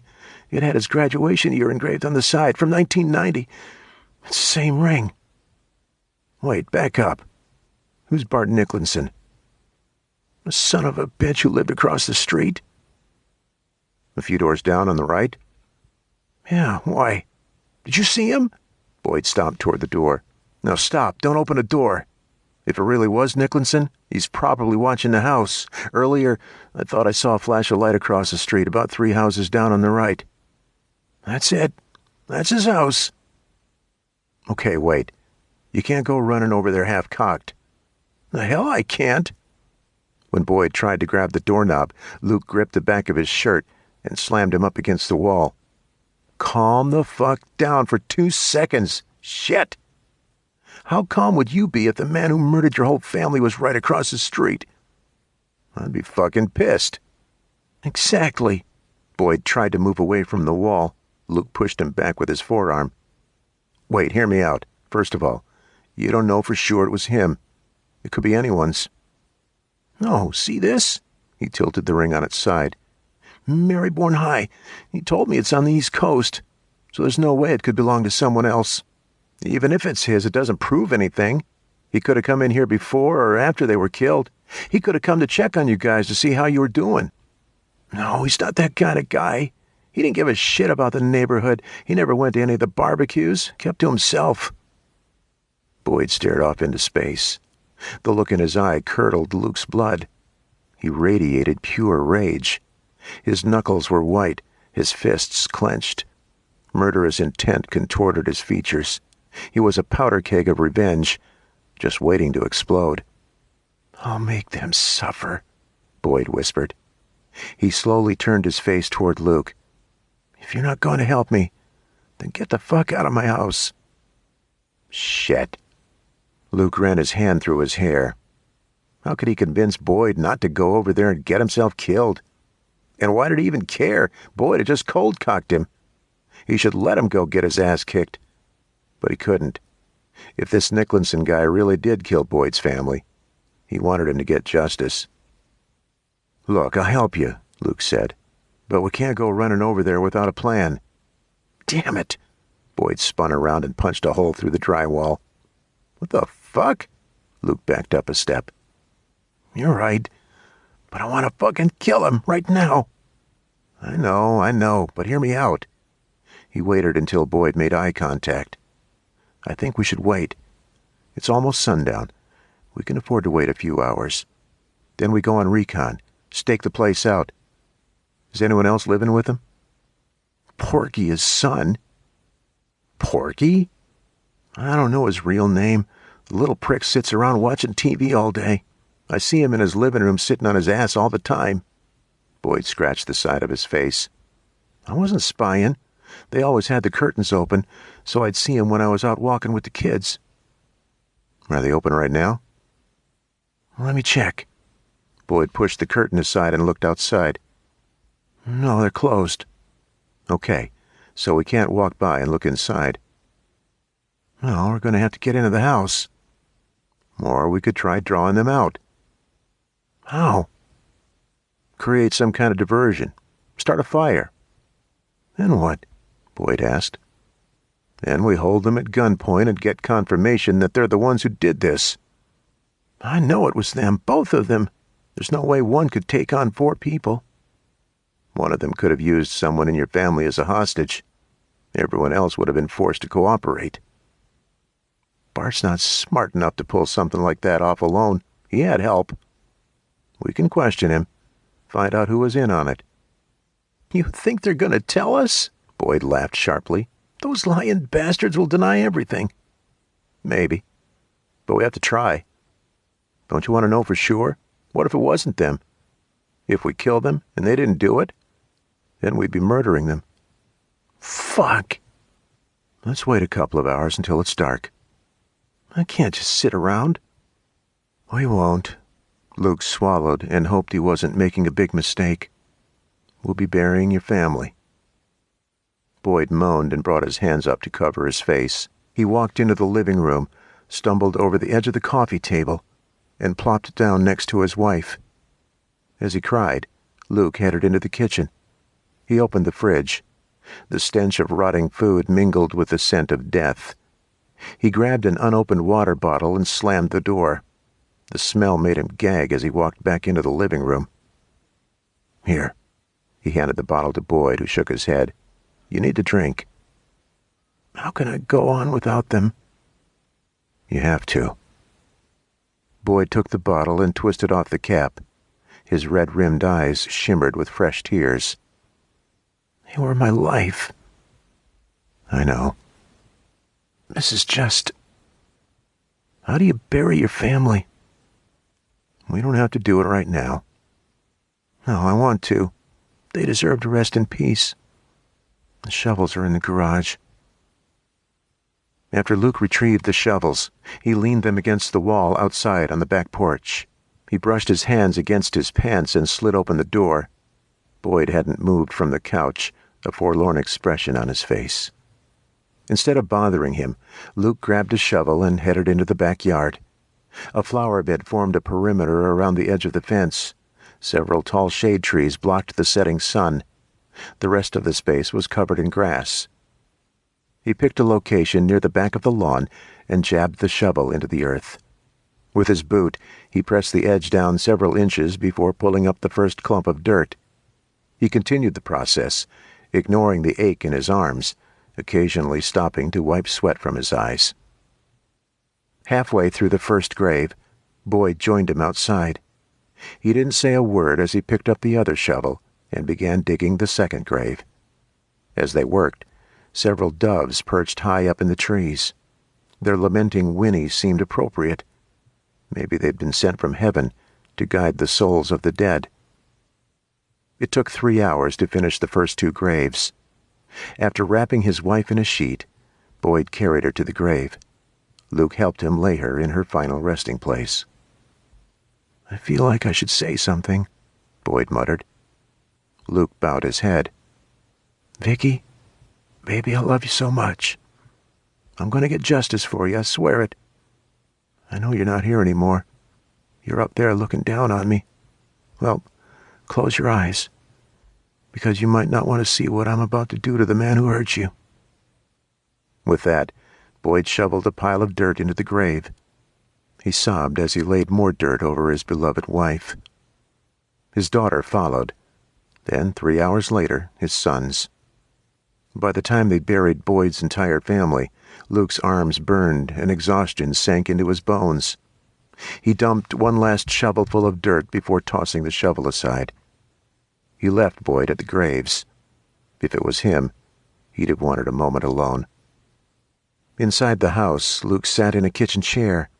He covered his face with his hands and tried to blot out the image of his family in a grave. He wasn't one to pray too often, but from the depths of his soul, he called out to God, silently asking him to please keep his family safe until he could return to protect them. Chapter 20. Liz hit the button on the walkie-talkie and whispered into it to give her location. She and Harvey lay on their bellies on a ridge overlooking the preacher's compound. Using a pair of binoculars, she scanned the dining area.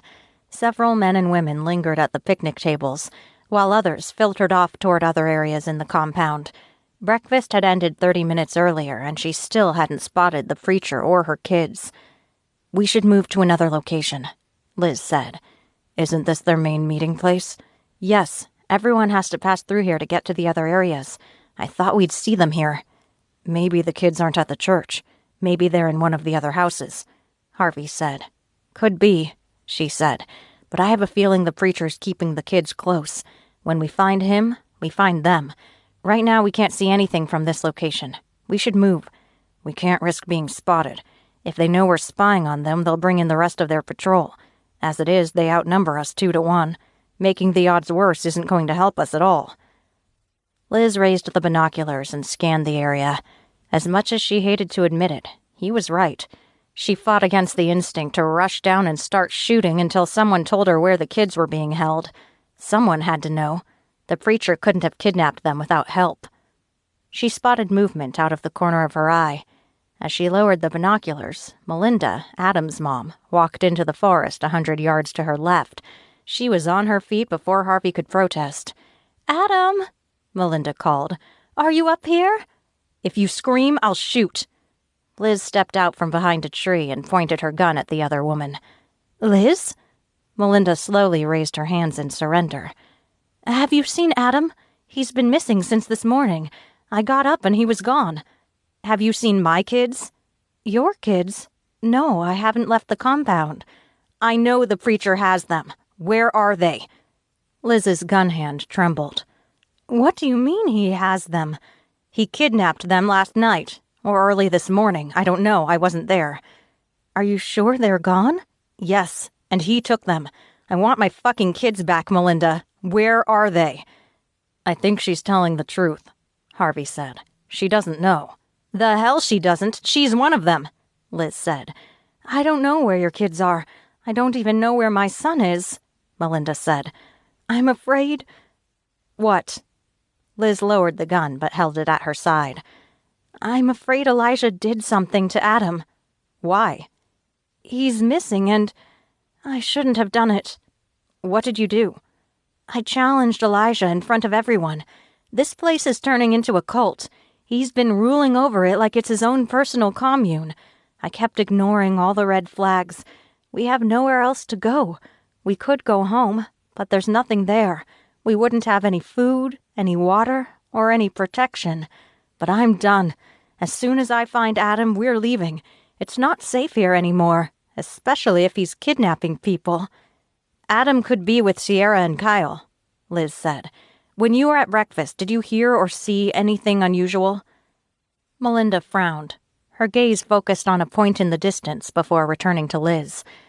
"I overheard Turner tell someone to bring food to the Ullmans' house, but that's weird because the Ullmans left over a week ago. As far as I know, no one is living there." "Where is it?" Harvey asked.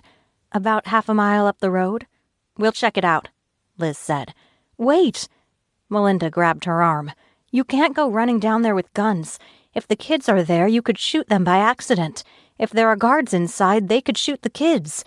"They might not even be in the house," Harvey said. "We need to do recon to find out." "What if I did it for you?" Melinda said. "Why would you help us?" Liz asked. "Because I need to find Adam. Today's the last day I'm going to let Elijah control us. As soon as I get Adam, we're going home. We might end up starving to death, but at least we'd have a chance. We're not safe here. 3 people have gone missing in the last week. Elijah keeps telling us that they chose to go home, but each of the missing people had fought with Elijah a few hours before they went missing. I think he killed them." Liz's knees went weak. She wobbled toward the closest tree and leaned against it. What if he had already killed her kids? "They're probably still alive," Harvey said. "My guess is that he's using them as bait. Pull it together." Liz took a breath and pushed off the tree. "Let me go check the house," Melinda said. "I can get closer than you. I'll just tell them I'm looking for Adam. It's the perfect cover." "How do we know we can trust you?" Liz asked. "How do I know you're not going to find Elijah and tell him we're up here?" "Look at me." Melinda raised her arms to display a much too large, tattered shirt. Look at what he's doing to us. We're all hungry, tired, overworked. He sits there like a king, demanding we wait on him like slaves. I'm done. I don't care if you believe me or not, but I'm going to find my son. If he's at the house and you manage to get him out, will you at least come back to tell us if Sierra and Kyle are inside too? Liz asked. You have my word, mother to mother. Liz nodded. When Melinda turned to walk along the tree line, Liz followed. You can't come with me, Melinda whispered over her shoulder. They'll see you. I want to know the house's location. Okay, I'll take you as far as I can, but if they see us, we're all dead. They won't see us, Harvey said. If you do find Adam, be careful. We don't know what the preacher's motive is for taking him. He could want you dead, too. It sounds like he's weeding out troublemakers. I'll be careful. As Liz picked a silent path through the forest, she studied Melinda's hunched shoulders. No one could fake such a defeated tone in their voice. Her heart went out to the other mother. Regardless of how they ended up with the preacher, they wanted out. And if Melinda helped her find Sierra and Kyle, Liz would do everything in her power to help her in return. A few minutes later, Melinda stopped. She pointed at a house which was set back from the main road. 3 men sat outside. They each had a rifle strapped to their chest. That's the Ullman house, Melinda whispered. They're guarding someone, Liz said. What's your plan to find out who's inside? I'm going to offer them food. I'm in charge of all the baking, so I can bring them cookies. You should have brought some with you, Liz said. I thought I'd find Adam in the forest. There wasn't any reason to bring cookies. Be careful, Liz said. You don't know what their orders are. Maybe they're supposed to take you too. Melinda's eyes went wide. Her head whipped toward the house, then back. What if they make me go inside?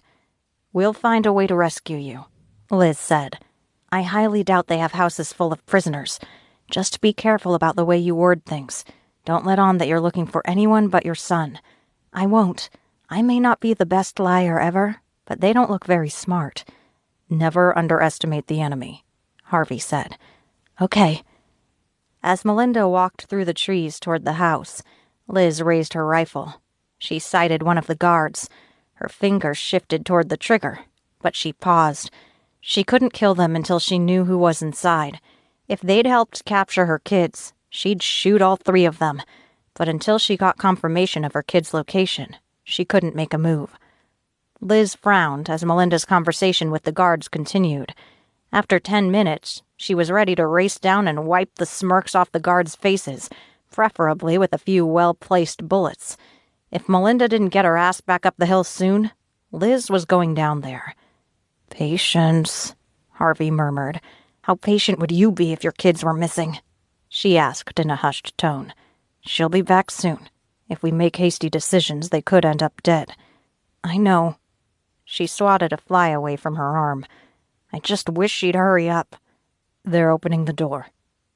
Liz grabbed the binoculars from him. The door cracked open to reveal a sliver of darkness.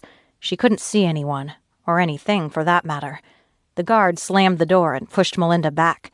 She screamed at him and pointed toward the church. The guard shook his head and smiled. When she reached to slap his face, he grabbed her wrist and twisted it behind her back. He whispered something that made her sag against the wall. The second he released her, she turned and ran down the road. She's escaping. Liz jumped to her feet and raced along the tree line. Without knowing Melinda's motivation to run, Liz couldn't risk confronting her on the road. She kept pace with Melinda until she abruptly changed course and ran up the hill into the forest. They have them. Melinda bent over to catch her breath. They have all of the kids. Did you see them? Are they alive? Yes. And yes, they're alive. Why didn't they take you too? Liz asked. I don't know. Maybe they have Adam for another reason, Harvey said. Are you sure he's a prisoner? He was tied to a chair, Melinda snapped. Of course he's a prisoner. We have to rescue them. There's 3 of us and 3 guards. We can take them. You have guns. If we shoot them, everyone else will come running, Harvey said. We don't know where the rest of their men are hiding. They could be staked out in the area. It's too risky to go down there right now. What are we going to do? Melinda asked. We can't leave them there. We're not going to leave them, Liz said. We have more people who can help, but we need to get word to them. We need reinforcements." "Where are they?" "They're in a perimeter around the compound," Harvey said. "I'll radio our location and get them over here." As Harvey stepped farther into the forest, Liz took a step toward Melinda. She couldn't let her fall apart. "We're going to get the kids back, and we're going to make that bastard pay," Liz said. "You can cry all you want later, but right now you need to help me come up with a plan. You know the routine better than any of us. If you were going to plan a rescue, what would you do? How would you do it? And when would you do it?" Melinda sniffed a few times and wiped dampness from her eyes. After pulling herself together, she drew her shoulders back and returned to her full height. "I'd do it at midnight. The guards do a shift change around that time. Adam used to go on patrol with the other men. He'd come home or leave at midnight, depending on his shift." "When's the other shift change?" Liz asked. "Noon." "Midnight it is." Bert and Tawny reached the group first, followed by Franklin and Jamie. After introducing everyone, Liz explained the situation. "How many men are on patrol at night?" Franklin asked. 5 or 6, Melinda said. "Minus the 3 at the house," Liz said. "No, those guys are new. I've never seen them before. And there could be more. Turner was gone for a few days. I saw him come back with 5 guys last night. 3 of them are at the house," Melinda said. "So he's bringing on new recruits," Harvey said. "Sounds like it," Franklin said. "We need to distract the guards. A firefight is the last thing we want. We've got 7 people. They could have 10, and we don't know anything about their locations." "Maybe we should just do reconnaissance tonight," Bert said. "Wait until tomorrow night to make a move. The more information we can get, the better." "We can't risk it," Liz said. "If we wait another night, the kids could be dead. My son's in there too. I don't want to wait. It has to be tonight." "Okay," Harvey said. "We need to pull all of the guards away. How?" "A fire," Bert said. "Are there any other abandoned houses?" 2. One's up by the church. They're using it to store firewood," Melinda said. "That's perfect. It will burn for a long time," Liz said. "There's no running water, so it'll be hard to put out. We need to stay away from the stream. That's the first place they'll head." "We have a few 55-gallon drums," Melinda said. "How many?" 3. "Not nearly enough," Liz said. "The fire will keep everyone occupied. No one will want it to spread. Who'll set the fire?" "I'll do it," Bert said. "He's always been a bit of a pyro," his wife said. "The rest of you will provide cover fire if we end up in a gunfight. We'll probably have to break down the door or go in through a window," Liz said. "I'd try a window. Easier to break," Harvey said. "I saw a big one on the side of the house. We'll use that one," Melinda said. "Good. We only have one shot at saving our kids. If we screw this up, we won't," Harvey said. "As long as everyone does their part, we'll have your kids back tonight." After agreeing to meet at the same location an hour before midnight, everyone but Liz and Melinda went home to try to get a few hours of sleep. "I won't be able to sleep," Liz said. "Me neither. We should at least go back to my house so I can get you a gun." "I don't know how to shoot one," Melinda said. "I'll show you. We can dry fire to pass the time." "Dry fire?" "No bullets. It's not the best way to train, but since we're pressed for time—" "I really don't want to shoot anyone," Melinda said. "I'm not a violent person." "How did you end up in the preacher's group?" Liz stepped over a fallen log as they headed back toward her cabin. "I've been a part of that church for 20 years. The old pastor, God rest his soul, was the kindest, most gentle man I've ever known. I wept when he passed away. Elijah rose through the ranks and took over as the new pastor. I never did like him very much, but everyone embraced him, so I thought it was God's will. I can't understand how God would let such an evil man take over. How does that happen?" "God doesn't have time to manage the day-to-day operations of every church on earth." Liz smiled. "But don't worry. When his time comes, he'll have some answering to do." "I hope so. He's shaken my faith. I don't know what to believe anymore." "Once you're free of that place, you'll feel much better." "I hope you don't take this the wrong way, but in a strange way, I'm glad he took your kids too." Tears sprang into Melinda's eyes.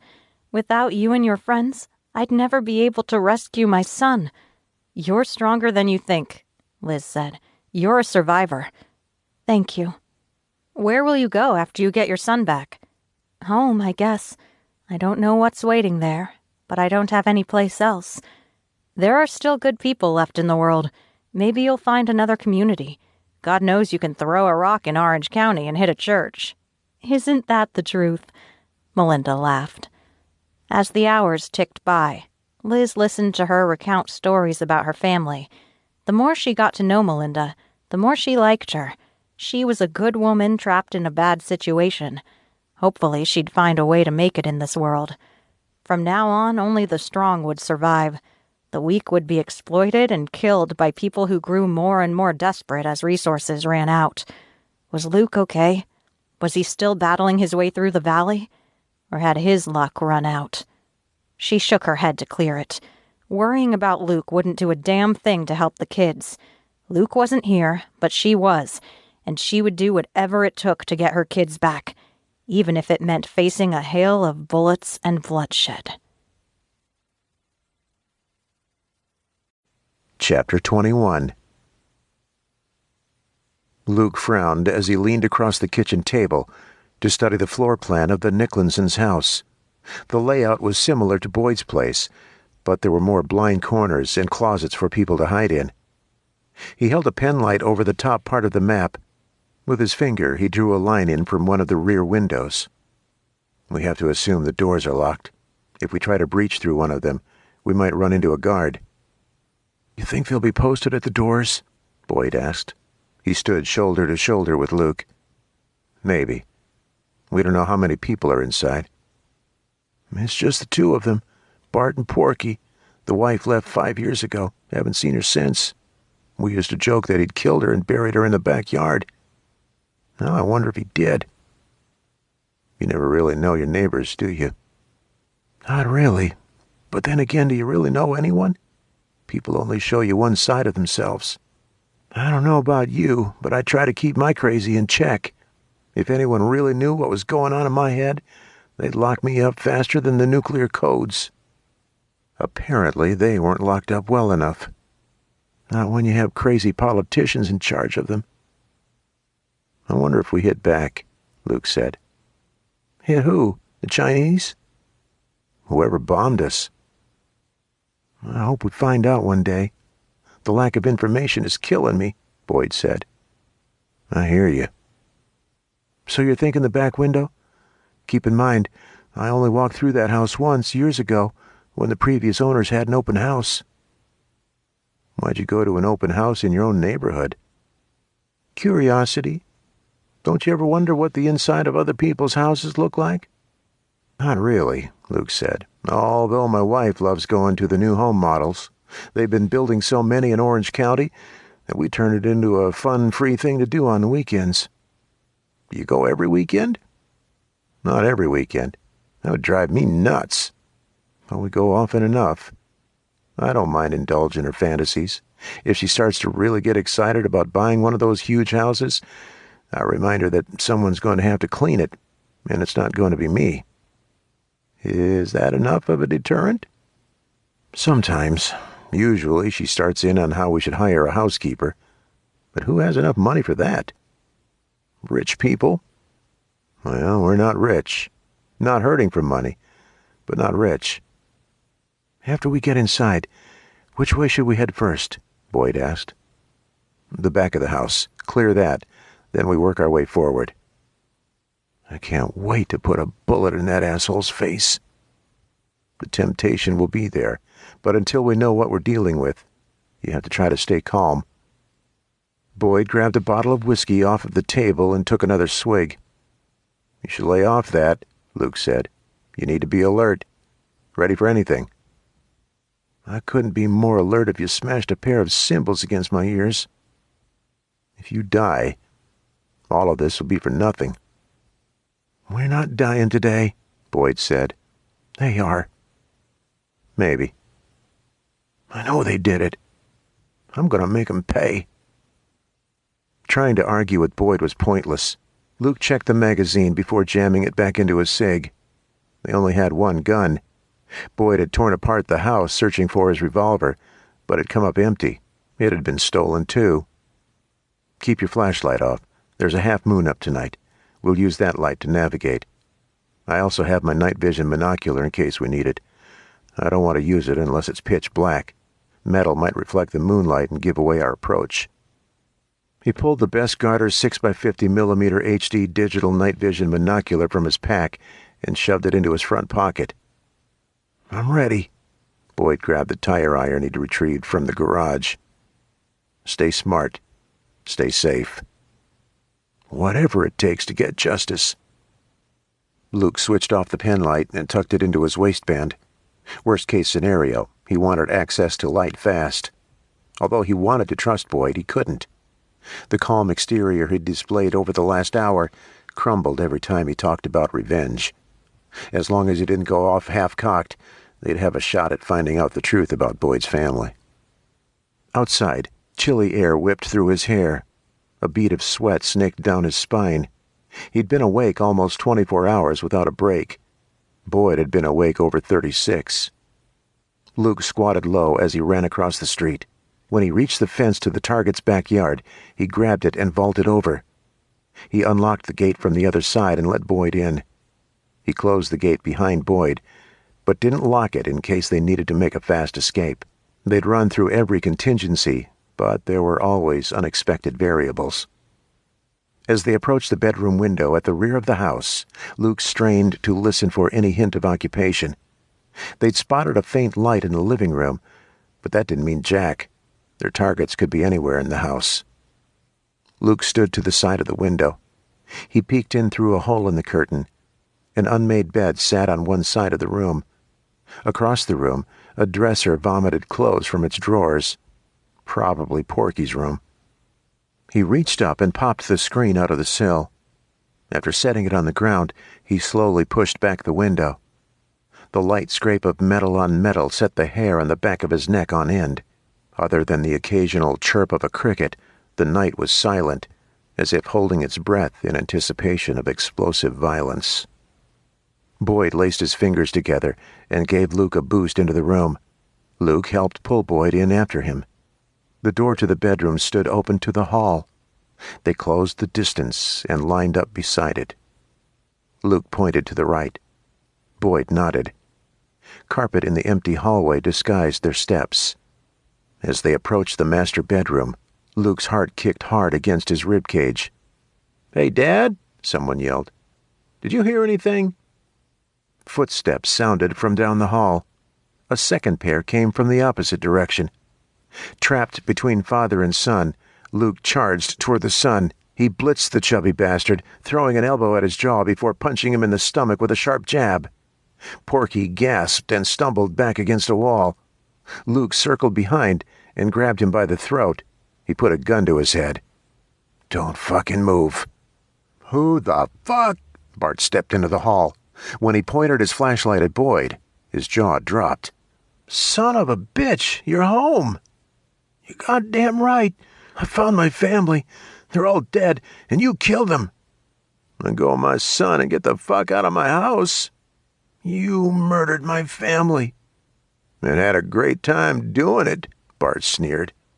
Luke yanked on Porky's throat in an attempt to distract his father.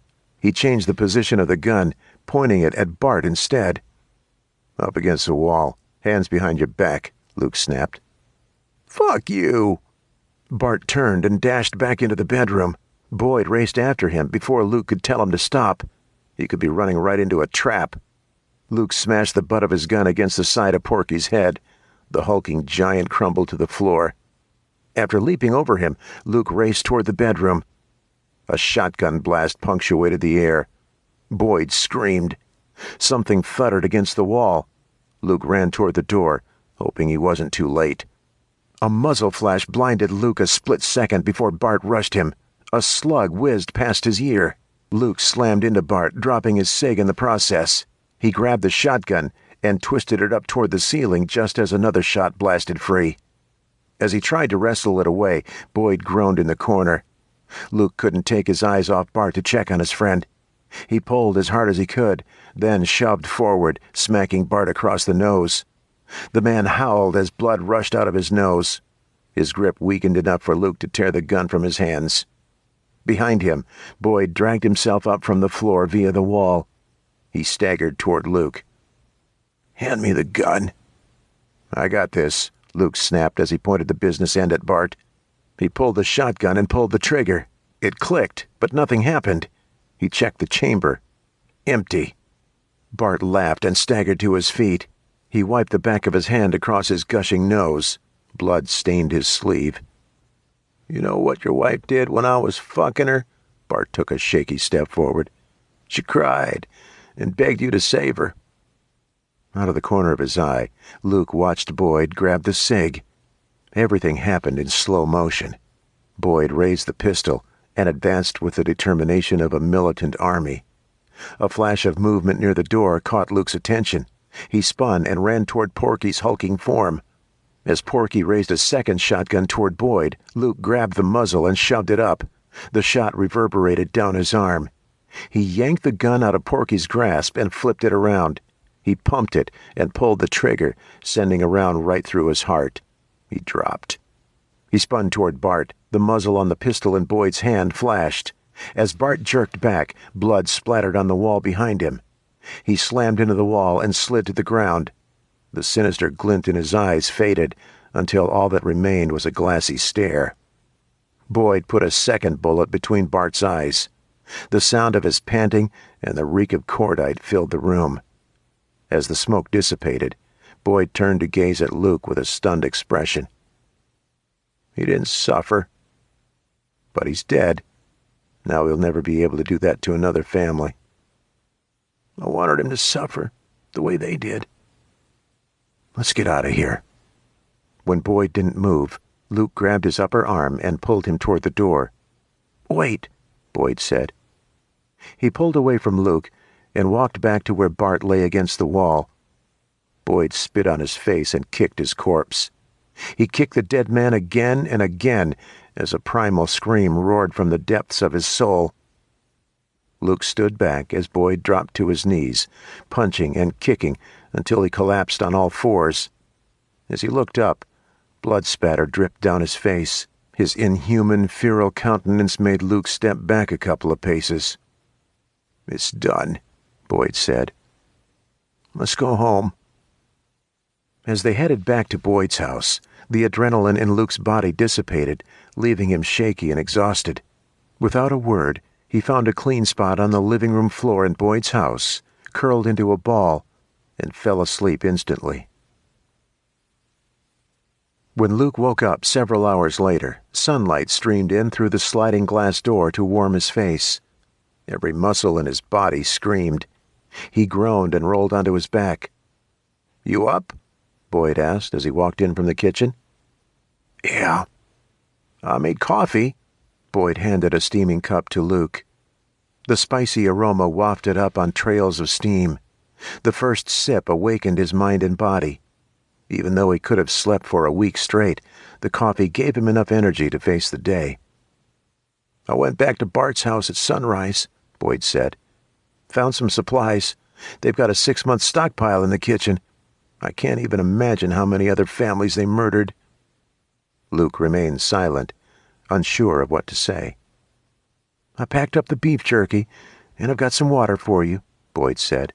"I figured you'd want to get on the road soon." "What are you going to do?" "Not sure. Clean his place up, I guess. I don't know. I got nothing left.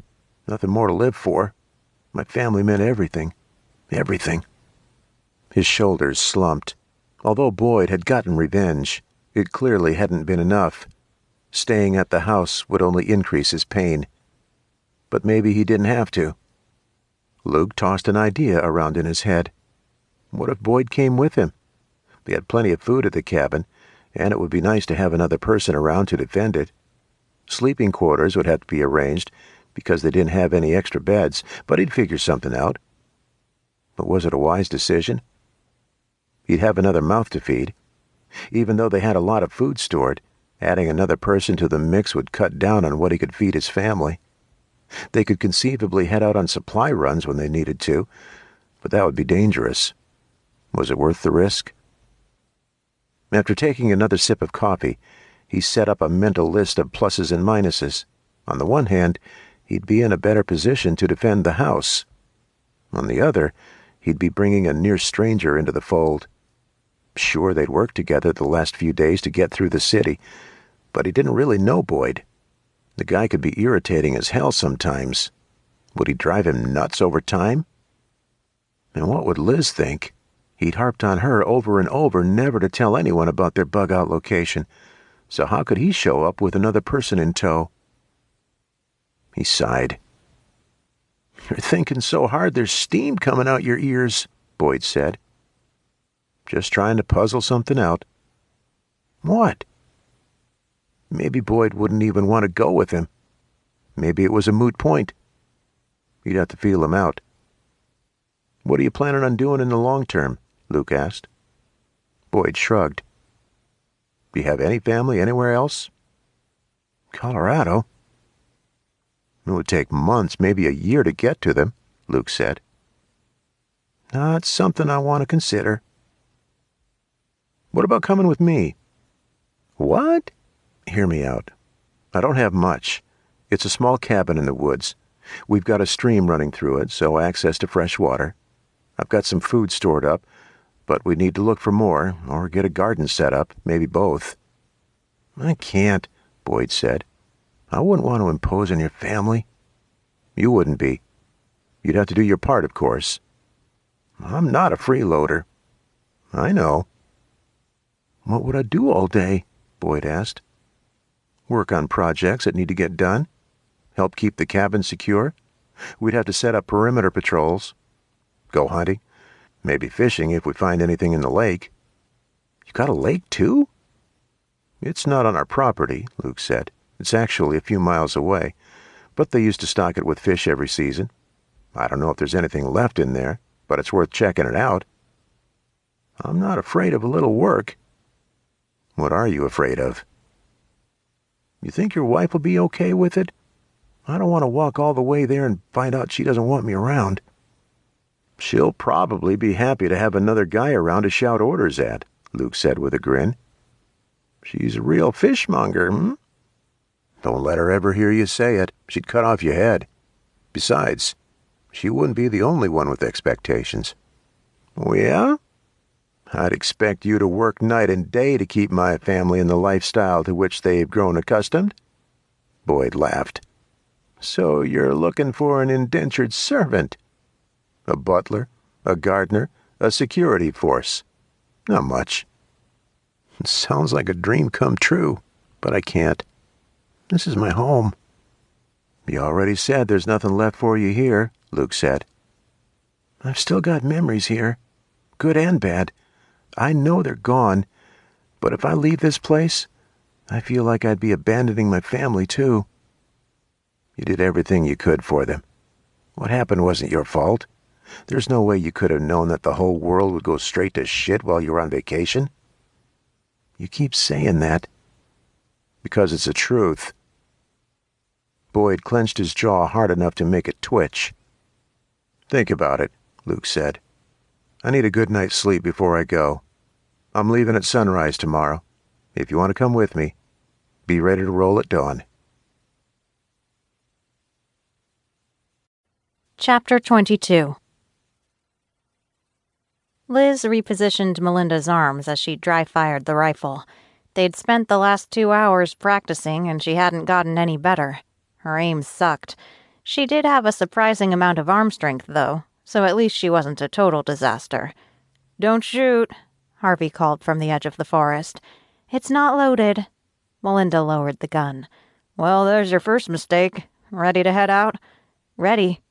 Liz took the gun from her. "I'm going to load it. Remember what I said. Don't point it at anyone you don't want dead." "I don't want to point it at anyone, period." "You might have to," Liz said. "If you're not ready for this, you can stay back at the cabin. We'll bring the kids back." "No, I'm coming. I'm ready." "Okay, let's go," Harvey said. They trekked through the forest until they reached the rendezvous position. Bert, Franklin, and their wives were already there. Bert carried a can of gasoline. "I hate to part with it, but it's the only fuel we could find," Bert said. "Thank you," Liz said. "I'll find a way to repay you." "No need. We're all in this together. Some of us might be dragging our feet about it, but eventually everyone will see what I see. If we don't work together, we're totally fucked." Finally, people were starting to see the truth. "Let's run through the plan again," Liz said. "Bert lights the fire, then circles around to secure the escape route. Melinda and I will go get the kids as soon as the guards leave." "What if they don't leave?" Franklin asked. "If they don't leave, I'll shoot them," Liz said. "In cold blood? They're holding my kids captive. As far as I'm concerned, it's an act of war. As long as you can live with your choices." Franklin pressed his lips together and gave her a slight nod. "I have no problem killing to save my kids." "It's almost time for the shift change," Melinda said. "We need to get into position." "I'll set the fire in 5 minutes. Be ready." Bert picked up the gas can and headed through the woods toward the house they'd designated.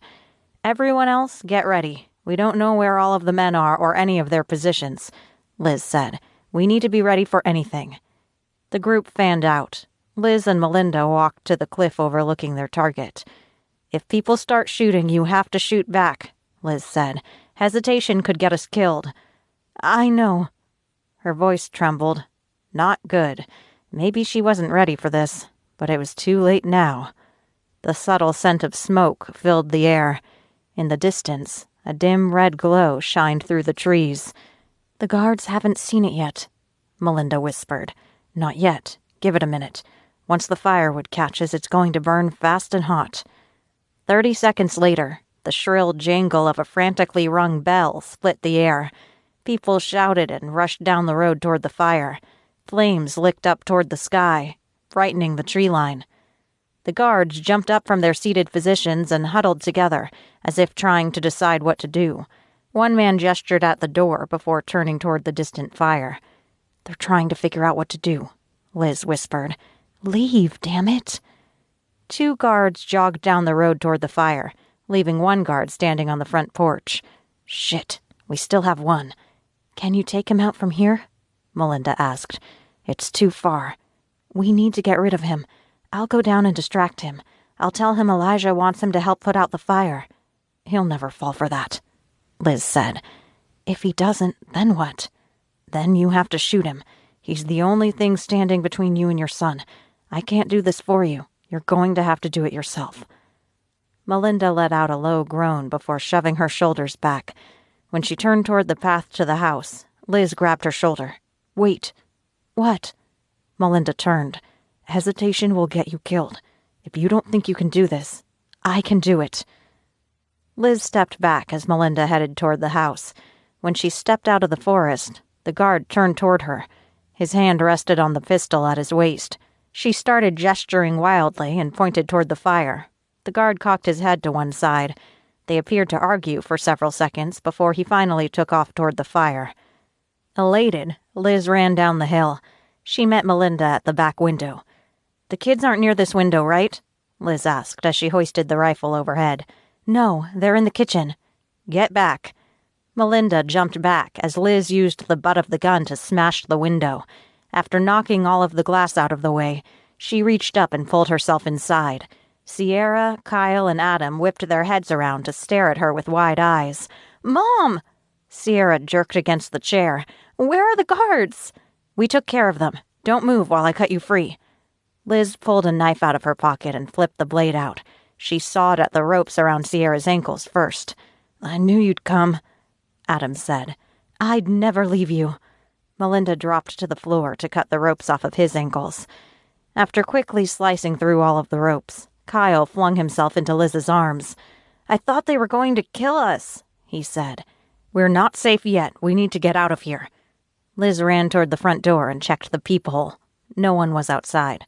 "When I say go, run into the forest and wait for us. We have other people out there, so don't scream if you see them. We need to be as quiet as possible. Go." Sierra, Kyle, and Adam raced toward the forest. Liz motioned for Melinda to go next.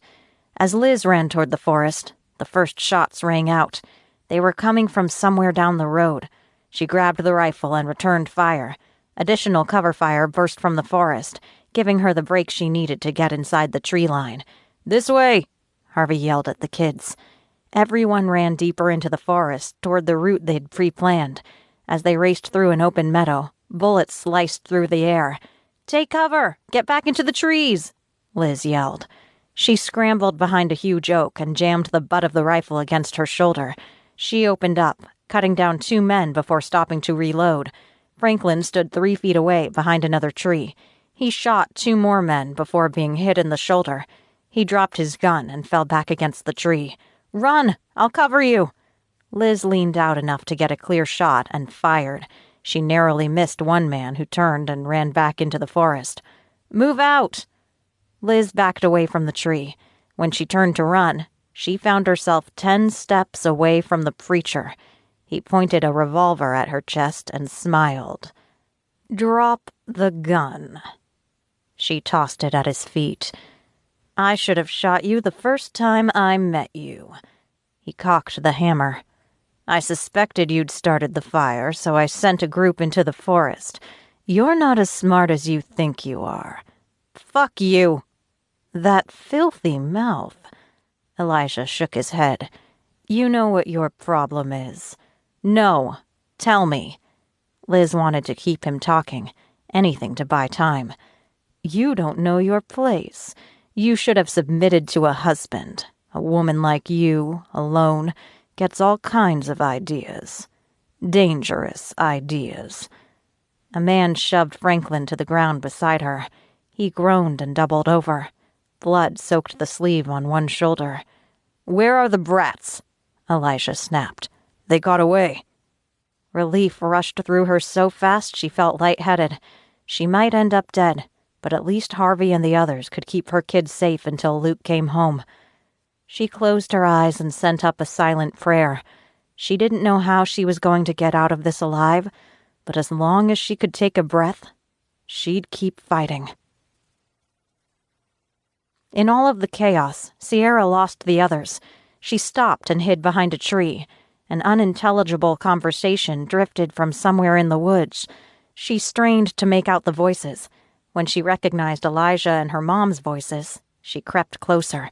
She didn't have a weapon, but she'd have to figure something out. As she slid around a tree, she spotted Melinda hiding behind an oak across from her. Sierra frowned at the way Melinda held her rifle.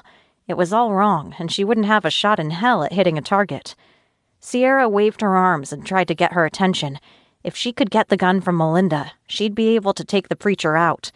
Being held in the house for almost 24 hours had stoked the rage to a new level. Her trigger finger itched to put a bullet in the preacher's head. When Melinda finally spotted her, Sierra gestured toward the rifle.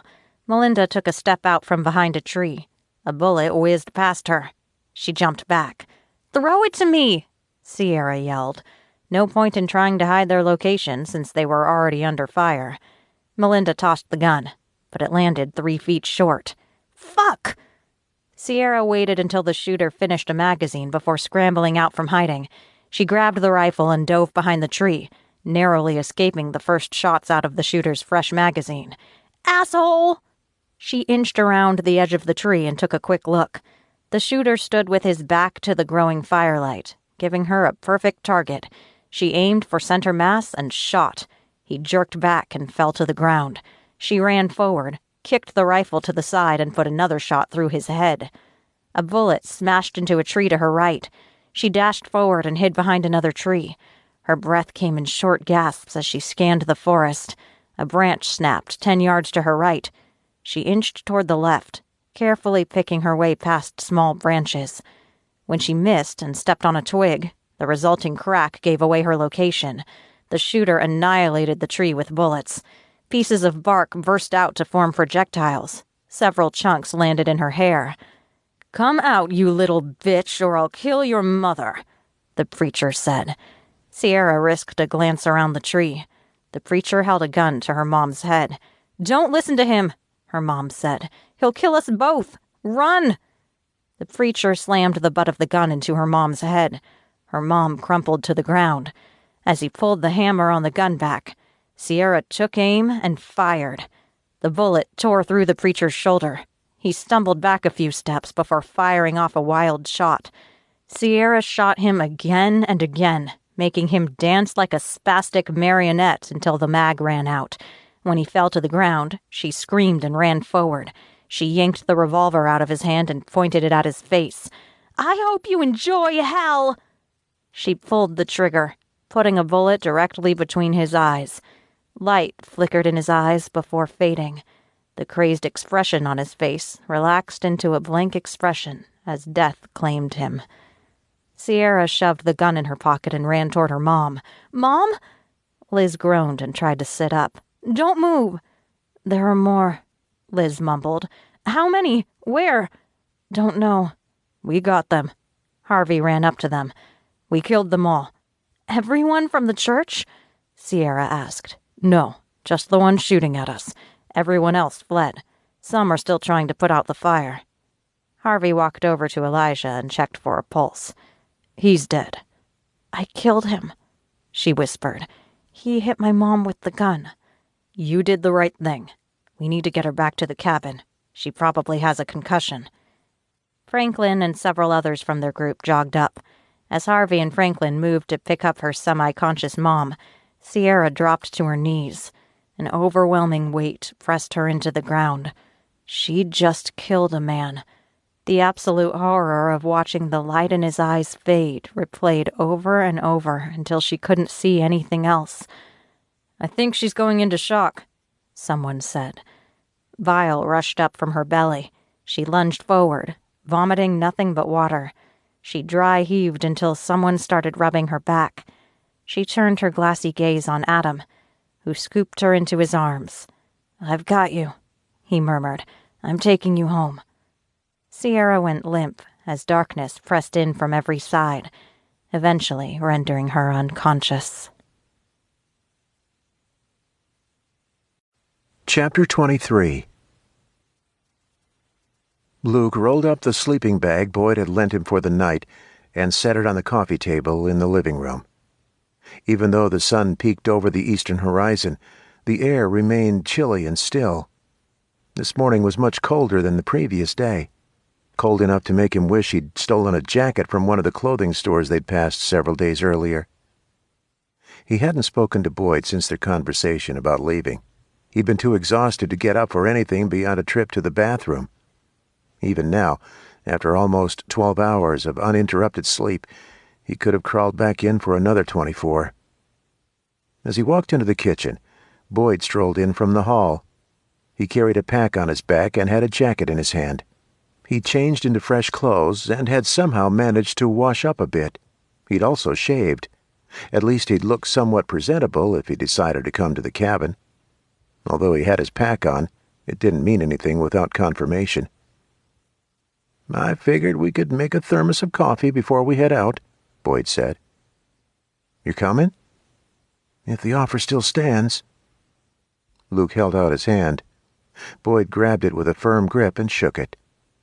"Well, now that we've got that all worked out," Boyd said, "we need to decide who gets to be the pack mule."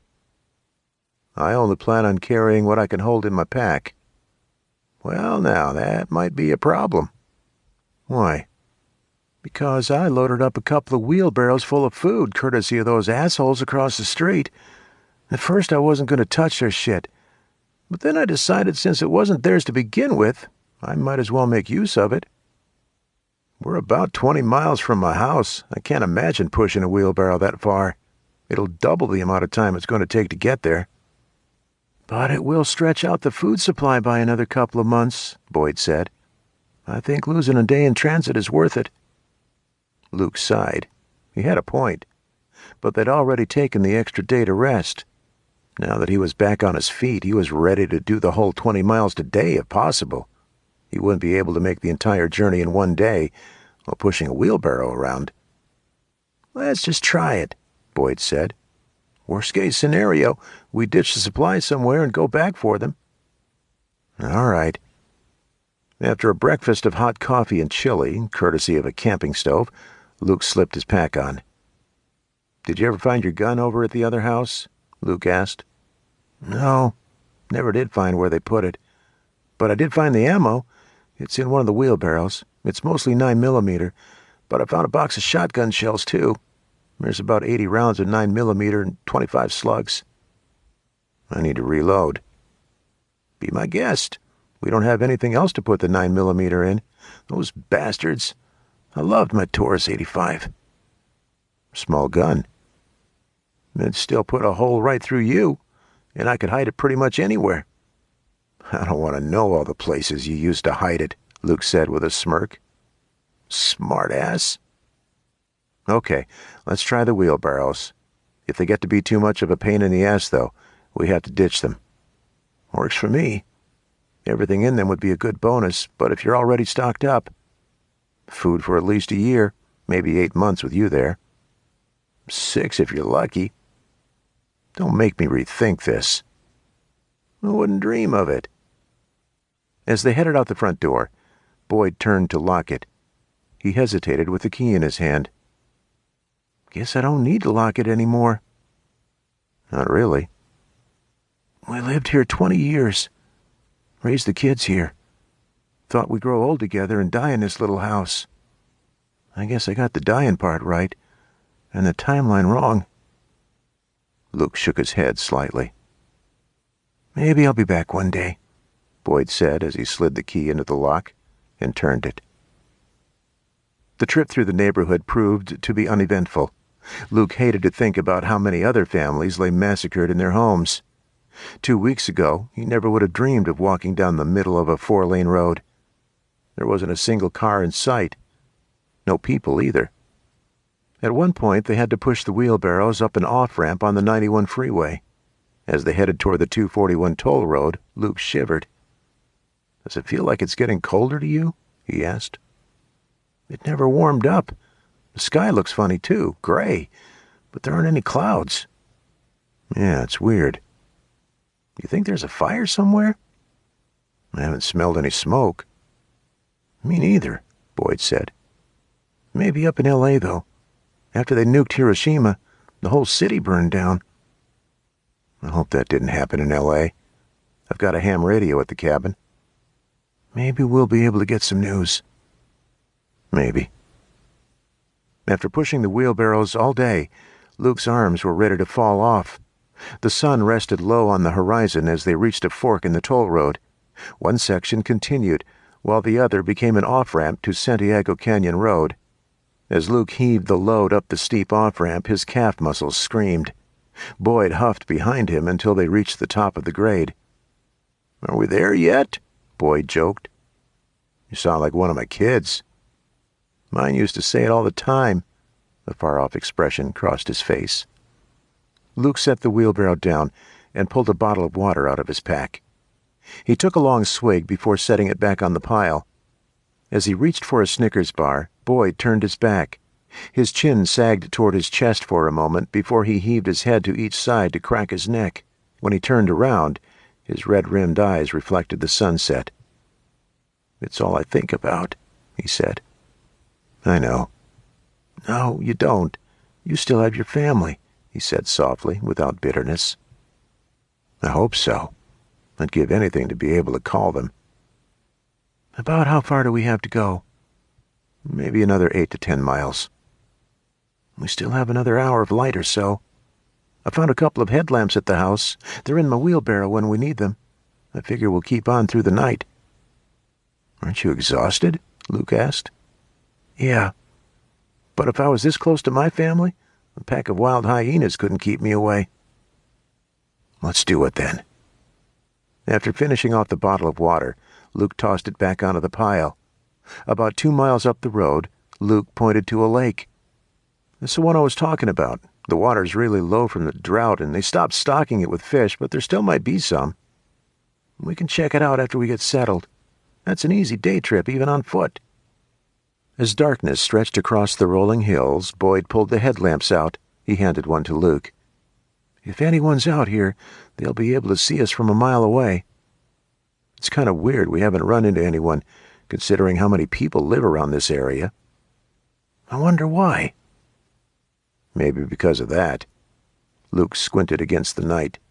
Up ahead, 4 men carrying rifles stood across the road. Great. Just what he needed. It was too late to dash into the trees. They'd already been seen for sure. Since they hadn't started shooting already, maybe they weren't standing around waiting to kill people. Or maybe they were. Either way, he was about to find out.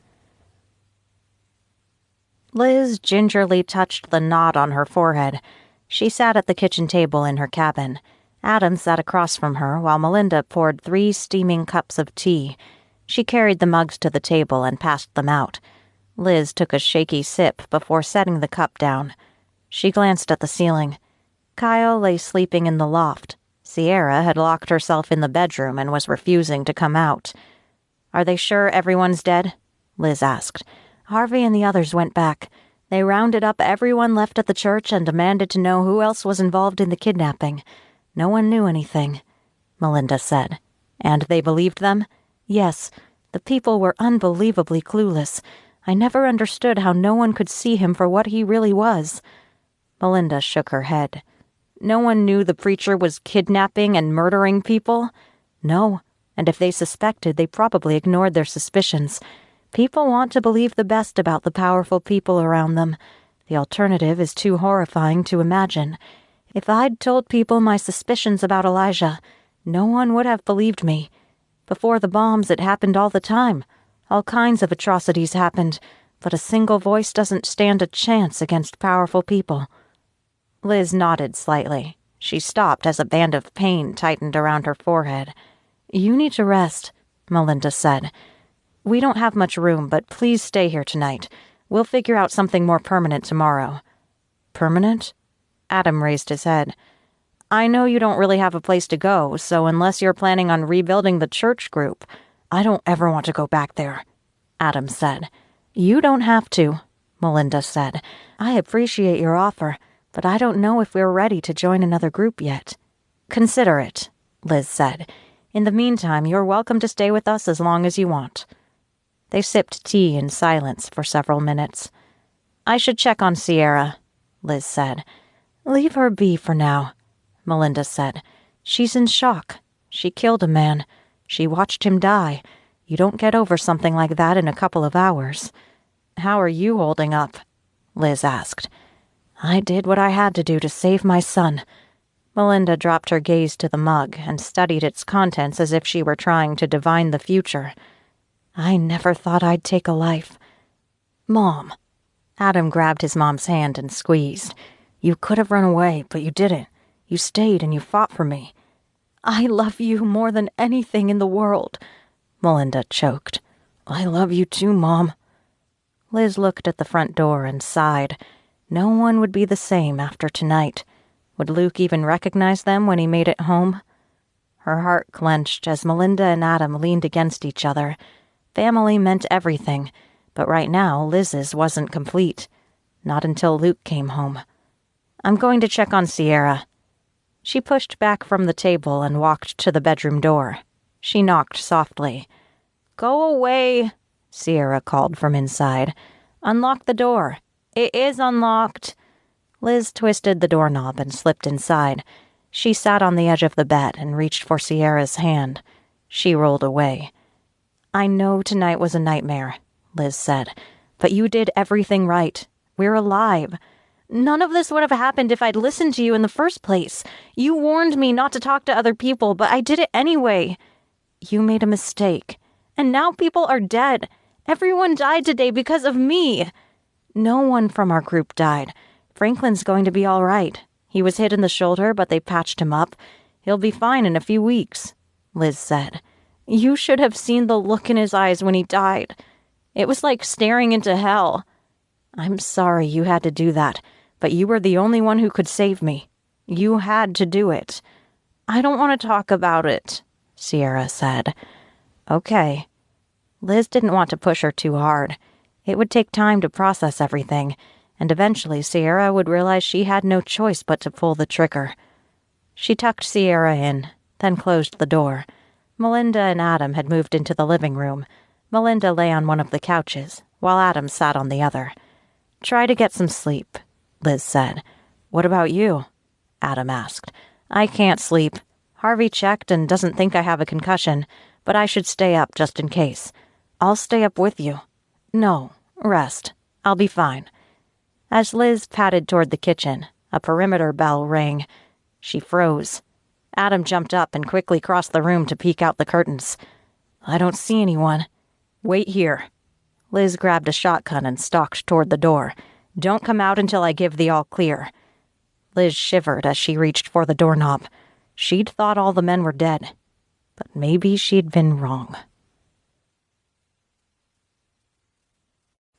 Chapter 24. Luke set the wheelbarrow down 20 feet in front of the men on the road. He needed his hands free in case he needed to draw on them. He didn't want to reveal that they had a gun unless necessary. The shotgun lay hidden underneath a blanket in Boyd's wheelbarrow. He'd had the foresight to load it before heading out that morning. "Hello," Luke called as he approached the men. The man standing on the far left side stepped forward. He wore jeans, a pair of well-worn tennis shoes, and a backward baseball hat. Mid-30s, relatively fit, but Luke could probably take him in a fistfight. A gunfight? Maybe. Depended on who was fastest to the trigger. "What's your business here?" "Just heading home," Luke said. "Where's that?" "Up in the canyon." "Which one?" "White Oak," he lied. Until he could figure out their intent, he wasn't about to give them a damn bit of information. "You got a cabin up there?" "Yeah, how about you guys? You up in one of the canyons too?" "We're at the church." "Up Majeska Canyon?" "Yeah. I've been there a few times. Long enough to realize the congregation wasn't a good fit for him. Too literal for his taste." "What's in the wheelbarrows?" "Some supplies for the house." "You're going to have to pay a toll." "A toll? I have every right to be on this road, same as you. Why would I have to pay a toll?" Luke demanded. "Consider it a tax for keeping people who don't belong up here out. I'm also going to need to see some ID." "I lost it." Somewhere on the Pacific Crest Trail, the damn thing had fallen out of his pocket. Probably a blessing in disguise, since they wouldn't be able to get his address. "We can't let you pass unless you got a license with your address on it." "This is bullshit." One of the other men trained his rifle on Luke. "Watch your mouth, buddy." He sounded like he'd been chewing on glass all day. "Look, I'm just trying to get home to my family." "Make him pay the toll," Glass Chewer said. The man who seemed to be in charge spit on the side of the road. "Here's what we'll do. You give us one of those wheelbarrows, and we'll let you keep the other one." Luke clenched his hands into fists. If these assholes thought they were going to take his stuff, they had another thing coming. If only he could figure out how to turn the tables on the situation.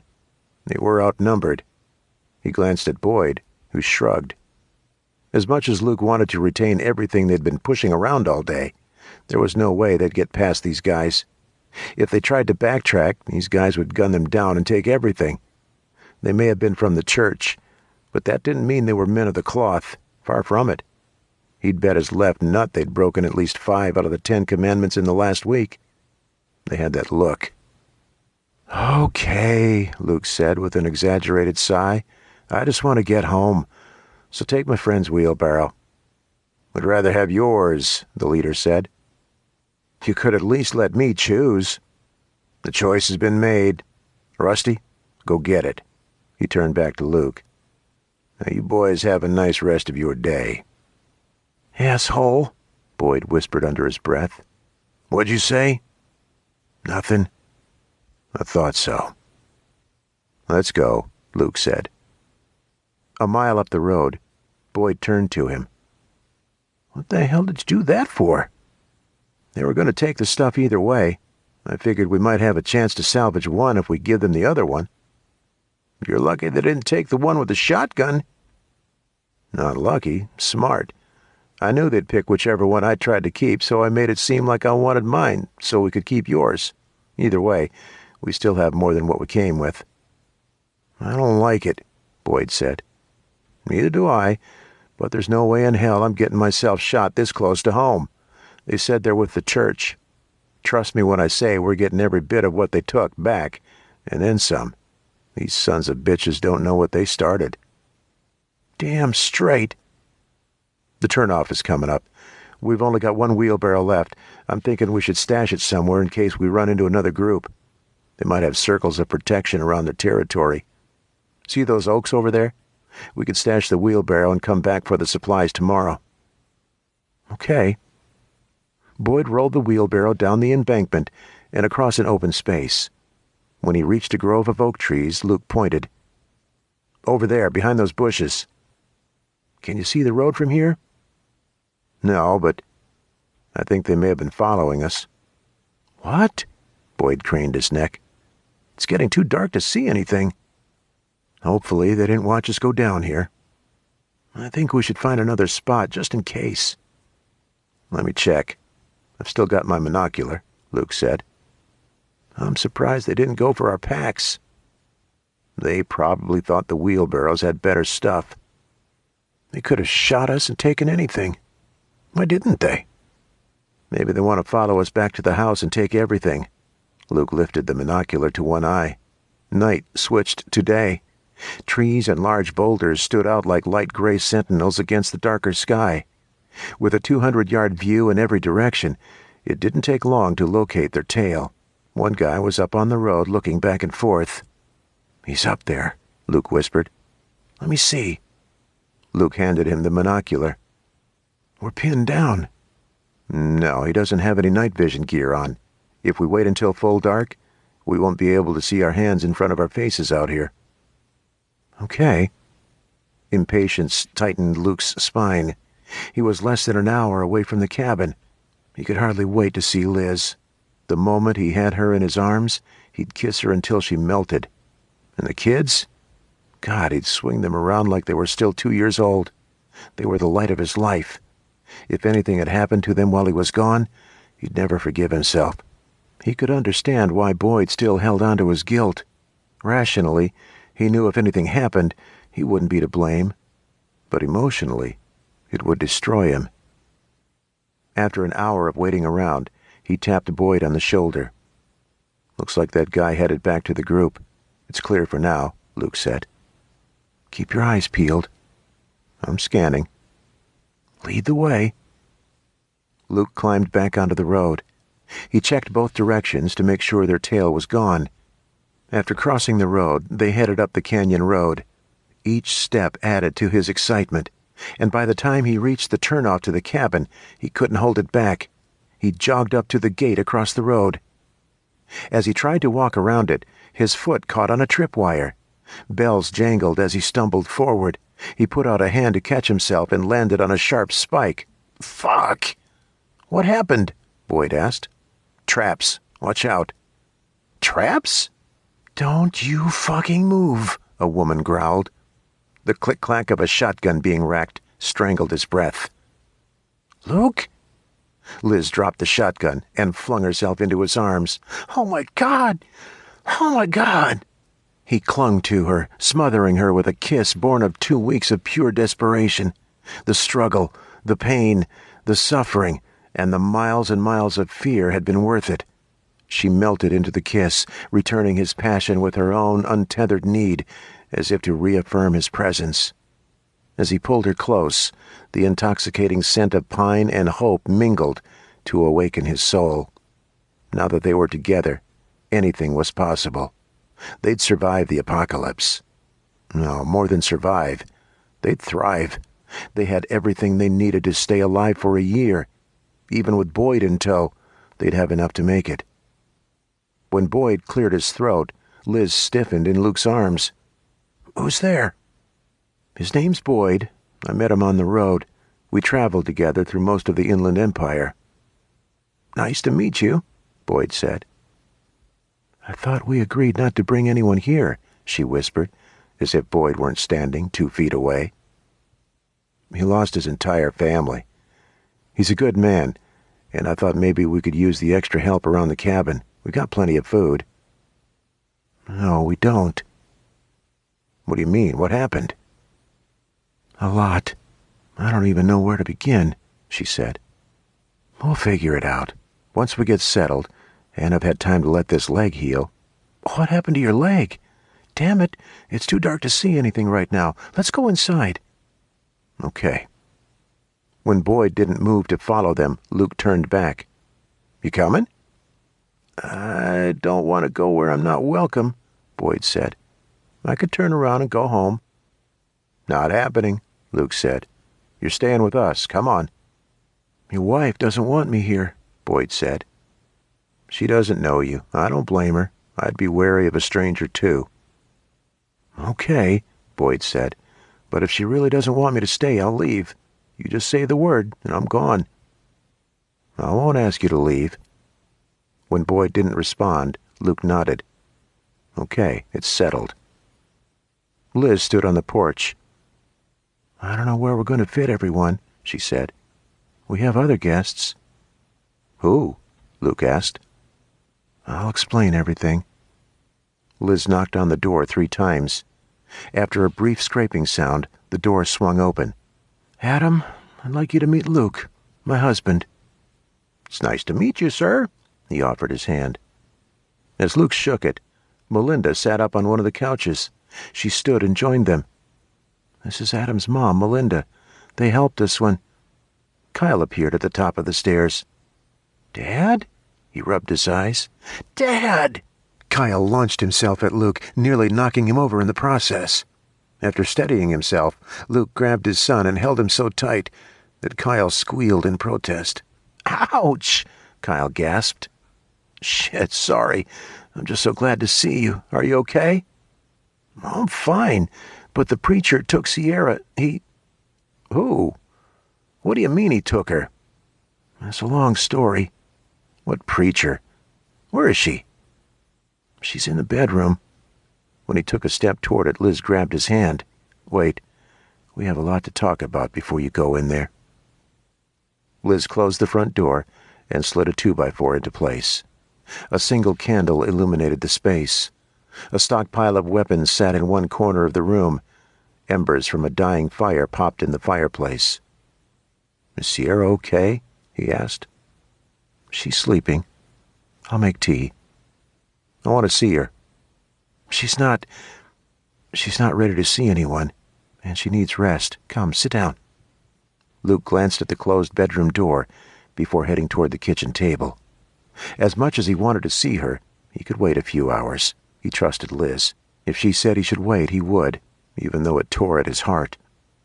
Melinda and Adam, if you want to go back to sleep, go ahead. Liz set a kettle on the stove. I'll fill them in.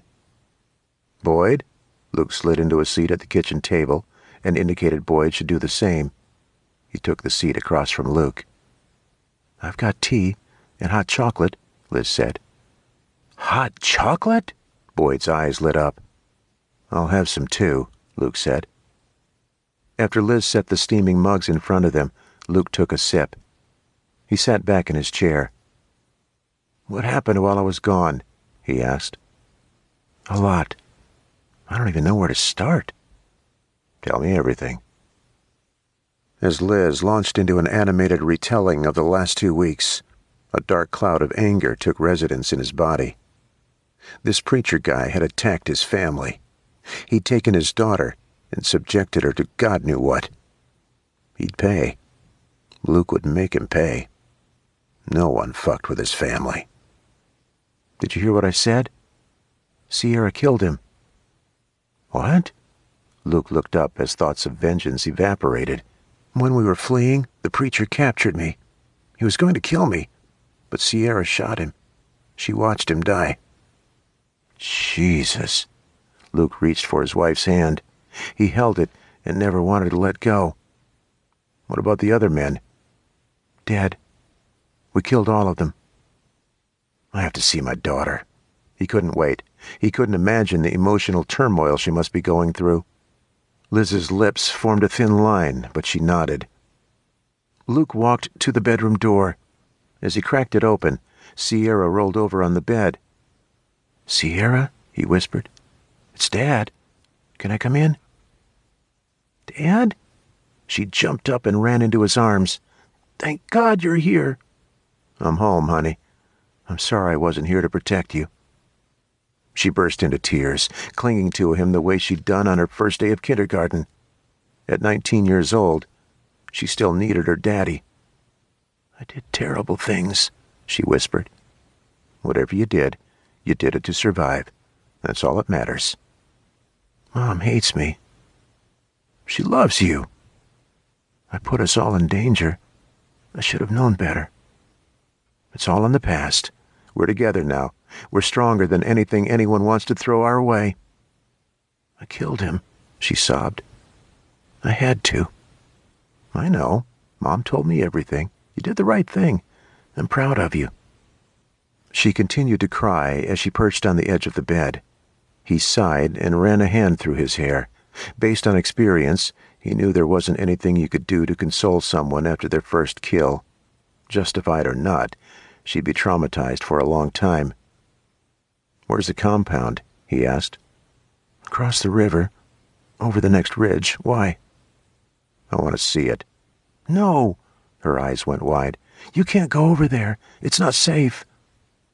"But the preacher's dead. Your mom said everyone who was involved with him is dead." "They think they got everyone. But how do they know for sure? How do they know more of them aren't hiding out, waiting to strike?" Her wild, unfocused gaze bounced around the room. "I trust your mom. If she says they're all dead, then they're all dead. I just want to take a look." "No, Daddy, you can't go." She grabbed his arm. After gently wrestling it away, he headed back toward the door. "Get some sleep. We'll talk again in the morning." He walked into the kitchen. "I want to see it." "I can take you there at sunrise. I'm too tired to make the trip now." "Are you sure they're all dead?" Luke asked. "Harvey and Franklin seem to think so." "The neighbors were there too?" "We started a community," Liz said. "I'll take you to meet everyone later today." "They might not all be dead," Boyd said. "We ran into a group of guys up the road. They claimed they were from a church." "It's the only one around," Liz said. "They send groups out in every direction, either to guard the road or find more supplies. The men you ran into were probably from the church. I didn't think about the groups that were away from the church when everything went down." "They stole half our stuff," Boyd said. "If they're back at the church, we'll take care of them before they become a problem." "You're lucky they didn't kill you," Liz said. "Boyd, if you're up for it, you want to come with me?" Luke asked. "Let me finish my hot chocolate. I'll be ready for anything." "I don't want you to go," Liz said. "If those other men return to the church, it's not safe. I just got you back. I don't want to lose you." "We'll be careful," Luke said. "We'll just take a look. We won't engage anyone." "I promise I'll bring him back in one piece," Boyd said. Liz sighed. "Okay, but be careful. Take guns with you." After grabbing a couple of rifles and extra magazines, Luke and Boyd headed toward the door. He stayed alert as they moved through the forest. The occasional scamper of a squirrel and the hoot of a lone owl were the only sounds in the night. He followed Liz's directions until he reached an overlook. Luke's jaw twitched as he stood at the edge of the forest. Although most of the preacher's compound lay in smoldering shambles, several men sifted through the rubble. They placed usable items several feet from the fire. They weren't leaving, and as long as they stayed in the canyon, his family would never be safe. Tomorrow, he'd formulate a plan for dealing with them. But for now, he turned around and headed home. 3 days later, Luke found his daughter's dead body, partially buried beneath a shroud of snow. Don't miss the next book in the American Fallout series, Edge of Fear. For more information, please go to alexgunwick.com.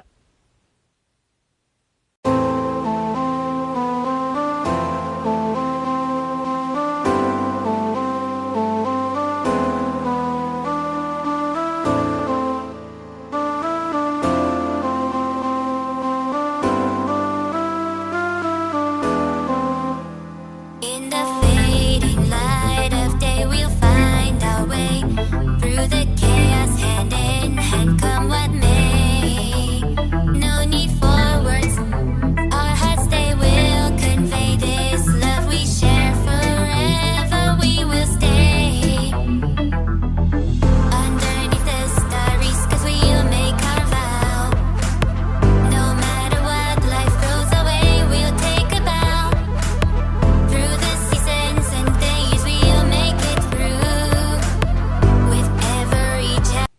When Boyd didn't respond, Luke nodded.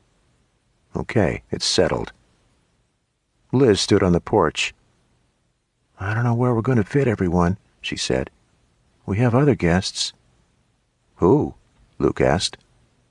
I'll explain everything. Liz knocked on the door 3 times. After a brief scraping sound, the door swung open. Adam, I'd like you to meet Luke, my husband. It's nice to meet you, sir, he offered his hand. As Luke shook it, Melinda sat up on one of the couches. She stood and joined them. This is Adam's mom, Melinda. They helped us when... Kyle appeared at the top of the stairs. Dad? He rubbed his eyes. Dad! Kyle launched himself at Luke, nearly knocking him over in the process. After steadying himself, Luke grabbed his son and held him so tight that Kyle squealed in protest. Ouch! Kyle gasped. Shit, sorry. I'm just so glad to see you. Are you okay? I'm fine, but the preacher took Sierra. Who? What do you mean he took her? It's a long story. What preacher? Where is she? She's in the bedroom. When he took a step toward it, Liz grabbed his hand. Wait, we have a lot to talk about before you go in there. Liz closed the front door and slid a 2x4 into place. A single candle illuminated the space. A stockpile of weapons sat in one corner of the room. Embers from a dying fire popped in the fireplace. Is Sierra okay? He asked. She's sleeping. I'll make tea.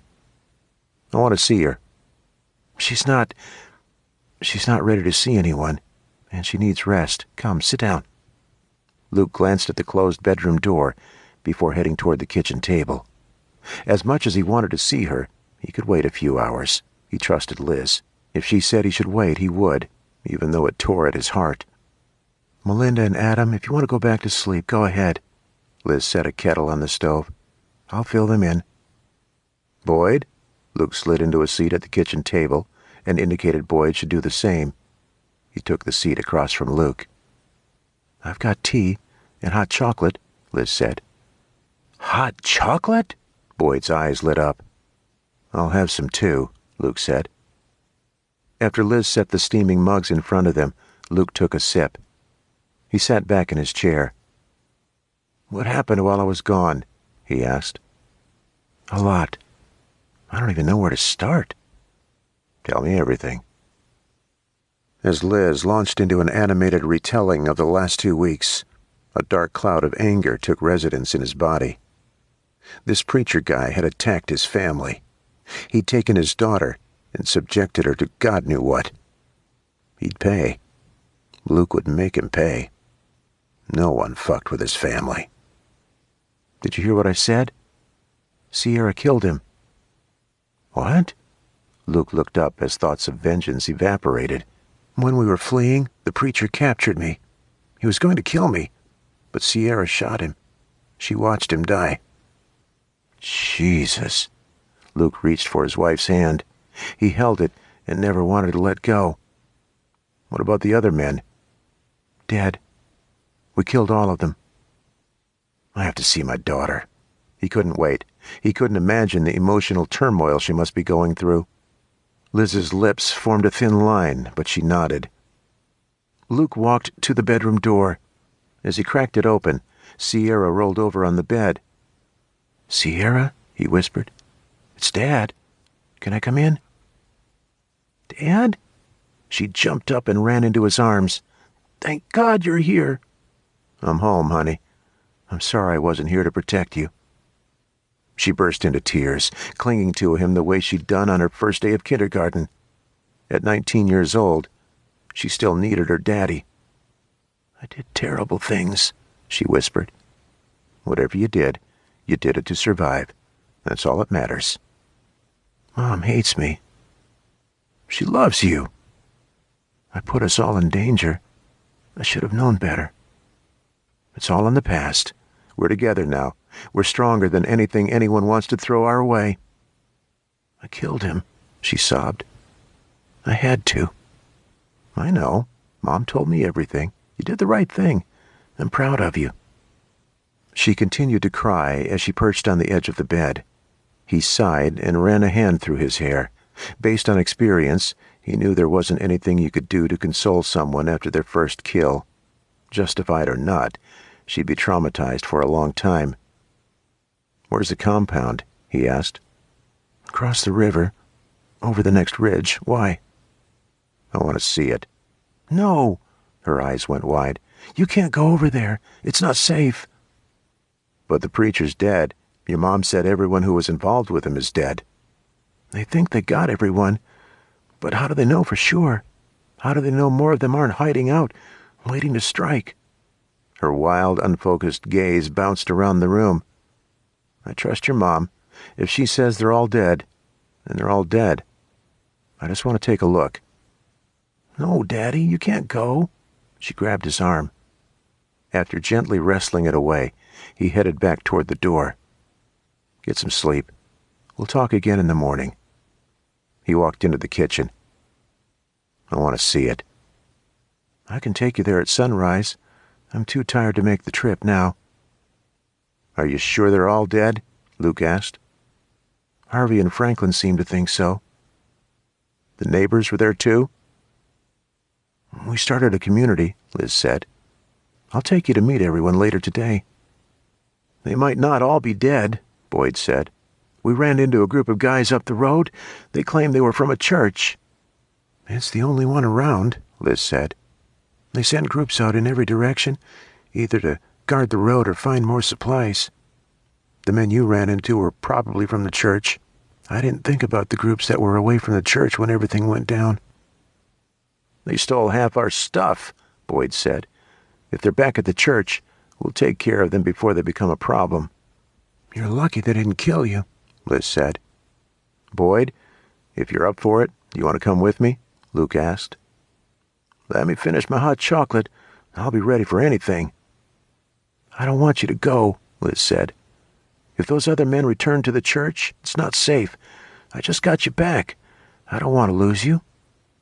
"We'll be careful," Luke said. "We'll just take a look. We won't engage anyone." "I promise I'll bring him back in one piece," Boyd said. Liz sighed. "Okay, but be careful. Take guns with you." After grabbing a couple of rifles and extra magazines, Luke and Boyd headed toward the door. He stayed alert as they moved through the forest. The occasional scamper of a squirrel and the hoot of a lone owl were the only sounds in the night. He followed Liz's directions until he reached an overlook. Luke's jaw twitched as he stood at the edge of the forest.